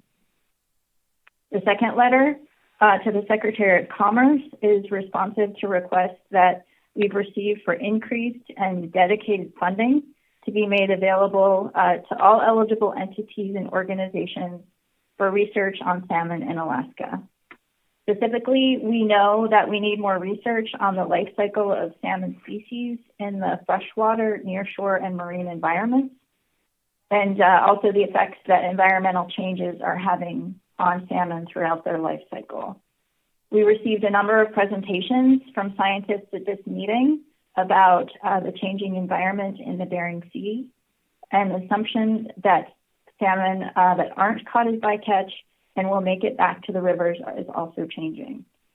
We have seen unprecedented sea ice loss in recent years, and temperatures are increasing both in river and in the ocean. So understanding these drivers and the role of salmon productivity is critical. I realize that these are large tasks, and the Commissioner is committing resources from the Alaska Department of Fish and Game to assist with the completion of these reports. As we heard from many testifiers at this meeting, low Chinook and chum returns in Western Alaska have a disproportionate impact on those who rely on salmon for their way of life. With low salmon returns, I think it's imperative that the Council take another comprehensive look at the impacts of salmon bycatch in the pollock fishery on Western Alaska stocks. And finally, as we progress down this path that I'm suggesting, the department realizes that we need to engage local users. And toward this end, the department will be conducting a series of workshops to engage impacted salmon users as we address this issue and develop a research plan and strategy. And Mr. Chair, I would offer to you that we can keep council staff updated on the details of those workshops as they are developed. And thank you, Mr. Chair. Those are my comments on the motion. I'd be happy to answer questions. Great. Thank you, Ms. Baker. Are there any questions on the motion? Mr. Jensen. Yeah, thank you, Mr. Chair. Thanks for your motion, Ms. Baker. I had a question on the genetics. Are you suggesting that they gather more genetic information based on specific streams, or just and work on ways to determine where these fish are going, other than the baseline that we have already? My question, I guess, is: are you suggesting enhanced genetic identification of all the systems up that way? Thank you. Mr. Chair, Mr. Jensen, thank you for the question. At this point in time, I'm not asking for enhanced genetic work. I am asking that we use the information that we regularly collect and receive on an annual basis to update our impacts analysis that we have looked at in the past for Chinook salmon, since we have not received that. The last update we received was in 2018, and I think it's important. We have expressed interest in the past in terms of processing some scales and other things to try to use the information that we do have in an effective way to update that impacts analysis, and I am just clarifying the request for that for Chinook salmon. Okay, thank you, Ms. Baker. I was just curious to see which direction you're going. Any information is good information, and it'd be much appreciated if this were to pass. Thank you for your help. Thank you, Mr. Chair. Thank you, Mr. Jensen. Ms. Vanderhoven. Thank you, Mr. Chair. Thank you, Ms. Baker. In your request number 1, the second paragraph regarding chum salmon, my assumption is that you're looking to evaluate the impacts to Western Alaska stocks and not all of the chum stocks that are in there. And so I just wanted to make sure that that was your intention.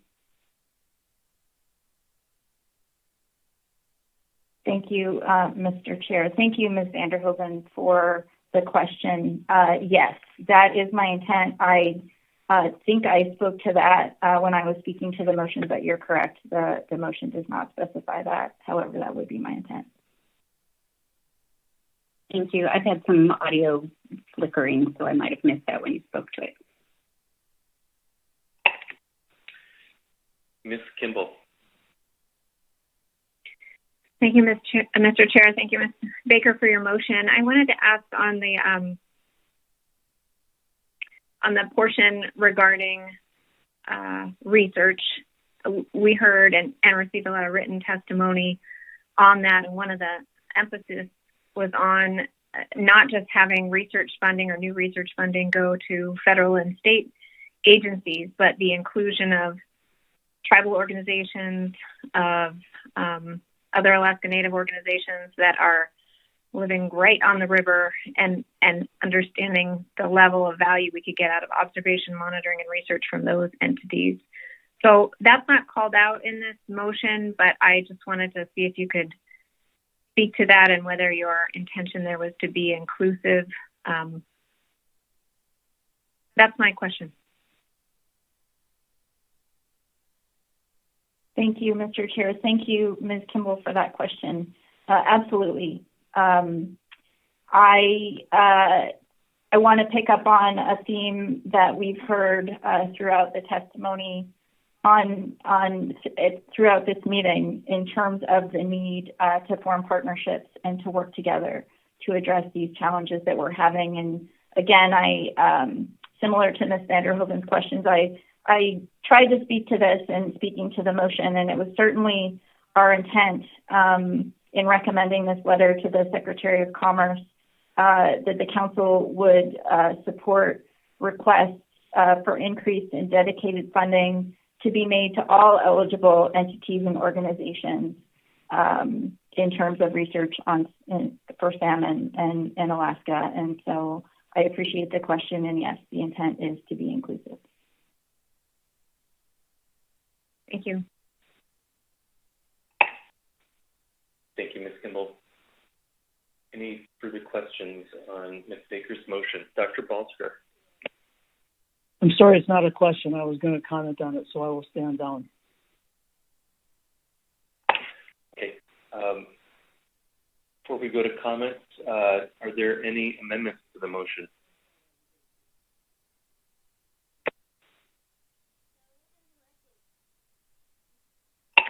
Okay. Comments on the motion.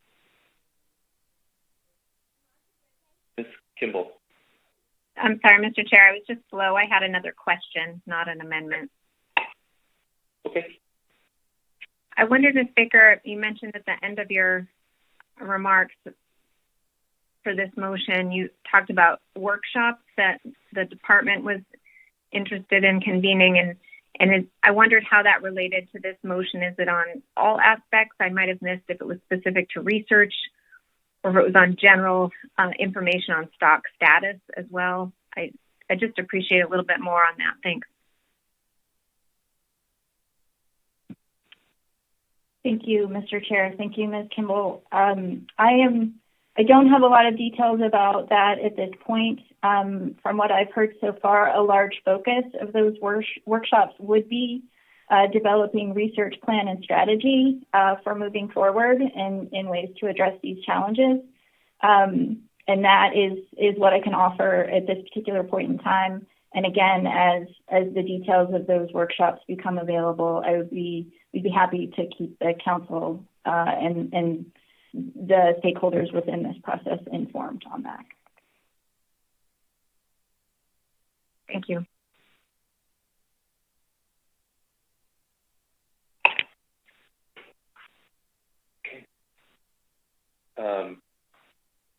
We can go to comments. Dr. Balsiger. Thank you, Mr. Chairman, and thanks, Ms. Baker, for the motion. I greatly appreciate it. It was, as other people have said, difficult to sit and listen to all these reports of the difficulties related to the complete lack of subsistence fishing opportunities for salmon on our northern and western rivers. And so I appreciate the way this motion is put together and searching for some answers. Some of these reports, public testimony, also included requests for tribal consultations with no on these issues, maybe specifically related to salmon bycatch, but other issues. So I don't think the motion has to be changed, but I will note that we have tracked those requests, and shortly after this meeting, we'll reach out to those tribal government representatives, people that spoke in particular, and try to find time to hold consultations, what will work for the tribal entities, as well as reaching out for other tribal entities that weren't involved here today or yesterday to see if they have consultation needs on salmon or other issues of that respect. So, again, thank you very much. On the second part, on the letter to the Secretary of Commerce, if this wasn't a combined motion, perhaps I'd abstain from this, but I think that's not worth the time right now, so I'll just put on record saying that I have an internal way to try to influence the department's budget, and I would not intend to use the council as a way to influence the budget put together by the department. So I'm very supportive of it, but I'm not going to try to twist the Secretary's arm. But thank you for the budget. I mean for the motion. I appreciate it. Thanks, Mr. Chairman. Dr. Balsiger. Mr. Twite. Thank you, Mr. Chair. I think, like every other council member, I listened with a great deal of both empathy and also an understanding that the public testimony we're hearing is something that I can't fully relate to, but that I certainly understood the depth of the concern, both of the loss of food, but equally the loss of potential loss of cultural practices that have persisted for millennia and grown for millennia. I was struck by how many of the members of the public who testified on this issue reminded us that we're all in this together, that we share the Bering Sea. And I appreciated that. I thought that was a very powerful and useful message. And that's something I think this council needs to continue to think about. We should, I think, draw a distinction between what we have authority for, which, as Ms. Baker pointed out, in terms of salmon, is not a lot, and that's by design, versus, but draw a distinction between that and the ecosystem that we both depend on to the same extent. And there we very much have strong shared interests, and we both have voices. And I think as a council, we should continue to look for ways to make sure that the tribal voices regarding salmon issues in the Bering Sea can be heard in our council process. with frequency, and without some of the barriers that several of the testifiers spoke to. I think those are things that where we can and should be offering more of an environment that they feel comfortable working in and relating to us in. And I think that'll go a long ways towards building the partnership that we have, whether we like it or not, of the shared destiny. And that was, so that's an issue that I think we need to keep coming back to. And I just would encourage us as we do it to both be clear about what we have authority to do, but equally be clear about what we should be doing, because we are both equally dependent. We're all residents of the Bering Sea region in that way. I appreciated several elements in Ms. Baker's motion. One of the ones that I think is probably a little overdue is the encouragement to the state, and I think as well Commerce, to engage the other nations a little further in understanding what they're seeing in terms of bycatch levels of salmon and what kinds of data they have on that. I vividly recall a meeting probably several years back, probably 5 years ago now, between U.S. representatives and Russian representatives, where they were asked that question. The discussion was very short, unfortunately, because their answer was, we have no bycatch of Chinook. And I know that our eyebrows were lifted at the time, but there wasn't an opportunity to really push further. And I think now we have to push further on that discussion. Maybe it's time they didn't. I don't know. Or maybe they simply didn't have the means to detect it, or maybe they simply didn't want to discuss it. I'm not sure which of those, but we now need to understand much better.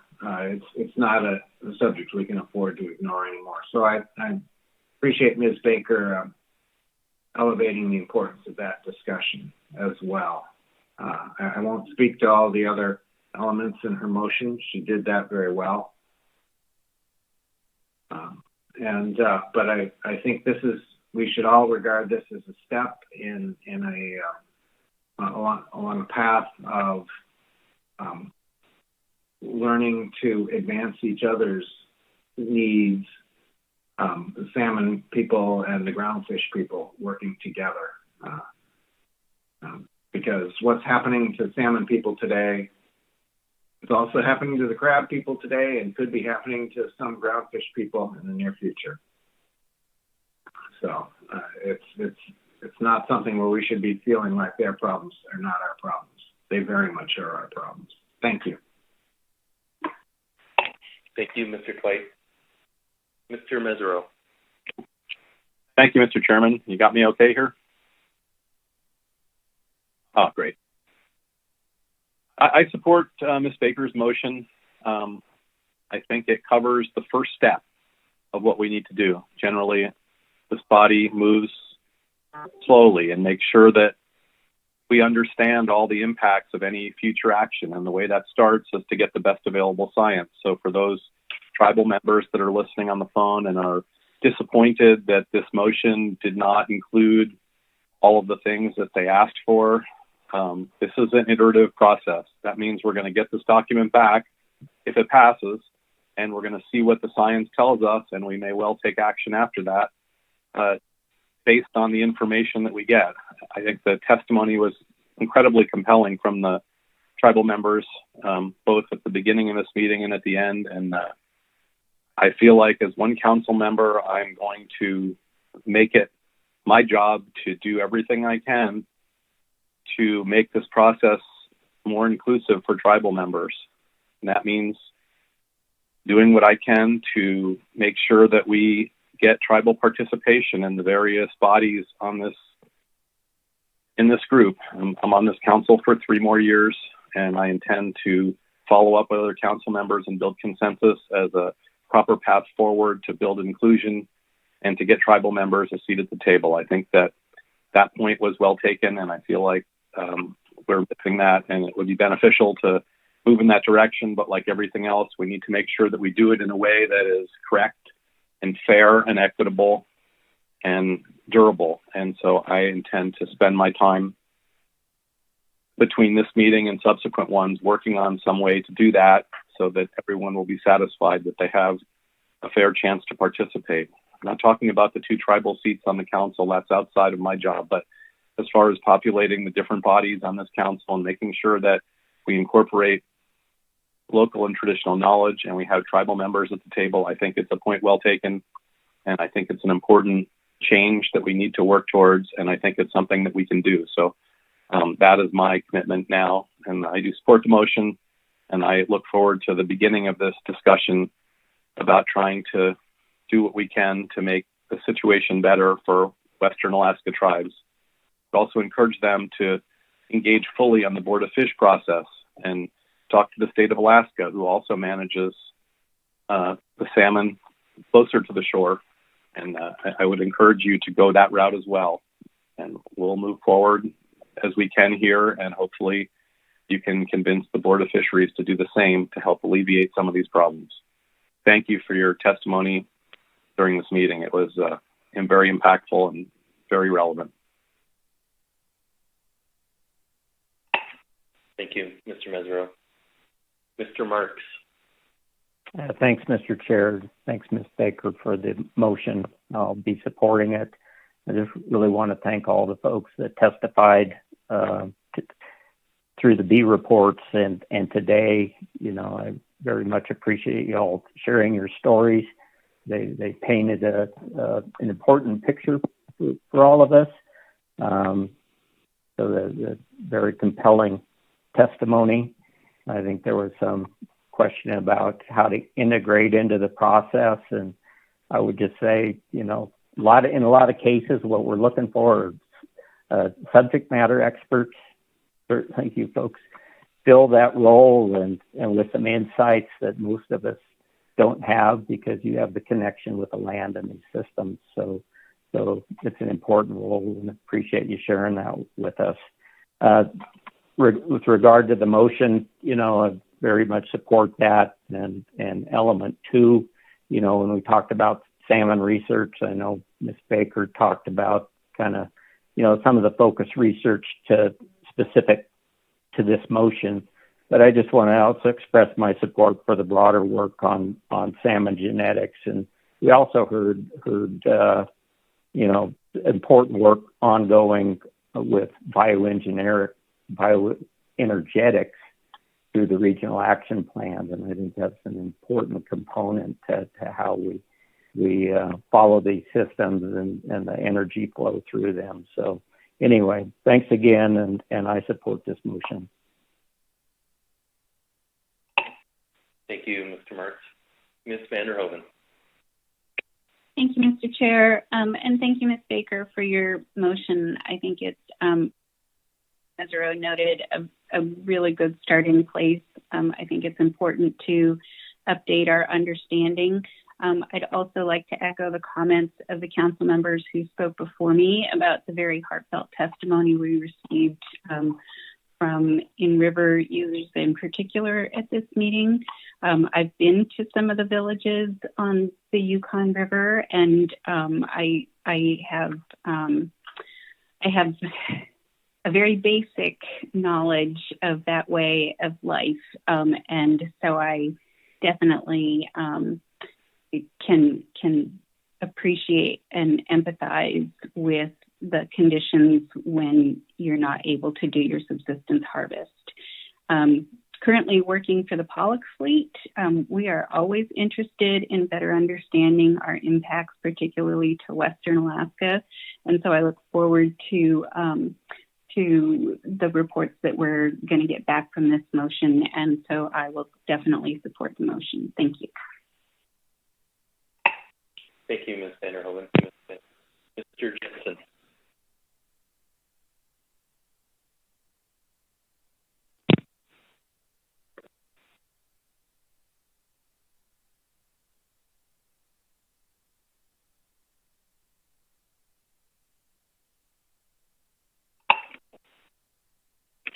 like he's getting a call back.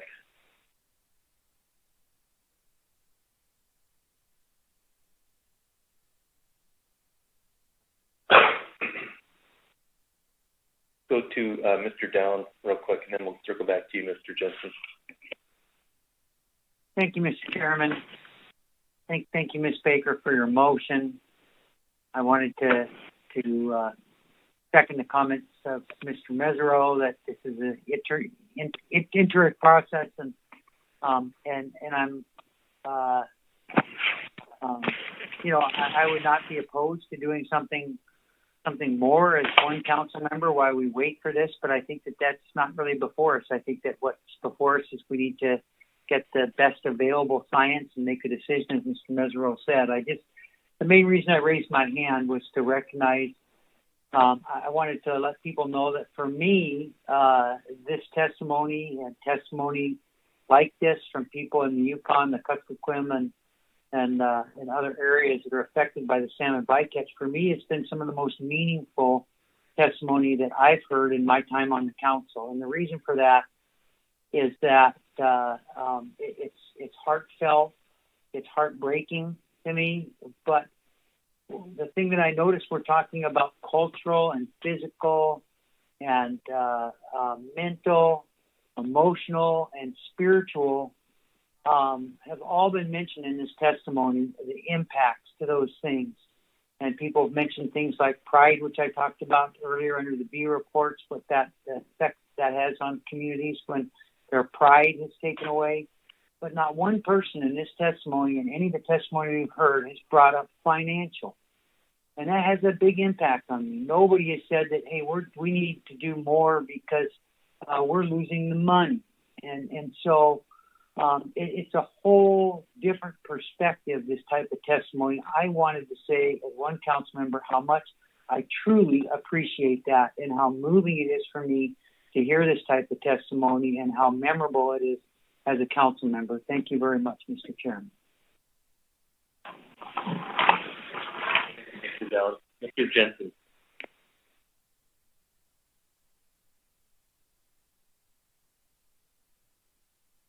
Mr. Jensen, perhaps try unmuting your cell phone. Are you there, Mr. Chair? There you are. Okay. Yeah, I'm having a hard time with the right buttons here.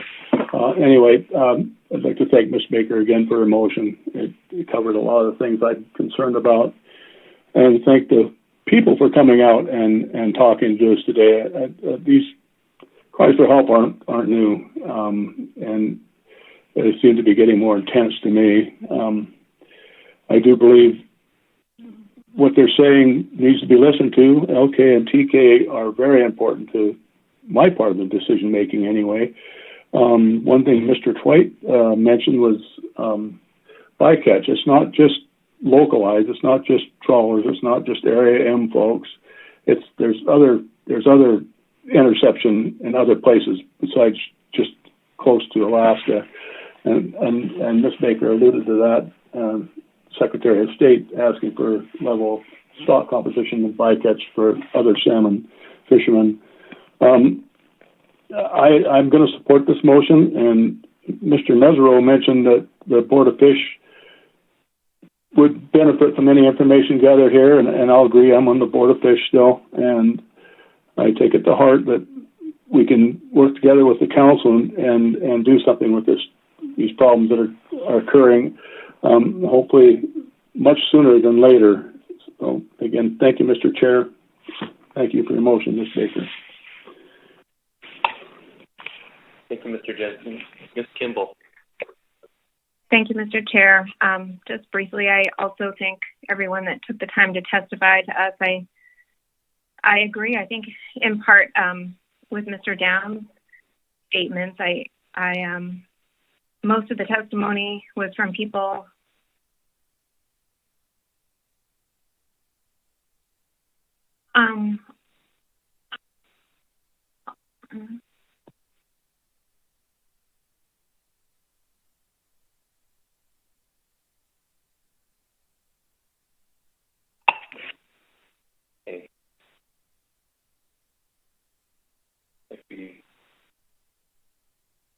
Ms. Kimball for the moment.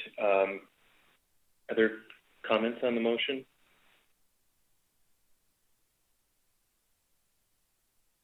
Okay. Before we go to a vote, I'll just briefly concur with all the comments that my fellow council members have made. It was a tremendous amount of excellent testimony we heard from the public today. Extremely compelling. I know this motion doesn't go as far as some would like, but as Mr. Mesereau quite eloquently said, this is an iterative process, and we have to start somewhere. I think renewing our understanding of the impacts of bycatch and getting a better sense of where things stand now with respect to genetic and AEQ and the various analyses that this motion will bring back is something that we're all going to be paying attention to. I can't stress enough how much I appreciate hearing the real world examples from the people who are living through this disaster that's unfolding here in Western Alaska, the impact that it has to them, and really the cultural and social aspects of losing a resource like this. It hits home, and so I really appreciate the testimony we've heard. I really appreciate the testimony we will hear in the future, and again, thank the public for stepping up and spending their time with us in our process to share a little bit about their own. So unless there's any further comments,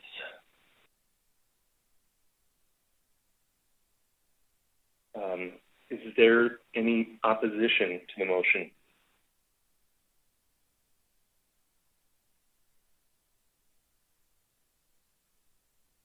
No opposition. The motion passes unanimously. I'm sorry, Ms. Kimball. I saw that your hand was up. I thought maybe it was a late. That was an old hand. Sorry about that. Okay. All right.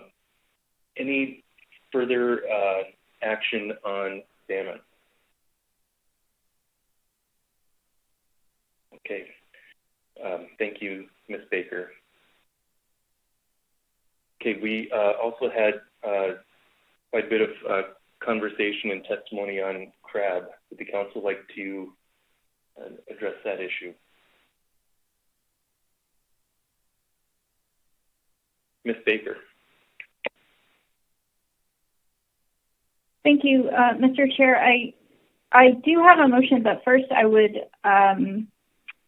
like to ask a question of Dr. Balsiger, I believe, just as a little bit of background. And specifically in the testimony that we had related to the request for an emergency rule to expand the red king crab savings area, I just thought it would be helpful. It was very helpful that staff posted the NOAA Fisheries Emergency Rule Guidelines on our agenda under staff tasking. But I was wondering if Dr. Balsiger or NIM staff could remind us of the analytical process that's required for emergency rulemaking. I think all emergency rule requests are time sensitive, but we heard in testimony this one is particularly so. So I'm wondering if the agency could remind us what the analytical requirements are should there be an emergency rule recommendation from the council to the agency in terms of carrying out that emergency rule process.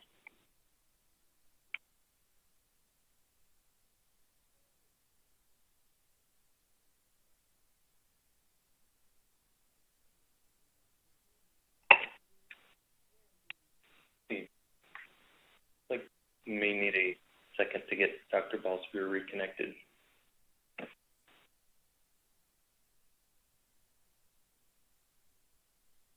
don't know if Mr. Merrill is online. Mr. Chairman, if it's helpful, in the interest of time, I can walk through those issues. Mr. Merrill. Thank you, Mr. Chairman. Thank you, Ms. Baker, for the question. So there are some guidelines that are provided in our emergency rule policies and procedures that I think you all have available. In particular, what it states in those guidelines is that in order to approve an emergency rule, the Secretary of Commerce must have an administrative record justifying emergency regulatory action and demonstrating its compliance with the national standards. We've met that obligation several ways in the past. In particular, I think we most recently had a number of emergency rules that were modifying aspects of the halibut and sablefish IFQ program and one for the rockfish program as well. Depending on the nature of the action and the scope of the action, that can be largely an administrative an assessment of the potential implication of changing those aspects of a regulation. In cases perhaps such as this, where there are potentially impacts on other fisheries, then I think part of the scope of that administrative review is also trying to understand the impacts on other fisheries and a broader assessment of some of the environmental conditions that could occur. It is not our normal EA, RIR, IRFA, our normal analytical process, but it is trying to provide enough information so that council is informed as well as the Secretary in making their decision. Happy to answer questions if you have any. Thank you, Mr. Merrill.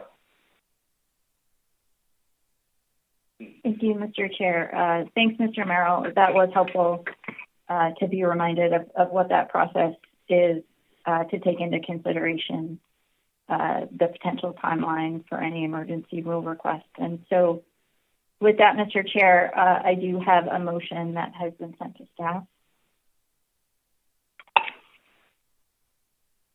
Okay. Looks like it's being projected after it comes up whenever you're ready.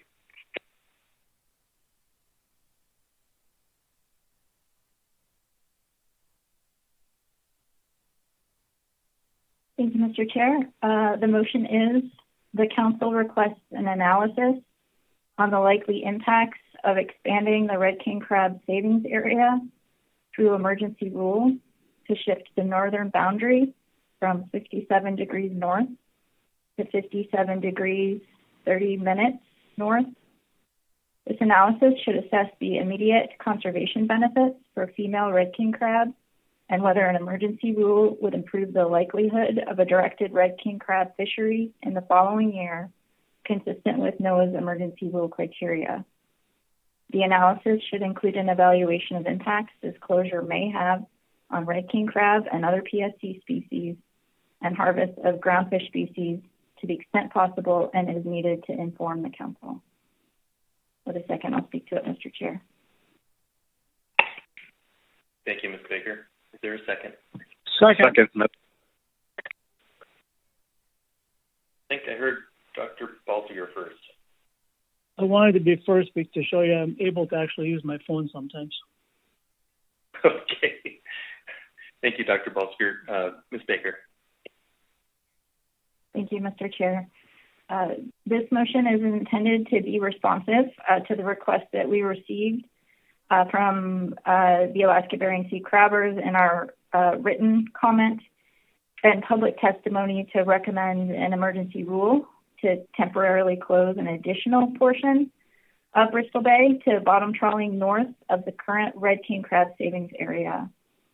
Their request under the comments for staff tasking, as I mentioned earlier, it noted that the request is in response to the results of the 2021 Eastern Bering Sea Trawl Survey, which showed the Bristol Bay red king crab mature female abundance has declined by 25% from 2019 and has fallen below the 8.4 million female crab needed to have a directed fishery. The last time female biomass fell to these low levels was 1994, and the directed fishery was closed at that time. As noted in the request for emergency action, closure of the red king crab savings area to non-pelagic trawl gear was part of an emergency rule that occurred in 1995 in response to declines in mature female biomass.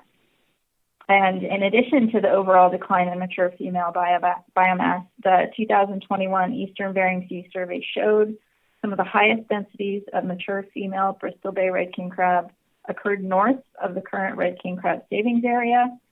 And this information forms the basis of the request to expand the current closure area. According to the NOAA Fisheries Policy Guidelines for the use of emergency rules, the council, if making an emergency rule recommendation, and NMFS must determine that an emergency exists and that situation is defined as resulting from recent unforeseen events or recently discovered circumstances, and presents a serious conservation or management problem that can be addressed through emergency regulations for which the immediate benefits outweigh the value of the normal rulemaking process. And while we've heard testimony that the purpose of this emergency rule request to expand the red king crab savings area is to protect red king crab, given those requirements for the use of emergency rules at this stage, I believe the council also must consider the impacts of this expansion on the fishing activities that take place in the proposed expansion area. My motion requests NMFS to analyze the impact of the requested area extension on red king crab and other PSC species, the harvest of groundfish fisheries in that area, including both target and incidental. And while I realize that there are some time constraints related to this analysis, and it's not practicable for every possible impact resulting from expanding the red king crab savings area to be more fully analyzed, perhaps like we're used to seeing in our normal management action process. I am requesting this analysis as outlined in the motion in the hopes to be able to understand if the proposed action is a likely solution to the emergency request from reduced mature female red king crab abundance, as outlined in the ABSD request. I'll just note that the state of Alaska is very concerned about the current status of Bering Sea crab stocks. I do believe that both state and federal regulations are responsive in terms of protecting crab stocks when abundance is low. And as we heard earlier in the week, it's for this very reason that regulatory thresholds tied to management actions have been developed in our regulations. State regulations close the directed fishery when female abundance is low, since the directed fishery is responsible for the largest amount of crab removals. Federal regulations reduce non-pelagic trawl PSC limit by 67% in the next year and close the red king crab saving sub-area when female abundance is low, because historically this PSC has been the second largest source of crab removals. We have heard that crab stocks have been shifting to the north, and it's not clear if the current red king crab savings area is providing protection for mature female crab as intended, but since emergency regulations should be used only in rare circumstances, I really am putting forward this motion because I think the council needs more information on how the proposed emergency action request would provide immediate conservation benefits by protecting female red king crab and improving the likelihood of a directed red king crab fishery in the following year. With that, Mr. Chair, I'd be happy to answer questions. Thank you, Ms. Baker. Are there any questions on the motion? Mr. Mesereau. Thank you, Mr. Chairman. Thank you, Ms. Baker, for the motion. I was hoping that you might be able to just go through in your mind how you think this may play out, just for the benefit of the stakeholders. Just maybe a timeline, like you had hoped to hear back from the agency and receive this information prior to the December meeting, and then if you determine that there was cause, you would make a motion to move forward with this? That's my first question for you. Is that how you're thinking of it? Thank you, Mr. Chair. Thank you, Mr. Mesereau, for the question. And that is an important consideration. I think the potential timeline that you have outlined is an ideal one. I think that depending on the scope of this analysis, and that's why I tried to be very specific in this motion about the types of impacts that I hoped the agency would be able to evaluate, that the analysis would be able to be brought back to us in December, if at all possible, because as we heard in testimony, this request, ideally, if forwarded by the council to the agency for emergency rulemaking, the request was for the emergency rule to be in place by the time the trawl fisheries begin on January 20th, 2022. Great, thank you.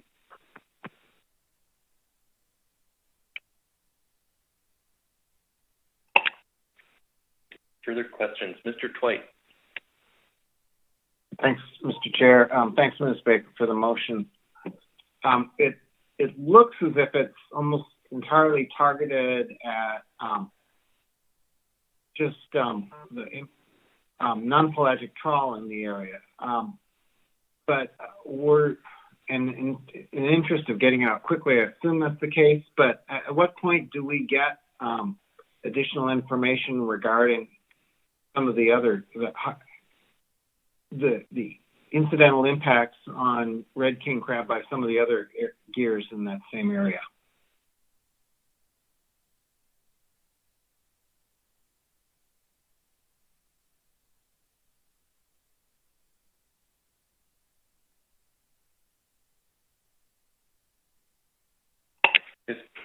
Ms. Baker, I believe you're on mute.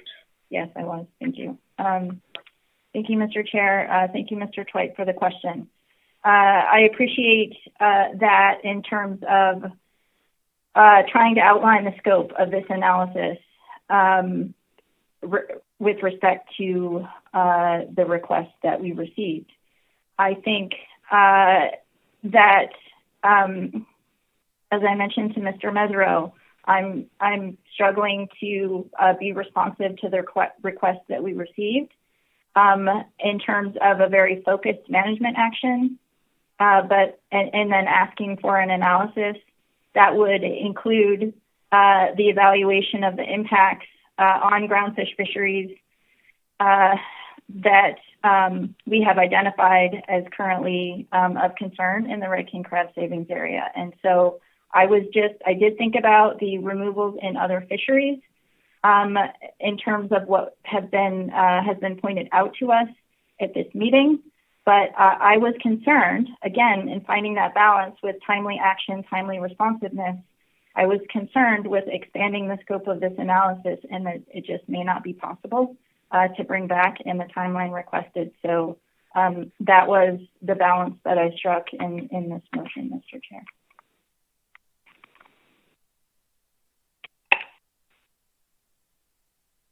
Thank you, Ms. Baker. Any further questions on the motion?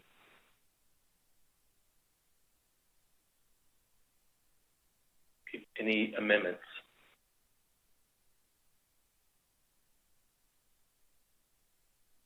Comments on the motion?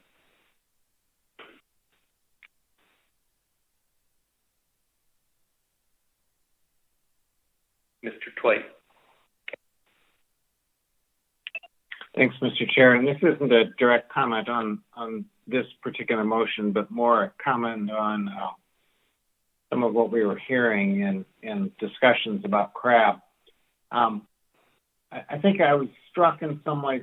As I've mentioned before in comments regarding this year, I see some parallels between crab situation and the salmon situation in the Bering Sea. You know, with red king crab and with Chinook, we're seeing long downward trends. And with snow crab and chum, we saw these really sudden sort of crashes.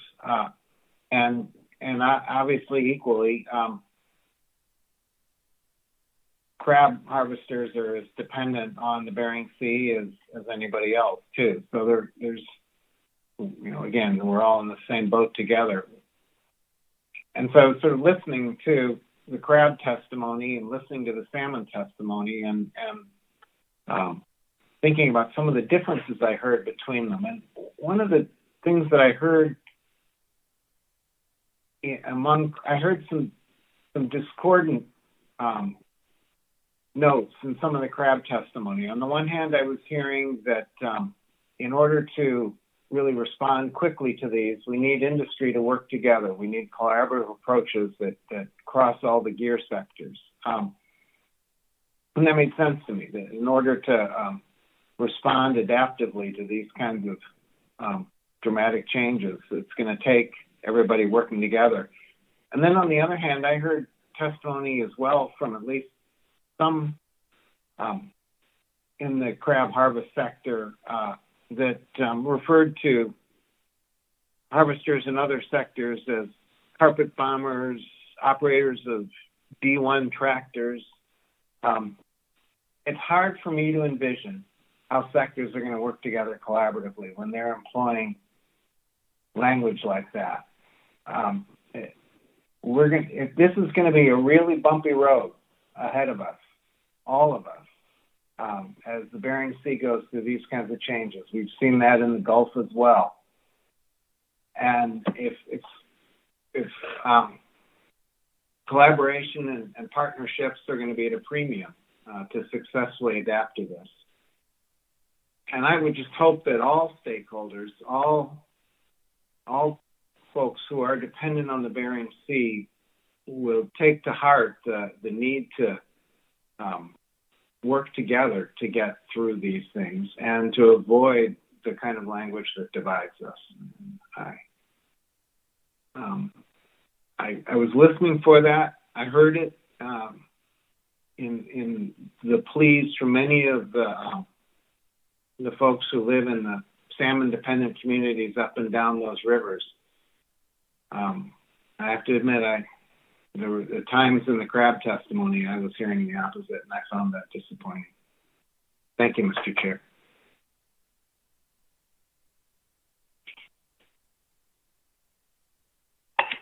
Thank you, Mr. Twite. Further comments?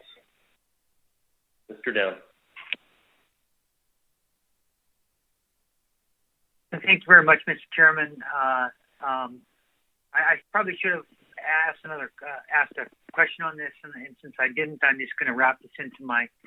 I'll wrap that into my comments on the motion. I appreciated Ms. Baker's motion. I appreciate especially the discussion we had around timing. That this may come back and be ready for us to see some aspects of this in December. I think the timing is of the essence here, and I noted in the motion that it does not include any feedback that we might get from National Marine Fisheries Service headquarters on this emergency rule, and I'm hopeful that isn't another step that we have to take once we get to this next step, that then we have to seek their advice before we can actually take emergency action if that is warranted. So that's my comments on this. I'll support this motion, and that those comments address a couple of my concerns. Thank you. Thank you, Mr. Down. Ms. Vanderhoven. Thank you, Mr. Chair. I guess I'm struggling a little bit here. When I first read the motion and there at the end looking at impacts on harvest of groundfish species, I assumed that we were looking a little more broadly, and the answer to Mr. Twite about that has me kind of scratching my head a little bit, that we're not looking broader. And I guess I was kind of hoping we would at least get some kind of qualitative discussion on the what we've heard about the pot gear bycatch in the cod fishery, and recognizing that not all of the data from the one or two observers that were out there might not be debriefed and available yet, but maybe something a little more qualitative. And so I'm struggling that we're not leaving out one of the biggest bycatch groups for the red king crab. So I don't know where I am if I'm going to be able to support it or not, because I'm really struggling with that. Thank you. Thank you, Ms. Vanderhoven. Ms. Kimball. Thank you, Mr. Chair. I'll be supporting the motion. I think it's directly in line with our process. I think we would, even if the proposers of this emergency rule went directly to the secretary instead of coming through this council, they'd be looking at this same information. Now we're asking for that in order to get a good assessment of whether it would meet the criteria. And I understand the state's rationale for keeping it confined to our current management system and regulations, as opposed to extending it to new or other sectors that don't currently have any fixed area closures or don't have any PSC limits for crab. I think that makes a lot of sense for me in the context of an emergency rule. I think if we want to expand and look at those other sectors or other alternative approaches, then that would come, in our regular process where we're not foregoing public comment and rulemaking. I think we'll be looking at, or the agency will be looking at, does this action, can it have a clear and direct positive impact on the problem that's identified? Can it meet the problem? And that's a pretty high threshold to meet under our process and criteria for emergency rules, where we forego our normal public process. So that makes sense to me to keep it narrow like this in this context, and I'll be supporting it. Thank you, Ms. Kimball. Dr. Balsiger. Well, thank you, Mr. Chairman. Yes, Ms. Kimball said almost what I was going to say. This is in the context of a potential emergency rule, and so I think it has to be very narrowly focused. And it's about as focused as it can be to the direct problem that was brought forward and what the relief that was hoped for. And so I'll support that. In the long run, of course, I agree with Ms. Vanderhoven. There's more things to look at. We need to look and see whether those pot catches were properly extrapolated, or whether they were really from a fishery that was fishing with experimental gear and there's a different way to treat it. There's a bunch of stuff to look at in the long run, but this is an emergency rule looking for an early implementation, and so I'll support it, and I think it's properly written. Thank you. Thank you, Dr. Balsiger. Any further comments?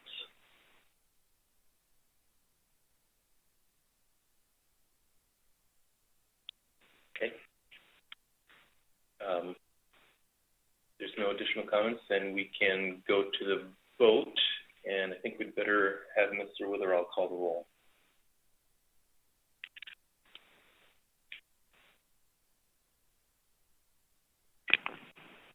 Calling a roll on getting more information relative to an emergency rule request for extending the red king crab savings area. Dr. Balsiger. Yes. Ms. Baker. Yes. Campbell. Yes. Mr. Down. Yes. Mr. Jensen. Yes. Ms. Kimball. Yes. Mr. Marks. Yes. Mr. Mesereau. Yes. Mr. Twite. Yes. Ms. Vanderhoven. Yes. Mr. Canine. Yes. Motion passed unanimously. All right. Thank you, Mr. Witherall, and thank you, Ms. Baker. Ms. Campbell. Mr. Chair, I had another motion related to crab that I had emailed to staff when the time is right. Okay, great. Let's see if staff's ready to put that up.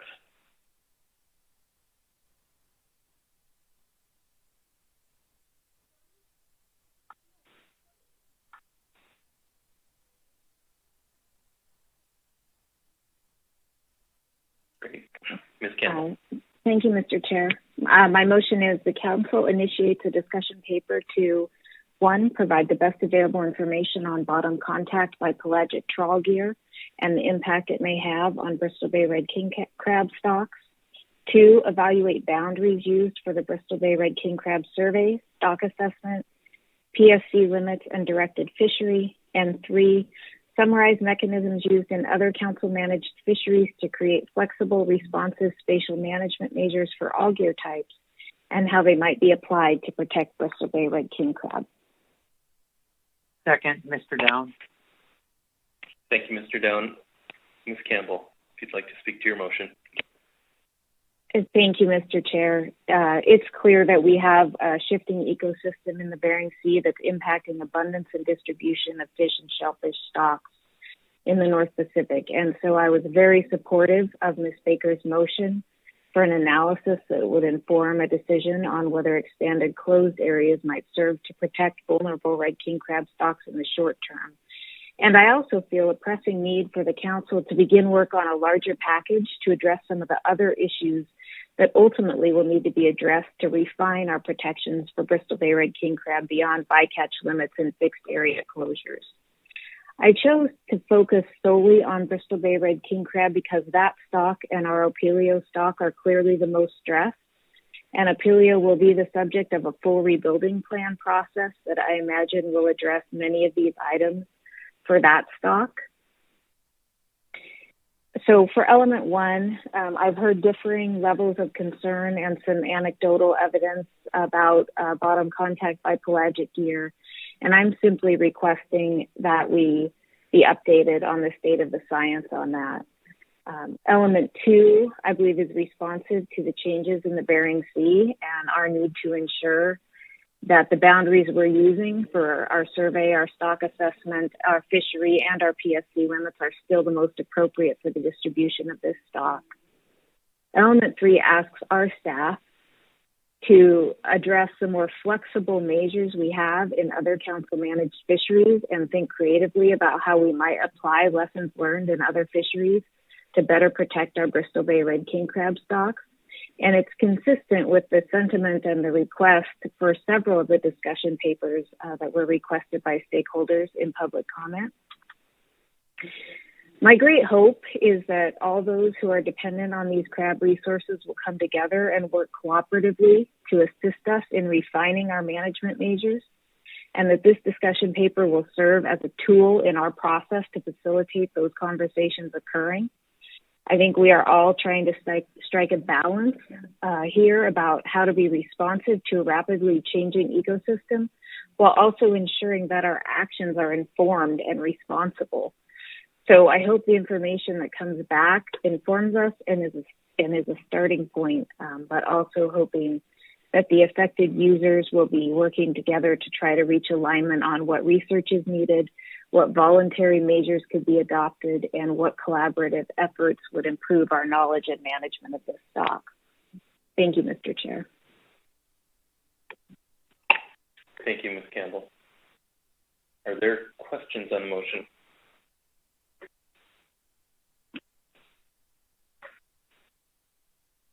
Mr. Twite. Thanks, Mr. Chair. Ms. Campbell, on number 3, which I think is a very good idea,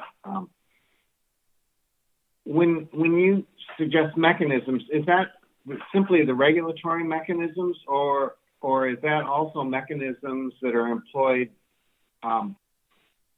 by industry themselves through co-op structure or through other arrangements that never rise to the level of regulation but are still being used in order to manage bycatch levels?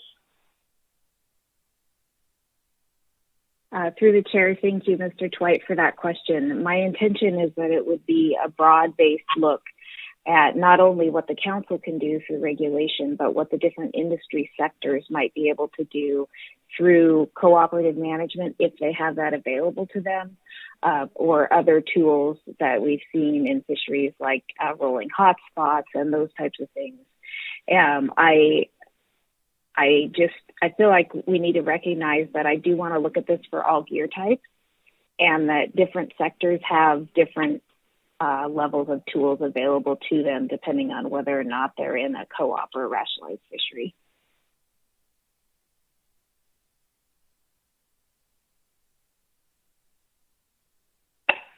Mr. Twite? Okay. Dr. Balsiger? Yes, thank you, Mr. Chairman. So thanks for the motion, Ms. Campbell. I like it. When I first read number 3, I thought that the reference mechanism used in other council-managed fisheries, I read that to be other councils. And so I see that's not what you meant now. You meant other mechanisms that the North Pacific Fishery Management Council uses.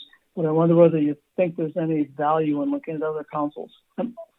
No mechanism for another council comes to mind right now, but I know the sustainable fisheries people at each regional office who support all of the other councils have commonly have meetings or have annual meetings or whatever, and they may have some ability to lend some information. Through the chair, Dr. Balsiger, thank you. I would be very supportive of our staff reaching out to the folks they know, or your staff reaching out to the folks they know at other councils, looking for creative thought on if others have something in their quiver that's a better arrow for this problem than what we've developed. Thank you. Thank you, Mr. Chairman. Thanks, Dr. Balsiger. Ms. Kimball?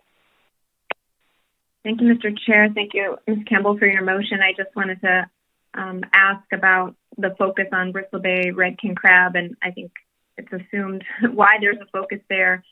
I realize we also have a drastic situation with Opelio crab, and is the intention in leaving Opelio out of this discussion paper based on the requirement that we need to be doing a rebuilding plan for Opelio based on stock status, so we'll be capturing some of those mechanisms and mortality from all gear types in that effort? I just want to understand why it's not broader than Bristol Bay red king crab. Thank you.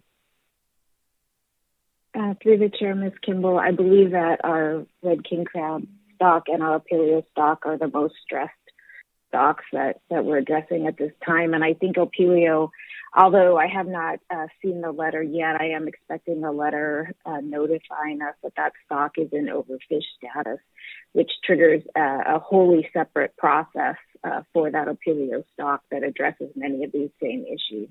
And so this is really an attempt to set up a parallel process for the red king crab stock and trying to keep it narrow, focused, and not set up a process today for Opelio that's going to have to be blended into a rebuilding plan process later. Thank you. Soon.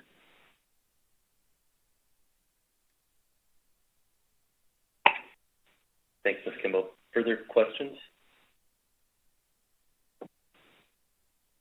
Any amendments?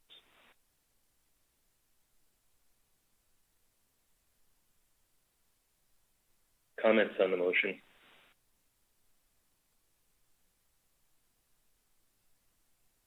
Mr. Twite.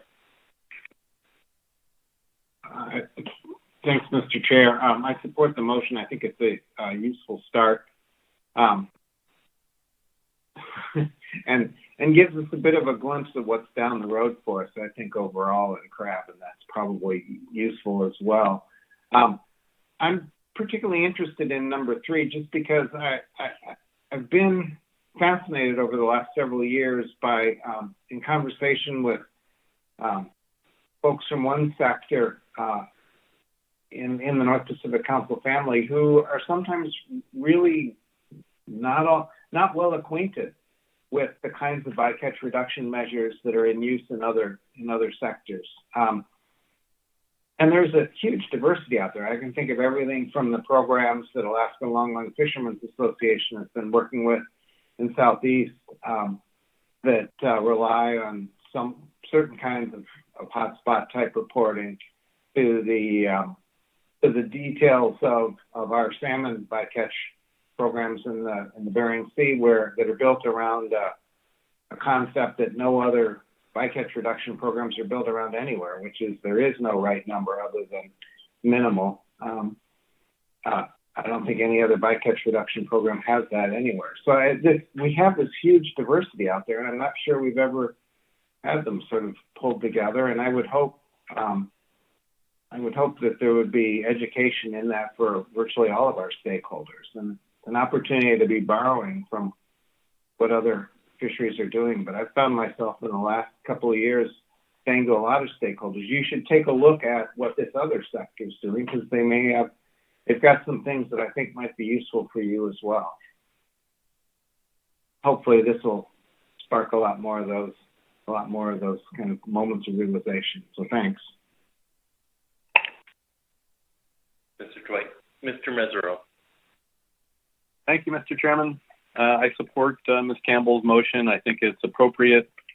I think it's timely. And I think if stakeholders are trying to read the tea leaves of the council at this point, the takeaway should be do everything you can to avoid snow crab and red king crab as bycatch if you possibly can do that between now and the time we get this information back. Staying off of the crab is going to be very important in the future, and you might as well just get started now. Thank you very much. Thanks, Mr. Mesereau. Mr. Marks. Thanks, Mr. Chair. Thanks, Ms. Campbell, for the motion. I support it, and I appreciate you taking a broad look across the fishery and to address all sources of the impact of this stock and take a look at the boundaries of the survey and how that affects the stock assessment. So all good. I am heartened by the kind of the call to arms that we did hear from a lot of different groups of what they are doing and what they plan to do in the upcoming years. So everyone is responsive. It was, that it comes at the same time. We see the ACLIME report also brought it home as this is the type of issue we may be facing in the future and how we respond to it and what will be the lessons learned that helps improve our knowledge and understanding as we face similar issues in other fisheries. Just more of a side note, since my name was invoked earlier, I am happy to continue sitting in with the Bering Sea Crabbers and Amendment 80 folks in their meetings, and hopefully there's a value added that's really, from my standpoint, their meeting and that they will come together with some priorities jointly that improve their operations and reduce interactions with crab. So I again support the motion and thank you. Thanks, Mr. Marks. Ms. Baker. Thank you, Mr. Chair, and I'll be fairly brief. Previous council member comments have covered most of mine. I just wanted to thank Ms. Campbell for the motion.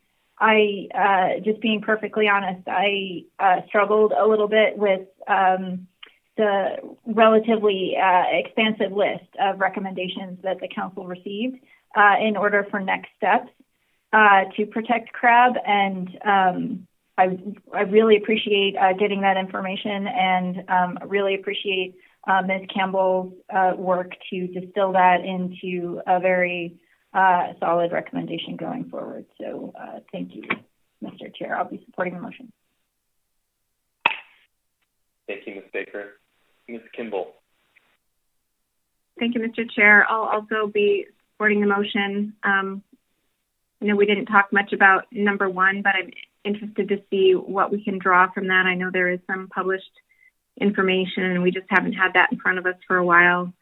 I also, in looking at number three, assume, like other discussion papers, we get some background and context, since that includes all gear types with not just PSC numbers, but overlap of those sectors, areas of important fishing areas with other important crab areas. I would assume a discussion paper would include that normal background information.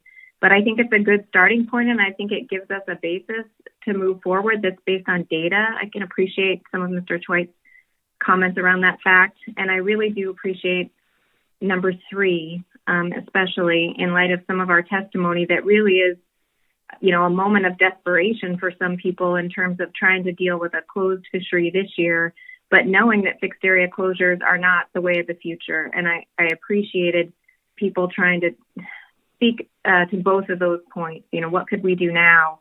But really, is that the way we want to go in the future? And I don't think it is. So I appreciate the the motion and the movement forward on this, and I appreciate the focus on Bristol Bay Red King crab. Thank you. Thank you, Ms. Kimball.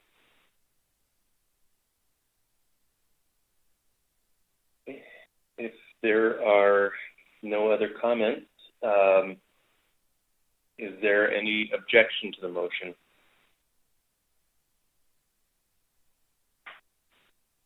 Not seeing any objections, so the motion passes unanimously. Thank you, Ms. Campbell. Okay, anything further on crab-related items?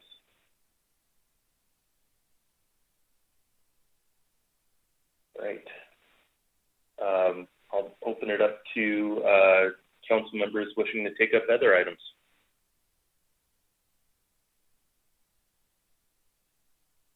Mr. Down.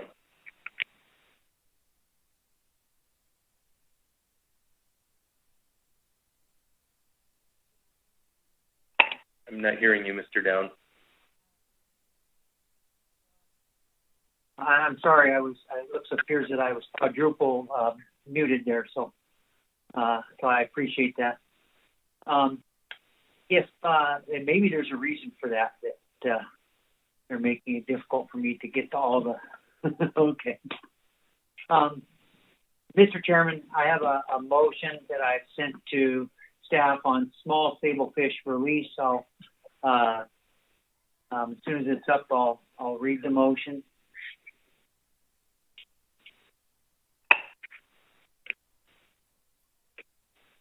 Thank you. The motion reads. Yes. I'll go forward.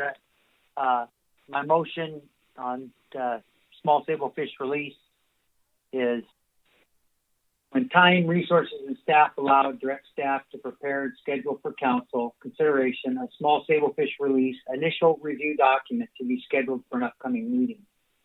Request that analysis build on previous initial review and AP motion from February 2021 with the following additional analysis and other factors that staff find necessary.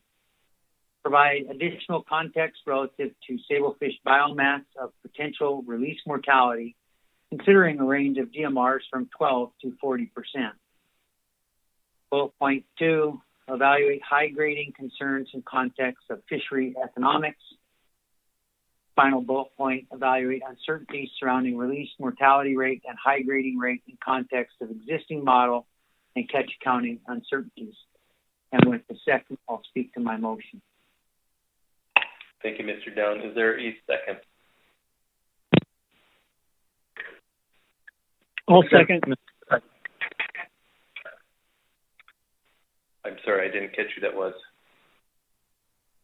Balsiger. All right. Thank you, Dr. Balsiger. Mr. Down. Thank you, Dr. Balsinger. I'll get my...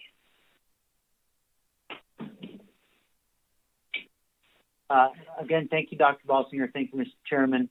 My initial... The motion is fairly straightforward. I've got a couple of points to make that on the 3 bullet points that you see there. First of all, I'd say that we've had an initial review on this already. It's in the batter's box. The last time we saw this was in February of 2021.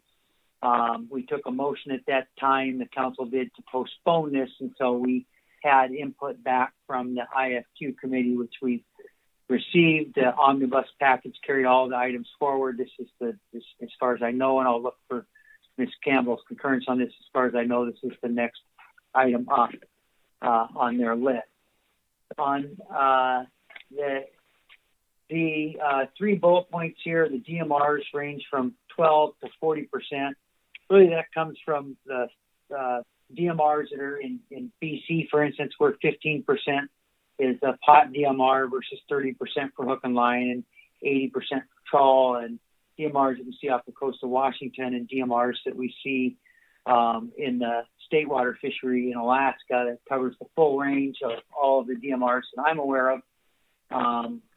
And the high grading concerns in context of fishery economics, one of the things that we saw in the last initial review was concerns about that this could lead to high grading without some kind of a size limit. And the fishery economics, I think, may give us some better information on exactly what this might look like, in that you want to discard small fish, but there's no financial incentive. You want to keep anything that's not small fish because the price of those fish are quite valuable in comparison.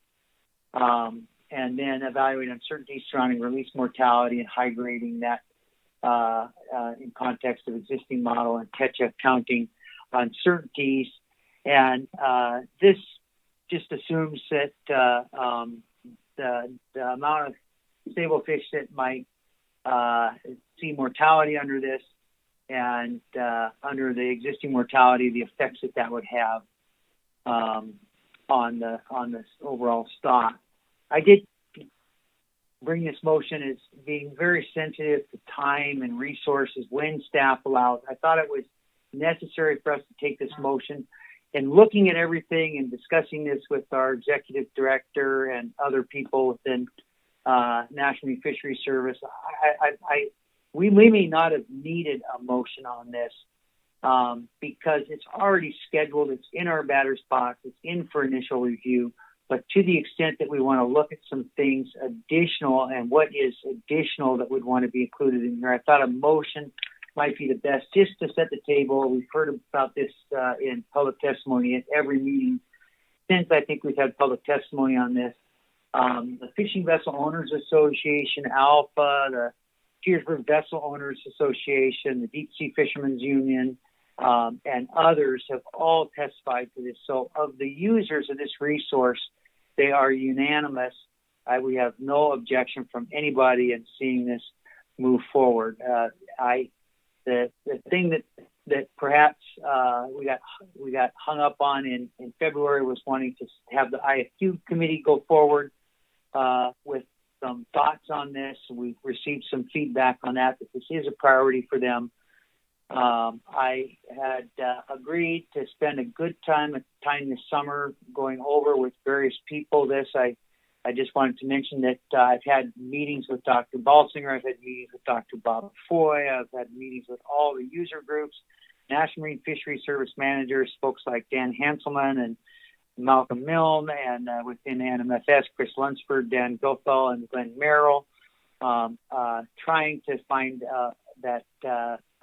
some, what would prevent us. I think everything that I've seen in my opinion on this, this is a doable piece, and it's not a priority over salmon or crab or any of those things. I just think we're in a position where right now we're looking at 4 or 5 months or 4 or 5 meetings out. I mean, I was teasing Mr. Witherall that we may need, instead of a 3-meeting outlook, we may need a 5-meeting outlook, because we may need to be looking out a year before we're going to get to some of this stuff. And I realize that, and so I'm very sensitive to that. I just thought we should get this motion out there. We should get some expectations to the people that continue to come to us and ask for this, and also that we know that eventually this is coming, and Mr. Witherall can look at his schedule long term, and that would help with that. I've struggled myself with how to, create discard regulations. I think it's one of the things that we really need to look at in this discussion paper. We have a size threshold of 22 to 24 inches. I think that's kind of a size threshold that we've looked at. Some people have looked at that in pounds. Maybe it's a 3-pound fish or a 4-pound fish. But overall, that's one of the things this discussion paper will get back to the council that we really don't know is if we had no size limit, and would that ease up some of the concerns on enforcement and regulations and those kind of things. And we've also had some observer issues. We'll probably see the observer committee, I think, will probably want to weigh on any concerns that they have on this as well. So that's my motion and the rationale for my motion, Mr. Chairman, and I would welcome any questions. Thank you, Mr. Down. Ms. Kimball. Thank you, Mr. Chair. Thank you, Mr. Down. I just thought maybe you could refresh my memory on the range of DMRs that were considered in the last analysis we saw. I guess I'm just a little uncomfortable directing staff to modify an analysis, not having had that in front of us at this meeting. I don't know if you have that available or if specifying that range of DMRs is really important.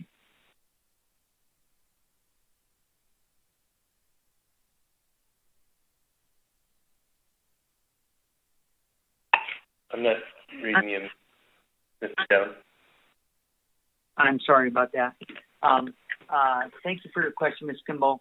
And I didn't think about that going back and assuring that this aligned with what we'd looked at in the last iteration of the document and the last time we looked at this under initial review. I'm not certain that that's really important. I picked a very wide range from the lowest DMR that I could find that's being used anywhere, and the highest DMR, which I think came out of a recent study that's been done since initial review that was just completed this summer that showed that DMR could be as high as 40%. So I just took the lowest range I could find and the highest range I could find, and I think that's very much in line with what we looked at in the last initial review. So thank you for that question. I'm certain I could find that by pulling the last initial review document up, if that would be meaningful. Thank you. And second question, Mr. Down, because this analysis is already in our so-called batter's box at initial review stage, the intent of this motion, because it still qualifies when time, resources, and staff allow, is to just highlight that we are interested in getting this on a 3-meeting outlook sometime soon and out of the batter's box. I wasn't sure quite how to take your first phrasing, which I do appreciate. You're trying to be sensitive to our limited staff resources right now, but maybe a little bit more on what your expectations are for that timing. My expectations on the timing, I think that the reason that I brought this forward in a motion form rather than just having a discussion, which I think would have maybe resulted in the same thing, which would have been a discussion with our executive director, Mr. Witherall, and discussion with perhaps Glenn Merrill, who I think is listening in and would be available to comment on this, was that we could have potentially maybe got to the same place in a conversation, but I really, because they've got some of these new elements that I think people are interested in and have come out of public testimony, I think that this was the appropriate route, and also to be clear on what our expectations are. So I appreciate the question. We have an omnibus package, IFQ package, that I think is currently on our 3-meeting outlook for April. I think clearly you'd want to clear that first before you would put this on a 3-meeting outlook. And I'm saying that because of practicality and also because of the sensitivity that I have with the staff resources. At some time, I think we clear all those issues. This would then become, and I when I'm looking at that omnibus package, I may be wrong. I'd look to Ms. Campbell if she wanted to correct me, but I think we're really going to, when that omnibus final comes back to us, I think we're looking at, maybe 3 or 4 hours on that, just based on what we saw at this meeting. I don't think we're looking at a big time sucker on IFQ. So this, for the overall piece, I think this is appropriate, and that we would schedule it sometime after we clear the schedule for IFQ and bring this up as our next priority. Thank you. Thank you. Ms. Baker. Thank you, Mr. Chair. Thank you, Mr. Down, for the motion. I just want to make sure I understand the effect of this. And so the first part of the motion is essentially consistent with what we heard in public testimony at this meeting, when staff are available and able to move forward on the initial review analysis, that it be scheduled. The second part, I guess want confirmation.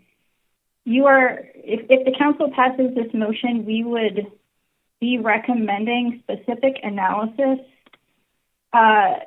4 components of an initial review document that wasn't in front of us at this meeting? Do I have that? Do I have the intent of your motion correct? Thank you, Mr. Chairman. Thank you, Ms. Baker. Yes, I think that is the intent of the motion, is to be clear that because this is a second initial review, we would need to go forward with that. I don't think that moving from the initial review that we saw back in February to final action would be adequate. I think we need to see another initial review. So this was simply pointing out some of the things that could be considered that would be different from the initial review that we already have seen and decided to postpone until we could get the IFQ committee's recommendations. I believe these 3 items are all items that we've had discussed at the council that were items that have been discussed, as I understand it, at the IFQ committee, and that would be likely good ideas to inform whoever is going to do this analysis that these are some of the things we want to look at. But it doesn't limit those things either. I think I've made that clear in other factors. So that was the purpose of that. And I hope that answers your question, Mr. Baker. Follow-up, Mr. Chair. Thank you, Mr. Down, for that. It's helpful, I guess, on that same point in terms of the 3 specific factors that you've identified in this motion. I appreciate your explanation of perhaps discussion on those when we took the first initial review as a council and maybe at the IFQ committee.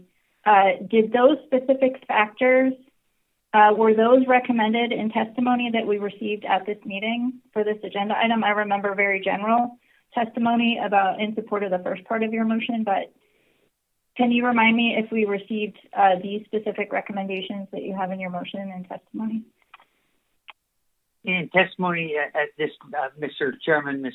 Baker, in testimony at this meeting, I don't think so. These are items that have been discussed, that have come out, and these were some of the confounding factors, I think, of the previous initial review that folks felt that they would benefit from additional analysis on these particular points. So that's why I included that. So I do believe that Ms. Benkin potentially, I'm going back to thinking about her testimony. I think that perhaps she did touch on DMRs. I'm thinking about, I think she touched on high grading and how this might affect. In other words, we want to put small fish back in the water, and that would be captured in that bullet point 3. So I think that wasn't my main reason for including these, was that I'd heard testimony at this meeting about these, but I think we did hear these were all touched on at this meeting and previous,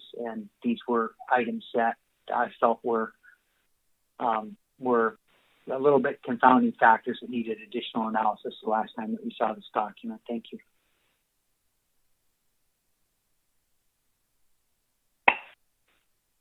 Mr. Mesereau.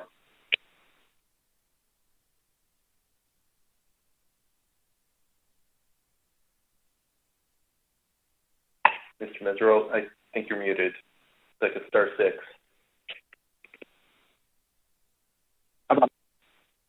I'm back.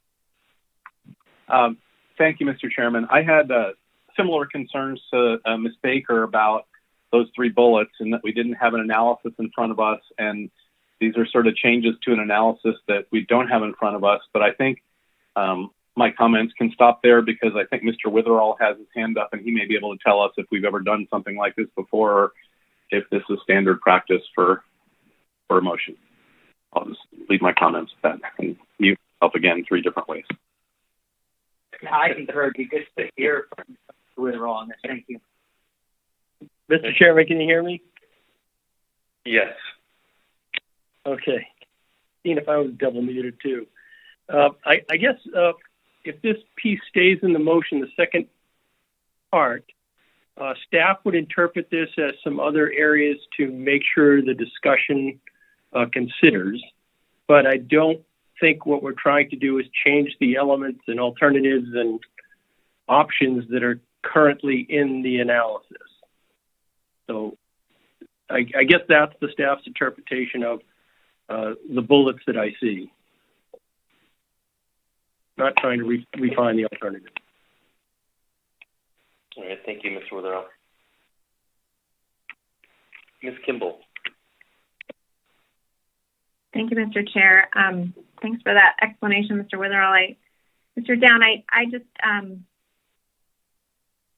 really uncomfortable with the precedent here. I really appreciate actually seeing your bullets because I think it's a great notice for what you're interested in the next version of the analysis, and I can see it in writing, and that's really helpful. I think it'll be helpful to staff. I guess I'm comfortable with moving forward with this as a precedent in the future where we might try to modify what we want to see in an analysis through staff tasking for all sorts of things that aren't on our agenda. And so I'm a little bit torn here on the second part of your motion, and I wonder now that you've vetted it and gotten it out there and had people talk about it and seen it online, if we really need to keep it in a motion just to try to avoid that precedent of providing direction on an analysis that we don't have agended. I'd like to hear your response to that. Yeah. Thank you, Mr. Chairman. Thank you, Ms. Kimball. My response would be very positive to that. My point in this was certainly not to try to add anything or to change anything or to add elements and options or considerations. My purpose on this is that, we haven't seen, we did an initial review. We haven't seen this document since February of 2021. So that would mean that, I'm quite certain I'm correct about this, in April and June and October and December of, and now in October, we've heard testimony on this. So I just felt like it could get quite stale without a motion and without just offering clarity that what we're really looking at, we see this in the 3-meeting outlook, what we're really looking at is doing another initial review. And so if we're going to do another initial review, I think we'd consider some things, but I would have no problem and would if somebody wanted to offer an amendment to strike those 3 things because somehow it was out of protocol, I would completely understand and feel like the motion would still have the items in there that's important to us. Thank you.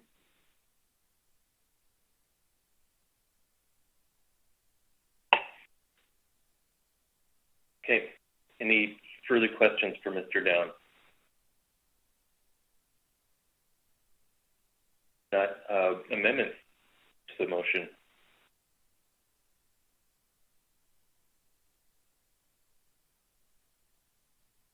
Ms. Baker. Thank you, Mr. Chair. My motion would be to delete everything starting with the word request in the second paragraph to the end of the motion. Second, I'll speak to it. There a second?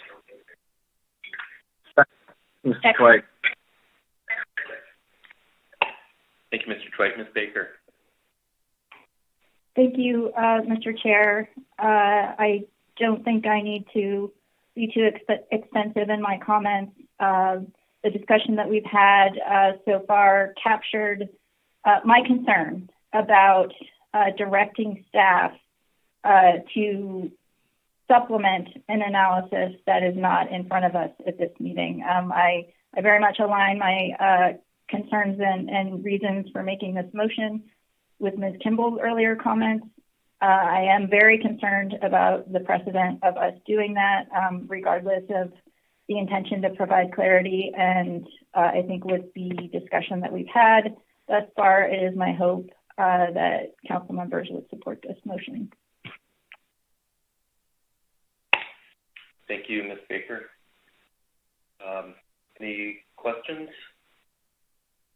or amendments to the amendment? Or comments? Dr. Balsiger. Thank you, Mr. Chairman. Yes, so thanks for the amendment. I seconded Mr. Down's amendment because for the reasons that he's explained, it's been on the back burner.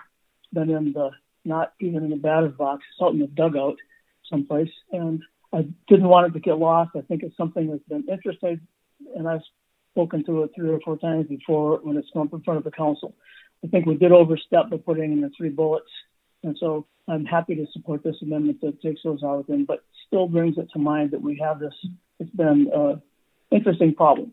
And, you know, I think that I know that this particular year class of sable fish is growing up, but hopefully we'll have huge abundant year classes of some fishes in the future. And so I think it's worth the effort to look to see how we might deal with those kinds of things.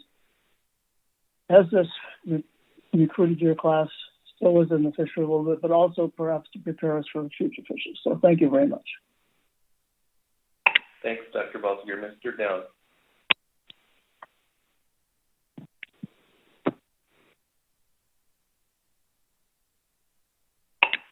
Looks like we got you again, Mr. Down.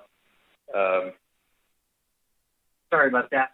Mr. Chairman, thank you. And we're on comments on the amendment, correct?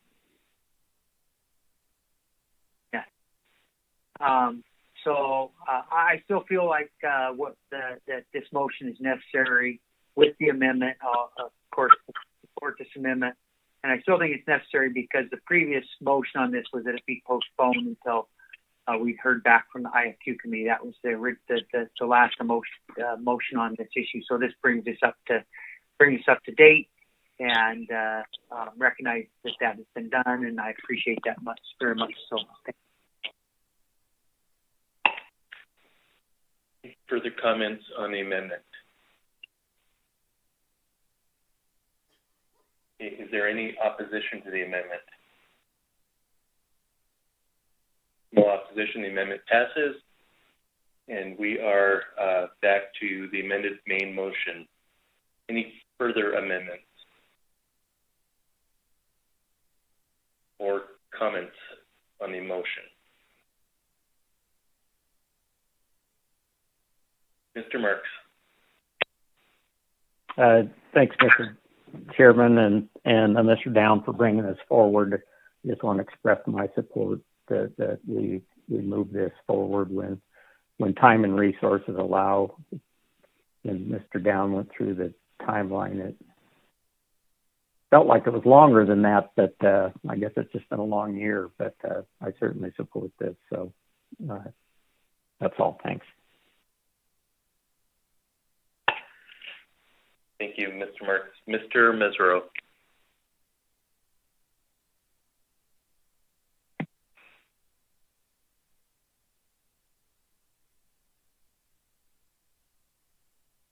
Thank you, Mr. Chairman.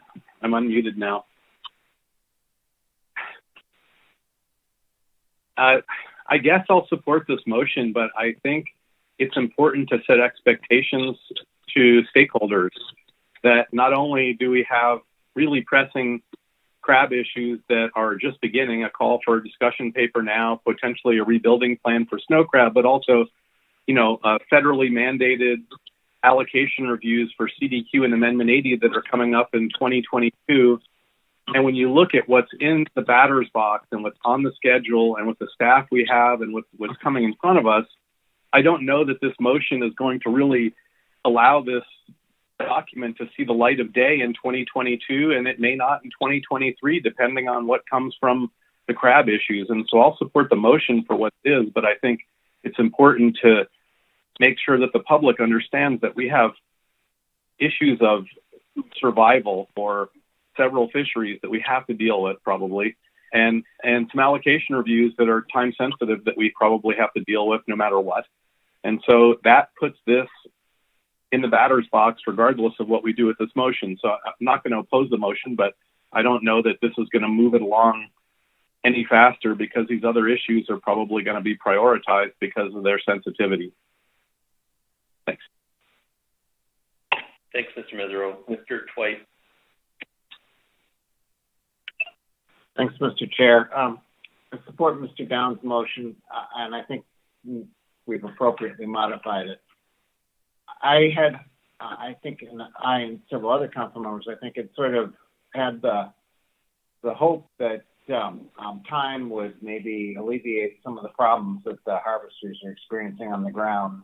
But we've heard testimony that that's not the case, that this continues to be an issue confronting harvesters on the grounds. And while I would be the last to argue that it's on the same level as some of the other issues we're grappling with at this meeting, I, for one, as an individual council member, am troubled when it appears that we are treating two different sectors, both harvesting the same fish differently. And this is one of those cases, as we've heard in public testimony. It's difficult to justify why one sector is allowed and even regulatorily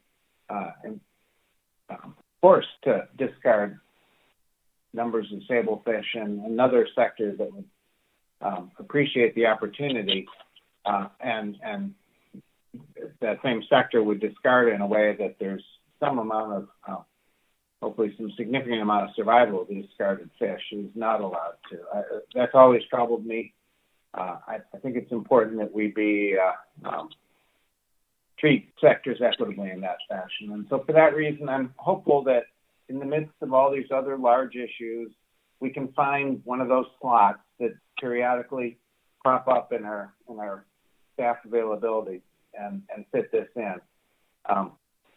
One of the luxuries of not being a high priority issue is it also doesn't require the same level of staff time and attention as a high priority issue. And we often need a few of those items to round things out. So hopefully this can be one of those.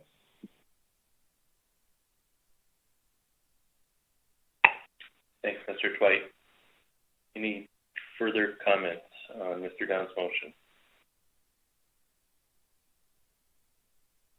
All right. Is there any opposition to the motion?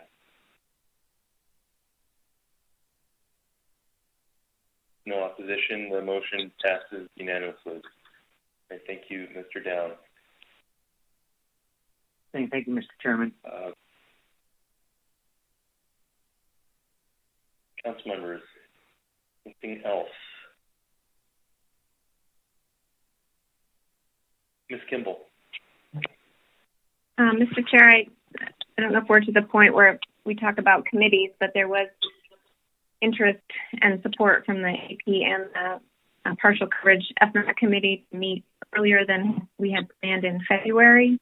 So I just wanted to put a notice out to you and other council members that I'd like to support that request, and if that will work for everyone, I would work with the chair of the state to do that. Having the opportunity to meet a little bit sooner on the cost efficiencies analysis, I think the committee made a good case for doing that and not waiting until late May.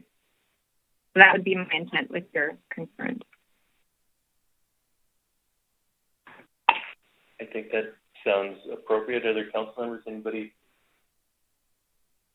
wants to take a different tack? Okay. All right. Thank you, Ms. Kimball. Any other action? Mr. Twite.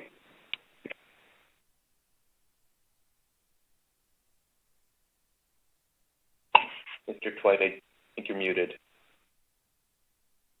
This seems to be a common problem this afternoon. I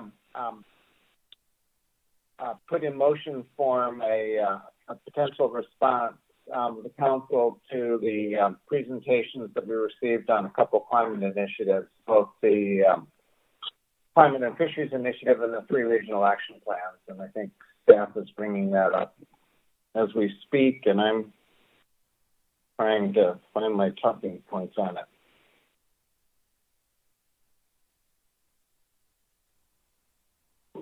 My motion is that the council recommends that the Alaska Fisheries Science Center, in finalizing these 3 regional action plans and in the process with developing the Climate and Fishery Initiative, that the output of these various research efforts be linked to the council process and management action. This would encompass both the council's initiatives to the fishery ecosystem plan and its climate change and LKTKS task forces, as well as information that will inform the Council's consideration of harvest specs for the groundfish, crab, and scallop fisheries. The Council encourages the agency to work closely with other agency partners, in particular U.S. Fish and Wildlife Service. The Fish and Wildlife Service manages conservation of key ecosystem species such as seabirds and some marine mammals, and it is important to integrate their work. Their landscape conservation cooperatives are one area to consider strengthened partnerships, as their initiative incorporates community participation and grassroots engagement. The Council should send a letter to the Secretary of Commerce describing our support for these regional action plans and for the Climate and Fisheries Initiative, and underscoring the importance of providing funding for these initiatives without reducing funding for existing programs. Finally, the Council supports the SFC comments and requests that plans be revised to respond to their input. The Council emphasizes that the regional action plans should link proposed projects and research to management application in the Council or other processes, and should highlight and follow through on coordination with all partners moving forward. With a second, I can speak to this motion. Second, Jensen. Thank you, Mr. Jensen. Mr. Twite. Thanks, Mr. Chair, and thank you, Mr. Jensen. We received in the B reports presentations on both the Climate and Fisheries Initiative, which is a national initiative, as well as the 3 regional action plans, which are Alaska Fisheries Science Center projects, although there's a national sort of umbrella for these regional action plans. And a request for input on all of those. And so my motion is designed to provide some input. It highlights a couple of basic themes. One is the desire to understand how these fit into the other Council tools that we're developing, so that we can potentially watch for areas of either unnecessary overlap or where we think that there's gaps as well between some of these plans and some of our existing tools, and so we can understand how all these fit together. At least that's my objective in that, because I'm still confused to some extent. Also highlights the importance of trying to build partnerships. We can't do any of these alone, and they all seem like great opportunities to increase the range of partnerships. And in particular, just one of the things that I've been thinking about for quite a while is the Fish and Wildlife Service Landscape Conservation Cooperatives. And we heard those brought up in public testimony a couple times as an example of a collaborative approach to ecosystem-based management in the river system. Several tribal representatives brought those up. And I think it'd be important for us to be aware of and taking advantage of any potential synergies there. I heard several Council members discuss both their excitement about the potential of these tools, but also their concern that if these tools exist without proper funding, then we've just spent a fair amount of time on nothing, or if they are funded with funds that are essentially removed from other initiatives and other ongoing activities that we view as basic and vital to our stewardship and management responsibilities, then we've gained nothing, or in fact we may have lost ground even. And so underscoring the need for new resources and not a realignment of existing resources, it strikes me as important. And finally, the SFC had some very good comments that I believe should be forwarded. I'd be happy to answer any questions. Thank you, Mr. Twite. Are there questions for Mr. Twite? Okay.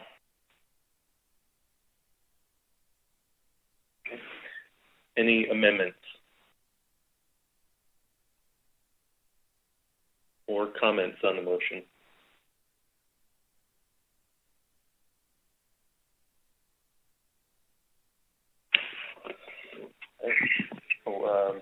Dr. Balsiger. Yes, just very briefly, I think the motion is good. the presentations at from the Fisheries Science Center, in my mind, were excellent and probably form the basis for new types of management as we go forward. So I appreciate the motion. Thank you very much. Thanks, Dr. Balsinger. Further comments? Right. Is there any opposition to the motion? Motion passes unanimously. Thank you, Mr. Twite. Further action from the council or discussion from the council? Mr. Down. Thank you, Mr. Chairman. I'm going to try to be as brief as I can here. I know that my last that last motion I had took a lot longer than I thought, and I apologize for that. I just have a couple issues without motions, just to kind of help wrap things up here today. One of the things we heard in public testimony was the current work that's going on in the pot cod fishery, the BREP work that's going on in minimizing bycatch, and I'm very concerned about the bycatch levels that we heard about at this meeting from the pot cod fleet. And so I would like to see the BREP presentation whenever we can get to it. I think there's been some maybe indication that there might be a spot in the February meeting to take that up, but also I wanted to add to Mr. Balsinger's comments earlier that, we really heard a lot of discrepancy and different ways of describing what happened in the bycatch in this pot cod fishery, that maybe it was just one boat and they were using gear and that was extrapolated and it was unfair. I just would like to hear back from National Marine Fisheries Service on what those actual numbers were and the number of boats it actually had, and whether there was anything there other than what Mr. Merrill described to us earlier, because I continued to hear in public testimony discrepancies in the way that was articulated. So that's that. I don't know if Mr. Witherall would like to respond to that, but I know there's a request had been a request at this meeting to present the BREP work. So.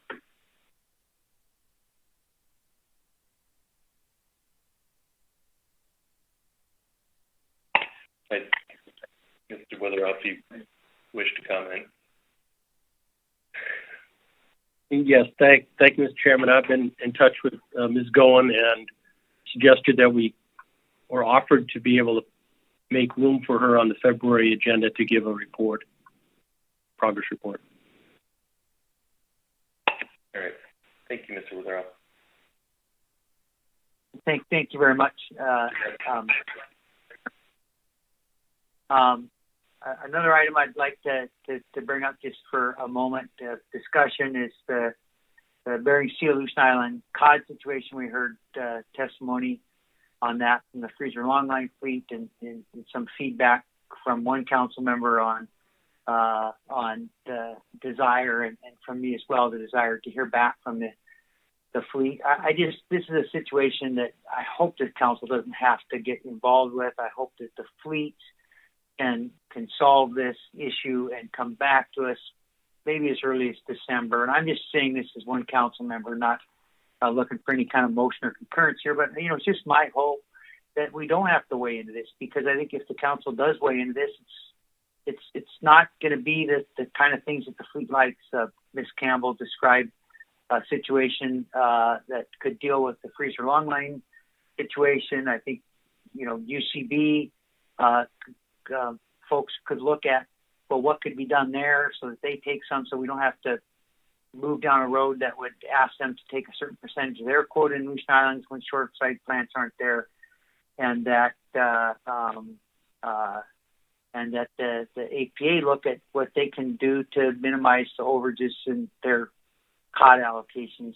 I think that those would be helpful, and as one council member, I think that it would be very good for those folks to sit down together and figure this out, because we don't want to have to deal with it, nor do we have the time, nor do I expect that the outcome would be favorable to any of those groups if the council did. So I'm hoping that take care of that. Thank you. Right. Thank you, Mr. Down. Mr. Twite, was that on this point? Not on this point, no. I had a couple of other. All right. Okay, well, thank you for that, Mr. Down. I suspect there are several of us who share the hope that the industry can collaborate on an approach there. Did you have anything further, Mr. Down? The only thing further that was on my list is whether the council would want to discuss the in-person versus virtual meetings that were scheduled currently to meet in Seattle in February. I don't know if that's something we'd want to talk about more in December or just wait for more feedback from the executive director. But currently, as people know, we're under a mask requirement here in Seattle. And as one council member, I don't relish the idea of going into a situation where we're sitting around a table, everybody's masked up, and they're quite serious here in Seattle. I can tell you about mask requirements, and there's very little leeway. So I think that we should consider that, and I think that's all I'll say about that is that I don't relish coming to Seattle with a mask requirement, and I don't know that I have any information that tells me different that will somehow not have an indoor mask requirement come February because of the situation. So maybe other council members would like to weigh in on that, but that's my weigh in publicly on whether we should do an in-person meeting in February. Thank you. Great. Thanks for that update on the conditions on the grounds there, Mr. Down. Any council members wish to provide input there?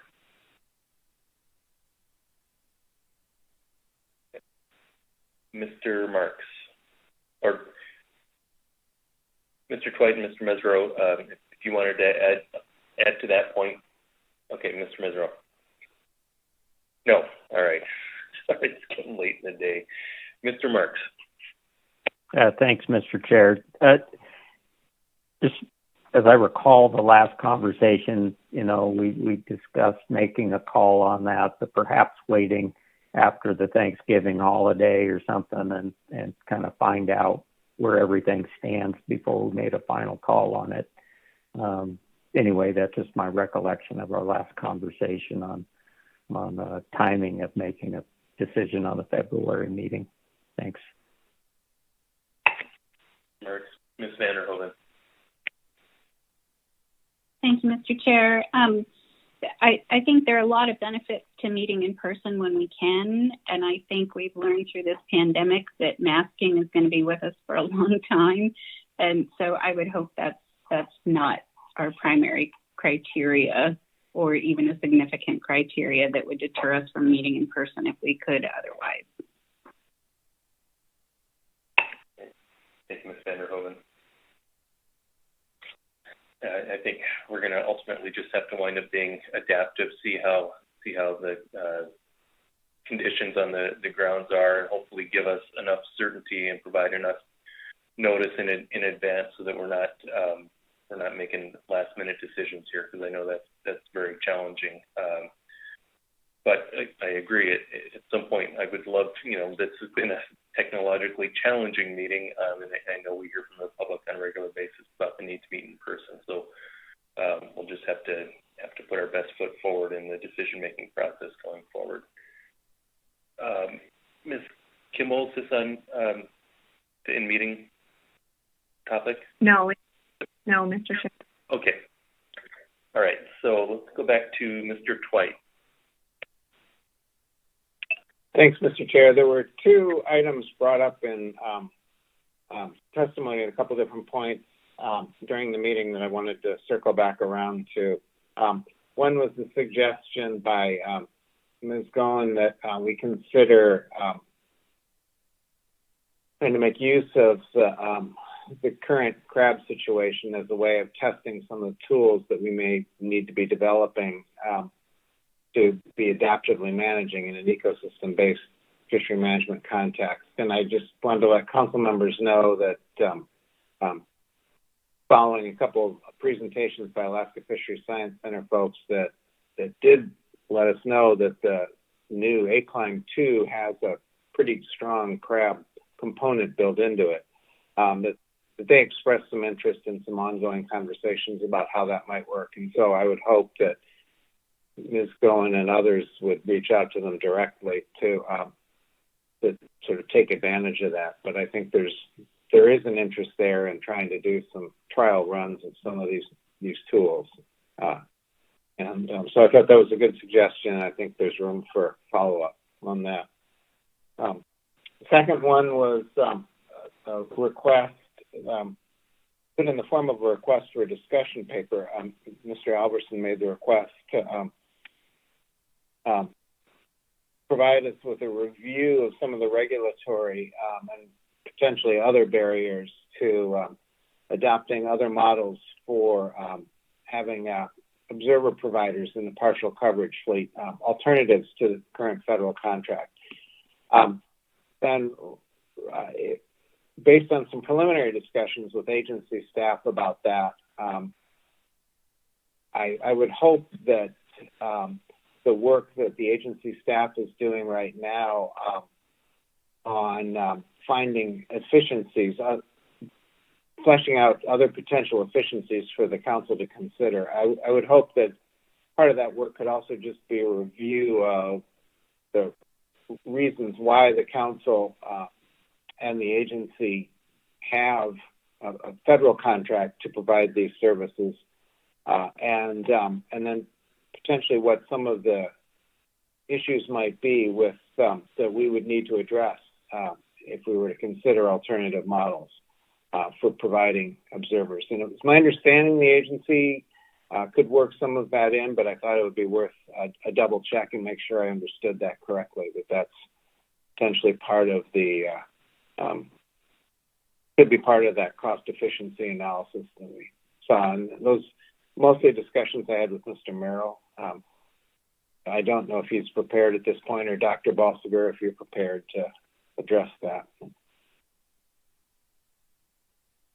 Mr. Chairman, if I could, I actually followed that discussion, although, as you point out, Mr. Merrill was in the chair for NIMS at that time, so I haven't had a chance to talk to him about it, so I'm not going to comment. If Glenn, who was the principal there, has comments, I'd be pleased if he made them. Thanks.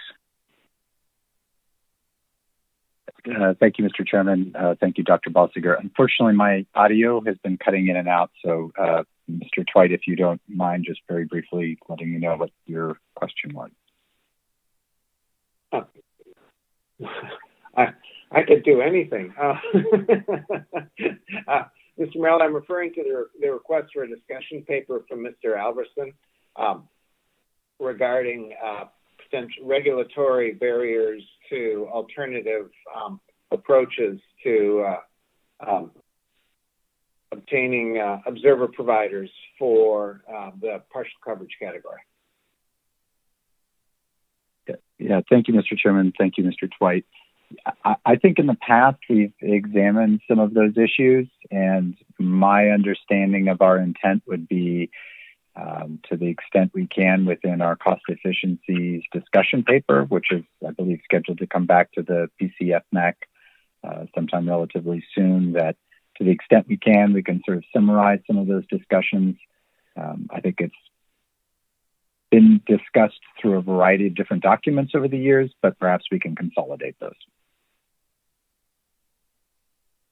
Thanks, Mr. Merrill. I think what would be, for me at least, would be particularly helpful with that. I think that would be very useful. And what would be very helpful for me is when we adopted the restructured observer program, we adopted a couple basic principles. One was that to ensure that the sampling was unbiased, that a harvester leaving from a remote, expensive to get to port had the same probability of being sampled as a harvester leaving from one of the major ports, was one of the principles. And the second one we had was that we would spread the cost of the program evenly across all the participants. In other words, people who were leaving from those remote expensive ports would still pay the same fee as people who are leaving from ports where it's much easier and more convenient,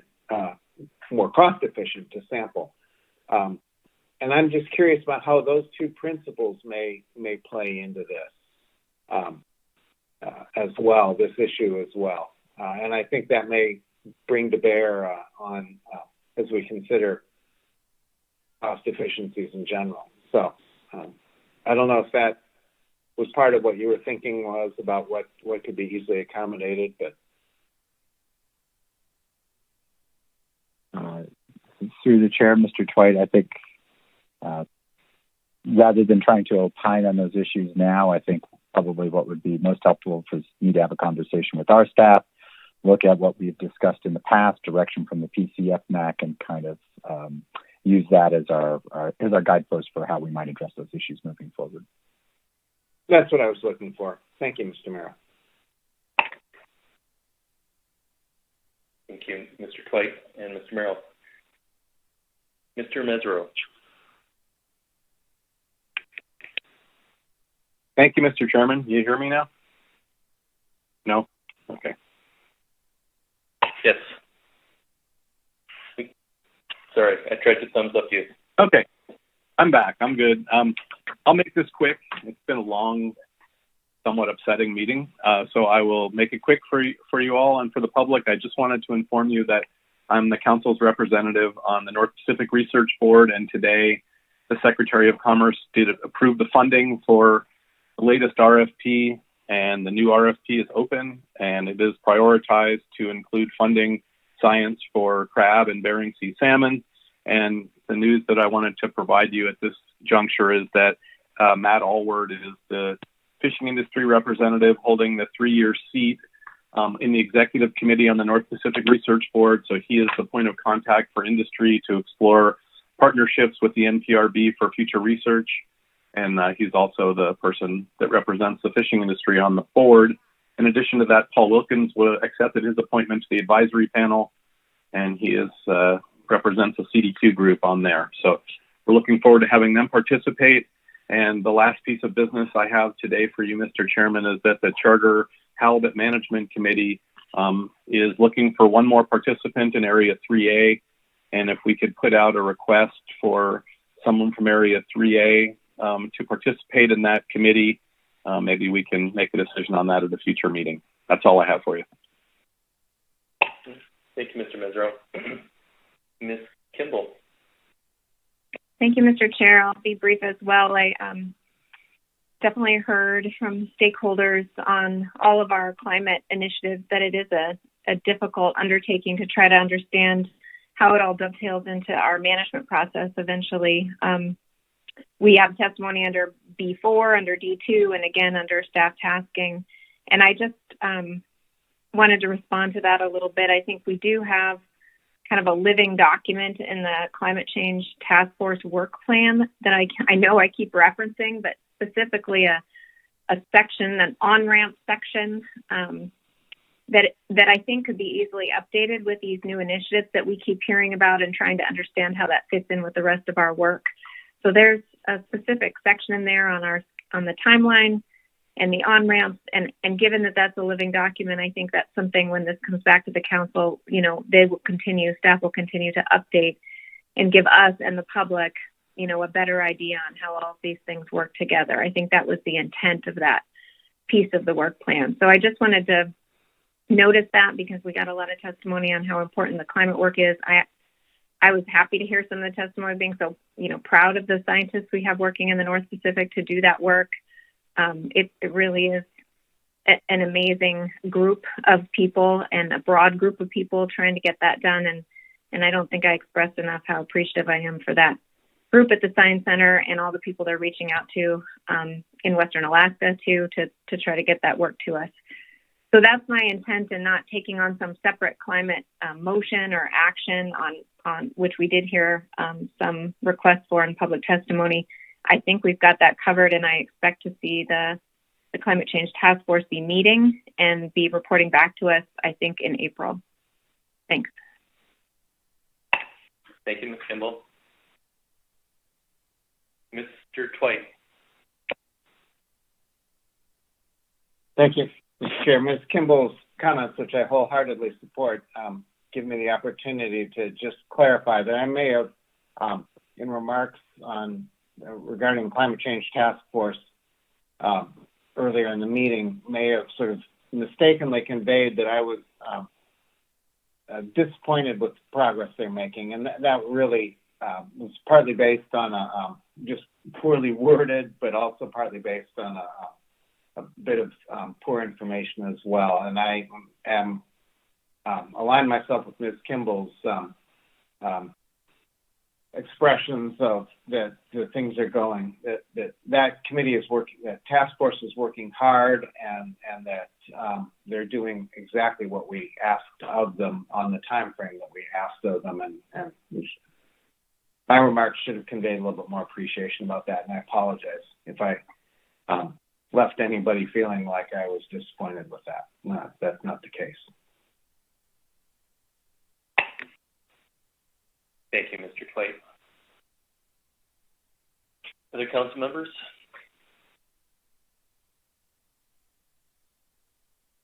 Okay, I can just go over a few quick announcements. In our executive session, the council appointed Ms. Carolyn Brown to the Social Science Plan Team. Dr. Philip Joy was appointed to the BSAI Groundfish Plan Team. Mr. Jared Weems was appointed to the Bering Sea Fishery Ecosystem Plan Team. Dr. Mike Litso was appointed to the BSAI Crab Plan Team, and Ms. Catherine Meyer was appointed as the primary Washington Department of Fish and Wildlife representative to the SSC. So, Dr. Balsiger, what would you like to do?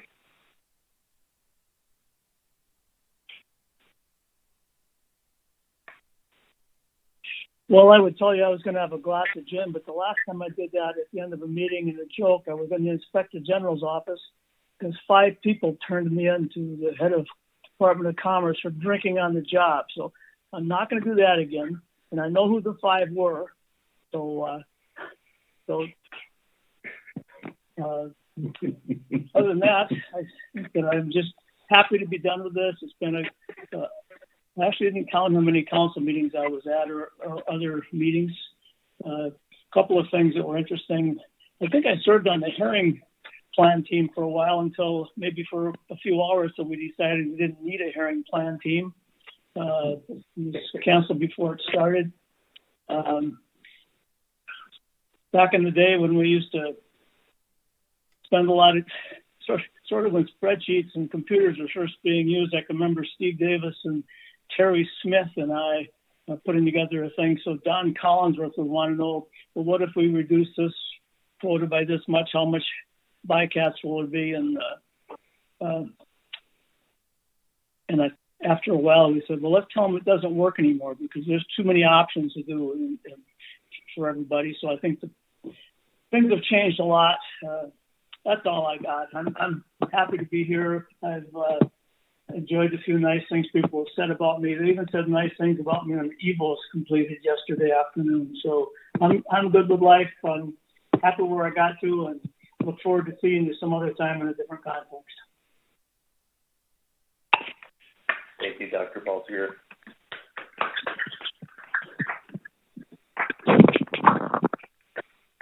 It's truly been a pleasure. Thank you. Thank you, Dr. Okay. All right. Well, that will conclude our business. Meeting is adjourned.